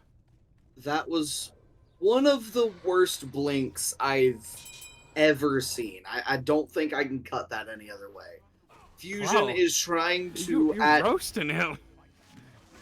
Dude's at a third health, trying to blink onto Lanson, who's at 80% health, healing up in the blood puddle. No, you get out of it. You don't take that. I agree, but man, you really gonna do him like that? That was the worst thing I've ever seen in my life. Like, no, damn, bro. That was the worst blink I've ever seen. Specifically blink. Because somehow, some way, I've not seen anyone choose a fight with blink worse than that one. Looks like this is a pretty decent fight for the Mystic Sea Serpents. Fusion falling very quickly there. The double ultimate coming from Lil Puddle and Dab Llama there, securing that kill. You know, something interesting I do want to point out with the Shiva here is that dash. That dash, you can right-click at any point during that dash, and that will cancel the ability, meaning you won't go any further with the dash. You will step out of it. Even if you are mid-dash during the first or second dash, it will cancel it. If you didn't know. It's a weird interaction. It's something I found out by accident in a assault game. It got me killed. The skill issue. I found out the hard way, yeah. Nah, it's something I use to basic attack cancel a lot of the time, too. That's what I started doing after that. I was like, huh, that's a lot of damage. Yeah, I wonder why. It's like auto-cancel. It's really good. Look at the mid lane, though. Khepri's looking to go in on this Agni. The stun comes out, but Robin's looking to go in here. We were looking for the blink before, but this doesn't need the blink. We get the overhead kick to lock down the Agni kill. Fusion picking up one for himself. Looks like Terra's here to throw some poke out, but they're pursuing? No, Terra here to... not. Terra threw out some poke, but a little bit late to the party to try and save their mid laner. So, here we are. 7 minutes in the game. And look at this, Mystic Sea Serpents, they're the ones who have built a lead in this game. They're the ones pushing the envelope. They have the advantage. Not something we've seen in any of the other 4 games. No, it is not. Actually, this is a new trend right here, but forced away is Dust Fleck. Forced into that horse, there's some dust coming up from the horse that just ran away. But Terra's looking for a bit of poke here. I'm not sure what's going on, but Absol is sure what damage he's going to put out here. But interrupted by the Agni from getting that damage from the 2. That's actually huge, but the damage is still being chased down here. The slowdown on the Terra, the fear, the taunt, the fear, the damage.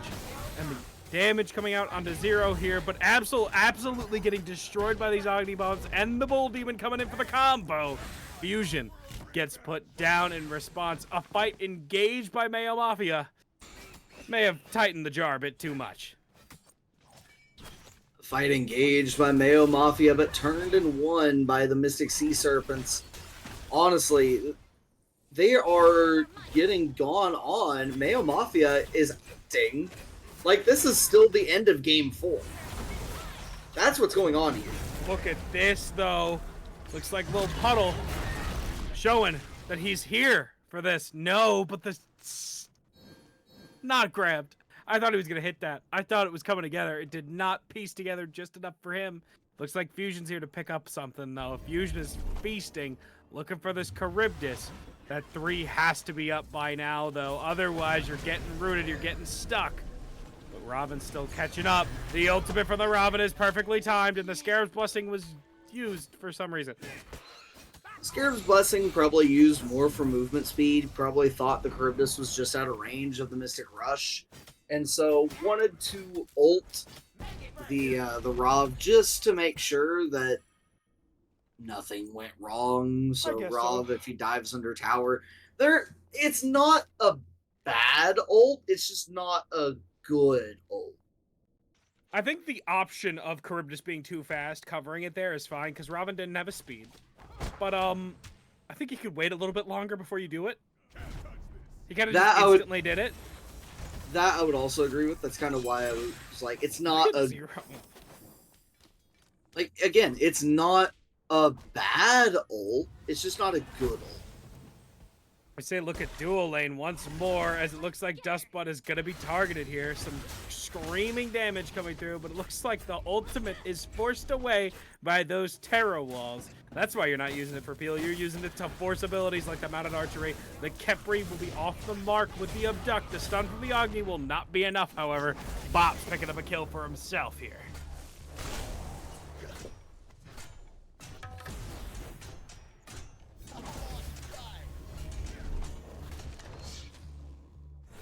Well, it seems as if my co-caster has disappeared into the void. Sorry, I took an eye on something else entirely for a moment there. That is absolutely my bad. It's okay. Sometimes the void consumes. You were able to save yourself. It's fine. I'm glad I didn't have to come get you. I stared into the void and it started staring back at me. It was rather interesting. It's scary sometimes. That one wasn't even scary. It was just rather intriguing to look at. You think it's intriguing, and then something crazy comes out, like I don't even want to say it. If I say it, it comes. Like the Cthulhu! Anyway. It is too late for this, man. Hey, that's why I'm still trying to bring the energy, because otherwise I'll probably end up asleep too. Listen, I have the energy for the fights. Everything else, I can transition for you. We can continue talking about this Robin who might get the stun is barely off the mark here. The root is not. It is immuned out by that overhead kick, and Robin is leaping away, looking, staring, making fun of the Terra who can't keep up. And the thing is like, oh, the Terra that can't keep up, like, no reason to continue. The root didn't hit, you don't have the damage behind you anymore, so just back out. I wonder if he didn't seem to itemize into the Transcendence like he did, Lanston did in game 1. He's going straight into this Hydrus. Uh-oh. Uh-oh. There's only so much you could say other than uh-oh. Dustbutt will fall under the dust of his tower. T1's taken, and so is the life of the carry of Mayo Mafia. Shiva here trading into the chalk quite well. However, this contagion is going to change that a bit. Left side. Contagion. No, nothing more. Contagion, a bit of an interesting pickup into a Shiva. The only real healing for the Shiva is the ultimate. Outside of that, it's additional HP 5. For him, we're using that passive to take away HP 5 from the opposing player. So in that regard, there are probably a lot more is going to happen than just a discussion about Contagion here as the damage comes through. Dab Llama forced to burn both relics here as the team of Mayo Mafia collapses and takes down 0. And looking for the Gold Fury next. But your point on the Contagion is more than just the anti-heal. It's for that passive. The Shiva procs it by existing near Chalk. How he's trading into Chalk is that 1 and that 2, which both proc the Contagion, meaning free damage for Shiva literally playing the game near Chalk. I mean, that's a fair point. I'm not gonna even look at combating that one. That's a fair point.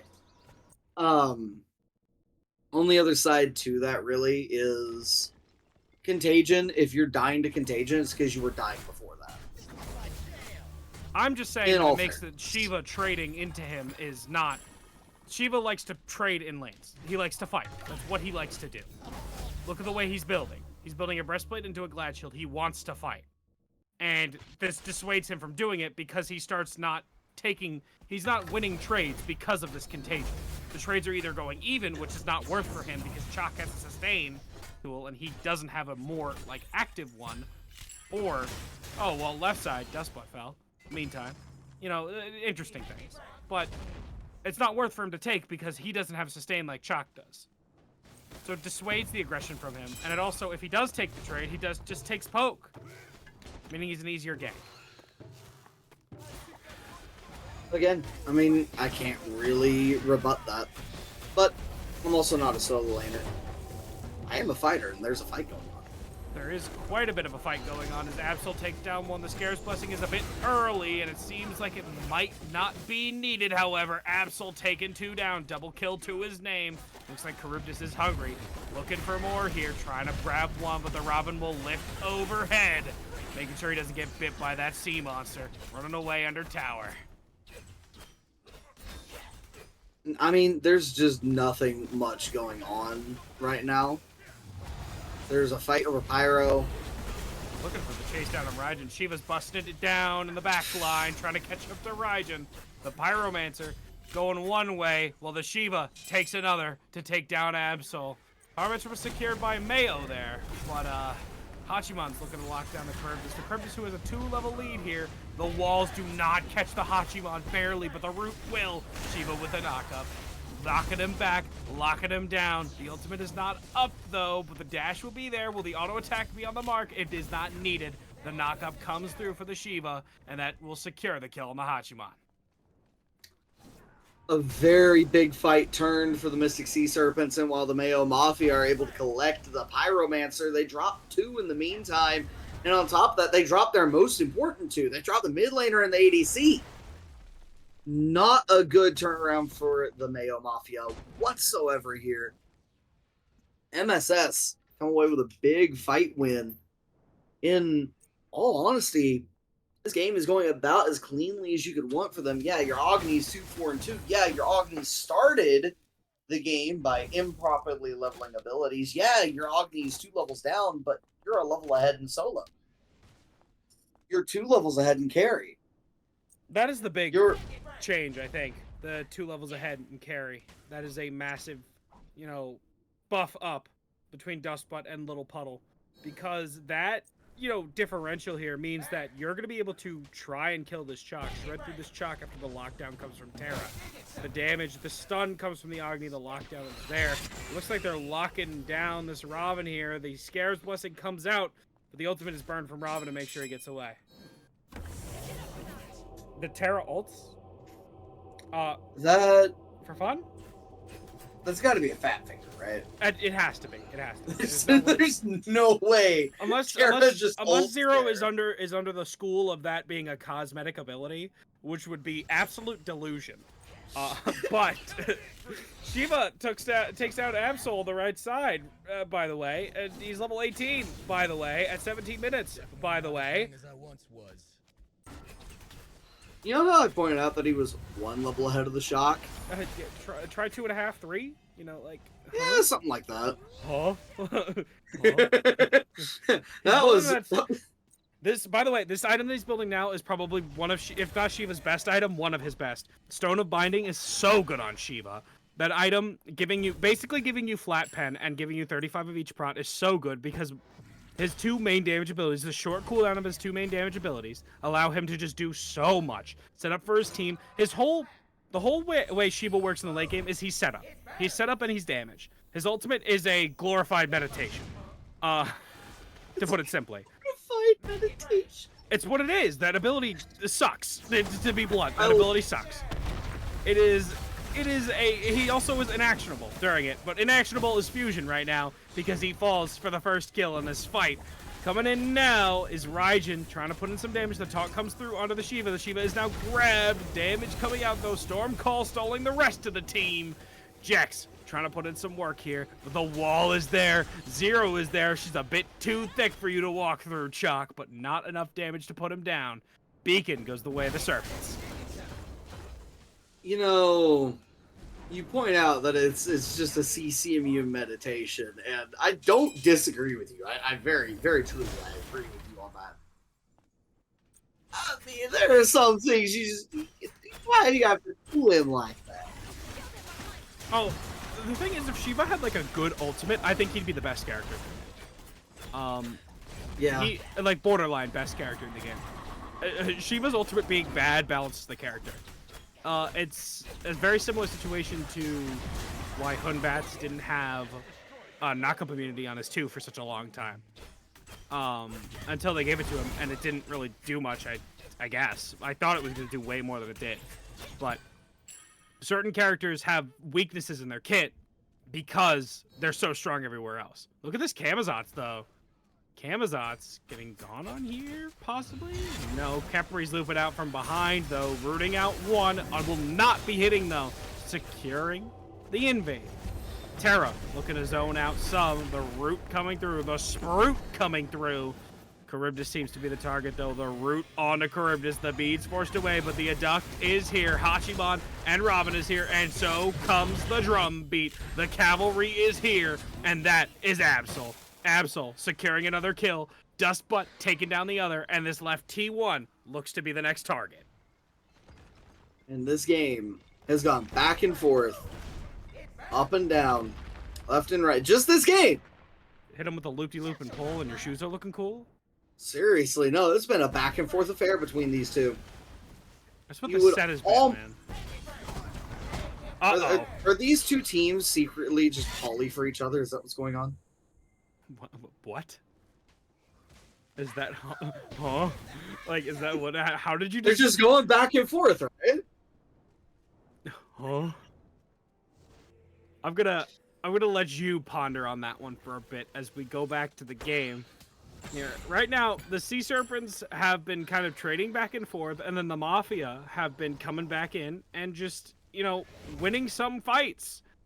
I think that right now, the main highlight is fighting around the Shiva. When the Shiva's able to get in and lock somebody down, it is just free pickings for Dab and Puddle. The Redstone is now online. He's even tankier than he was before. His best item, Stone of Binding's online. And I think he might finish out the build with either he's going to look towards something to, you know, mid-Guardian Mail, slow down this Raven and this Hachiman, or he's going to look towards the Spirit Road. This man does like his mitigations, so. Middies are a very big thing right now, just because the amount of damage that is there. Speaking of mitigations, though, Chalk comes in with the Storm Call, and the Mystic Sea Serpents will secure the Pyromancer. The damage coming through as Uncle Fable will take down Fusion. Chalk teleporting away as Raijin tries to fear away one, but the gobble up from the Sea Monster will be there. And Jex is so low here. He will not be finished off, however, because Uncle Fable gets abducted by Bops. And Bops is in the danger zone here. His health in the red area. Nobody is healthy on the Mayo Mafia, as now Mystic Sea Serpents are sieging down this T1. This T2. No, Phoenix seems to be the next target because they're diving under. They're looking for some more blood. They take down Bops.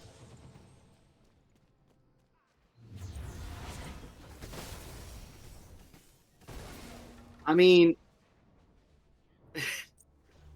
He's still if you look at the fight as it went down, they were able to push through tier 1, through tier 2 to the Phoenix because there's just not enough resistance really from Mayo Mafia here. I mean,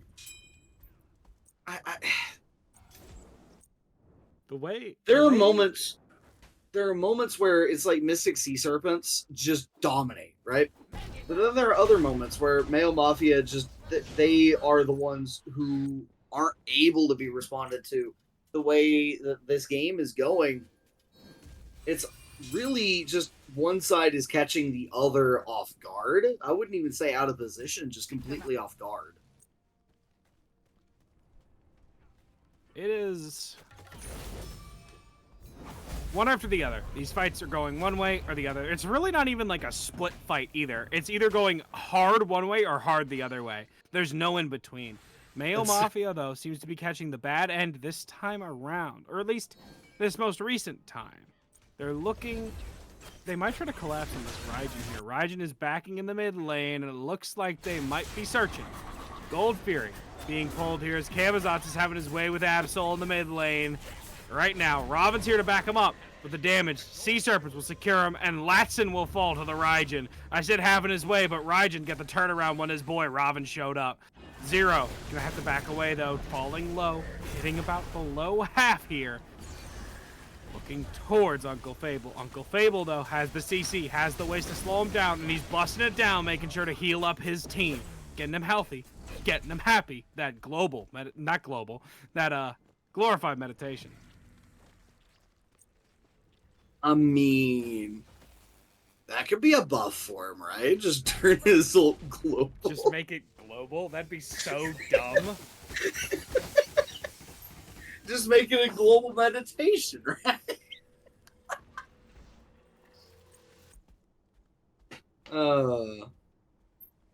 Honestly. Would the damage also be global? Like, you know what? Yes. What, bruh? Make Shiva Ultimate good campaign. I'm not part of that vote, bro. It's not even good damage. Bro, it's like 200 to 400. It's never felt like, even as a mid, it doesn't feel like that. Well, it looks. You know what it's gonna feel like right now? Pain is what it's gonna feel like if you are Absol, because now Puddle will pick you up off the back of that Shiva setup. The root coming out from the Khepri, but Chalk is gonna have to teleport away towards his boys. Camazotz over to stage left here, trying to throw some poke down. But we're gonna reset towards fire here. Fire is really what you should be looking toward right now if you're the Mystic Sea Serpents. You're trying to get picks in so much as you're trying to set up for this Fire Giant. Puddle, melting it down pretty quickly. They got Llama came back in. They got knocked up as 3. Look at the Shiva. You see this damage she's doing? Oh, goodness. Agni Bomb does 450. The Shiva, it does like 350 with an ability. He used 2. He's got that breastplate. You were complaining about breastplate before. He's got breastplate. We'll blame that. Right? The damage on the Fire Giant. Oh no, I'm gonna go ahead and blame that. Absolutely. No, I stand by that. I don't like breastplate on mages. Well, they don't like the Camazotz existing on mages here. I don't like Camazotz coming through. Mayo Mafia will take away the Fire Giant after all the work was done by the Sea Serpents. The fusion will fall. And next, we're looking at Jex. Jex will take down one. Uncle Fable will take down another, along with Little Puddle. We have 2 low here, Zero and Lanston. But Uncle Fable is hunting for Dust Bud here. We're looking to catch your Dust here. Trying to catch you around, looping around. No, we will not, unfortunately. For Fable. But he'll meet his team to catch this next tower. Going to ignore the way you talked about Dust Butt there and move forward with there on this right hand side here. I don't see an Imp's armor this time around for either side, so just kind of a more natural. Zero's dead. Zero is dead. That horrific, he is dead. But the damage here from the Shiva, the knock up, pull in was enough to dissuade the Hachiman. But Uncle Fable is low here. Uncle Fable is gonna die to a structure, unfortunately. Charybdis sinking under the water here. She turned invisible. She's cheating. I was wondering where Puddle went. I didn't even see the bar. This is a Smite spectator moment. Nothing we can do here, unfortunately. Nothing we can do, but you know what Dab Llama can do? Dab Llama can take some nice. You love farming. Farm. Speaking of farm, Mystic Sea Serpents only ahead by 4,000 gold after 30 minutes. 30 minutes. 4K gold. Big example of how close this game, this match, this set really is this game right here. The way this has gone and the fight, it starts with 2 dashes. Starts with 2 dashes and a possible dead llama. Chasing him down, but he will get away just barely. The Scare's blessing on the Rav to try to secure at least his life. But the Agni will survive and get a reset off. Big secure for the Sea Serpents to keep their Agni alive here. But Zero might take a bit of poke. Back it away here. Gold Fury seems to be the next target. Gold Fury appears to be the next target. And I believe if we take a look at Rav's build here, that is 40% penetration. Hasn't there been a consistent like 70% pen from one of the junglers? Something like that. It's been rather crazy. I've been like ignoring it, but it's something that's there. But they can't ignore the Chuck, who's storm calling in onto the Agni once more. They're looking for Dab Llama.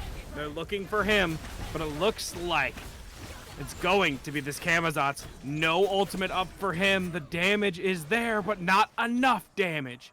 Dash away from the Hachimon to try to flee. Damage out on the Khepri, and looks like Shiva's alone. Uncle Fable looking to set up a bit. The damage out from Absol, forcing him away, but the dance is here. The Shiva putting out some work, and no grab will be there because he's still CC immune in that. So Fable just fighting over there by flossing all over him, right?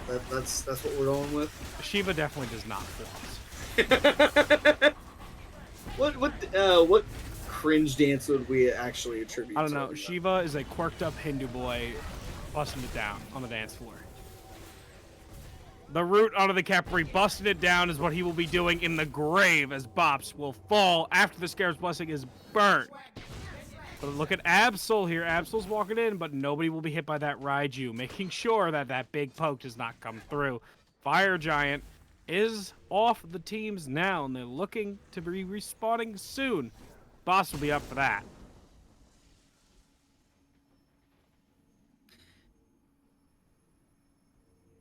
Something worth pointing out here that it was really interesting to see how long was Fable just walking at the Raijin in that fight.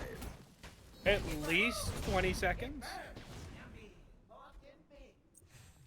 I've never seen something go that horribly wrong for a mid laner and it not even get looked at.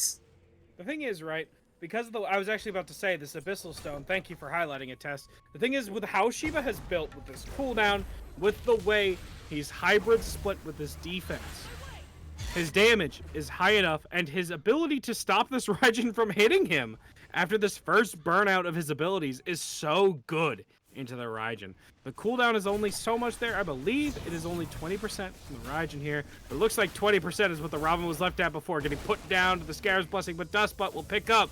Blasting once more. Fire Giant being pulled EFG this time around, but the Storm Call is here. The Absolution's there from the Terror, though, and the root comes through. Fable will be picked up by Dustbutt on the backside. Looks like Jeximus will be able to scurry away just barely. Agni dashing in, though. Not able to catch anybody. Dustbutt is the target, though. Uh-oh. The meditation was there. The damage will lock Dustbutt down, forcing his Aegis. Very, very close. If he had gone for maybe one more bomb, like stayed in for one more bomb, he probably gets the kill. The problem is he probably dies there if he does that too. Yeah, that's not worth. No, not at all. Because if he dies there, I think they just lose Fire Giant guaranteed. I'd agree. Yeah. Agni is the biggest threat on their because they don't have like a traditional secure tool. Agni just has a massive, threat to just out secure them because they have to kill him. They don't have like a Agni bomb to secure it, like. They don't have a Kukulkan ultimate. They don't have Raw. No, they have a Raijin. No, they have Raijin. And I mean, when you have one of these kind of mid laners and hold the phone of Well, you had one of these kinds of mid laners. If you're on the Mystic Sea Serpents, the Aegis comes out, the beads comes through, the Storm Call won't be enough, and Dab is walking back in with confidence. Absol is in, though. The beads Aegis is there, and the stun will not come out in time, but Little Puddle will pick up two. Multi-kill master is this guy here. He's anything but little. Right now, his fusion will be stunned out, locked down, the beads will be forced, looking for Puddle, but Puddle is not going to let him take him down that easily. Fable is here to catch up. Splitting up are the two of the Mayo Mafia, but they're looking for Fusion, and Fusion is quite low here, and only so long for you to buy time for. Secured the kill. Kamazan's playing a bit of a mind game there with the Raven as well. Holding on to that slow for just a few extra moments there, and it allows, quite simply, it allows Fusion to use his CC immunity before the Kamazatsu actually uses his CC. I love this, by the way. They can't stop him from getting Phoenix and getting Fire Giant, but they're also not comfortable in their end. So they get the Phoenix and they get the Fire Giant. I'm fine with that, especially because they weren't. I think it's possible for them to end there, but I also think that it is. You know, they're not comfortable with it, so they said, you know what? Let's get the Phoenix and let's get the Fire. That is actually a very, very good call by the Mystic Sea Serpents here. Knowing they have the potential to get both the bird and the fire, if you can get both at the same time, it's never a bad play. 100%. And if anything, it really goes to show how much of a foothold they had on this game already before that EFG got dropped. And probably goes to show them that, yeah, they could have actually ended the game there. But they while they chose not to, essentially, it's a confidence booster. It's a big confidence booster. I think the main reason why they didn't go for it there is because they weren't all instantly ready, like chasing down that Khepri or chasing down that Raven. Two of them just went on Fire Giant before, so they were just like, do you know what? Let's get both. And that I'm perfectly fine with that. EFG now in their pockets, all 5 members of the Mystic Sea Serpents, and we're slowly making our way to 36 minutes here. This is dangerous territory if you are Mayo Mafia. By the way, this may be random, but I'm pretty sure every game has been won by Order side. It looks like every game has been won by Order. First pick I could be wrong with you, but pretty sure you're right. This just in from production. He could be wrong with us. No, but I'm pretty sure you're right about that. Order side, having won every game this set, I'm going to go ahead and go with it. They're pushing in right now.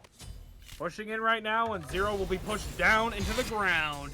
As the Scarab's blessing is forced away, but the Scarab might need a bit of a blessing himself. What? The team pulls him back in. Hachiman will be saved for now. Little Puddle takes down Jex. The Titan might be the focus, though. This is a bit of an ambitious play, but Robin will fall. Fusion taken down.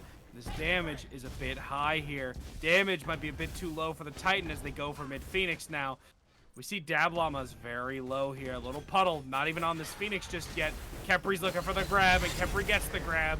Barely alive is Little Puddle. Little health bar is what he has. They scamper away, resetting. Little health bar, big damage. Put in a lot of damage numbies in that fight. You can see it. Little Puddle has the biggest damage in the game and is invisible again. With the biggest damage in the game at 41, nearly 42,000 damage. Eclipses his solo laner, eclipses his mid laner, and most notably, eclipses Dustbutt by nearly, I want to say 12,000 damage? By over 12,000 damage. Nearly 13,000, or nearly 14,000 damage. Like, it's crazy. That's a high number. It's over 9,000! I physically cringed when you did that. That's what I'm here for, right? No? No. Oh, darn. Oh, well, darn. You're here to analyze things, not to make me disgusted. I can do both at once. Yeah, you shouldn't. As right side Phoenix respawns here. Push once more. Fire Giant has fallen off though, and they know it. The Mayo Mafia knows it. Grabbing on to Dab Llama. The Terra Ultimate comes out to dissuade any more aggression. But it looks like the Mystic Sea Serpents are looking for some more here. Solution still in the or Absolution, excuse me, also expended by this Terra. Very big cooldown for this team, not just the Terra Ultimate, but of course the item itself. Engaged on as the Keprian, engaged on as the backline, but everything was immune out or avoided. The Chuck, Jeximus here is the target. 4 members looking for him while Uncle Fable zones out the rest. He comes to collapse. That Stone Abiding putting in the work for the extra pen. Hachimon hits 5 people with that mounted archery. Disgusting, but he will fall. Dust Butt will meet his maker as the rest of the team is looking to collapse. On to Absol, on to Bops. The Titan is being taken by Little Puddle in the meantime. And the game, the Mystic Sea Serpents take the set, are your champions of the Niflheim division. The Mayo Mafia put everything they had into game number 4, left nothing in the tank for game number 5. And the Mystic Sea Serpents able to take it in 5 games and 5 hours. Able to get it done. We started this cast 5 hours ago, and it took every minute of that for the Mystic Sea Serpents to get it done. Congratulations to the Mystic Sea Serpents for being the champions of the Niflheim division here in the season of the Penguin for Animosity's Amateur Smite League. Thank and you of course, for joining us go for ahead. this cast. Oh, well, I thought I was closing us out. That's what happens when you're degraded to this late on a cast. 5 games of a banger of a set, back and forth between these two teams. Absolutely brutal fought between these two. Claws out, sharp. The teeth were bared. The guns were here, but the Serpents have won it out. And thank you for joining us. I appreciate it. I have been Not a Valve Game, joined by Mechanist. Tess has been giving us the view, the they, them, bringing us the mayhem.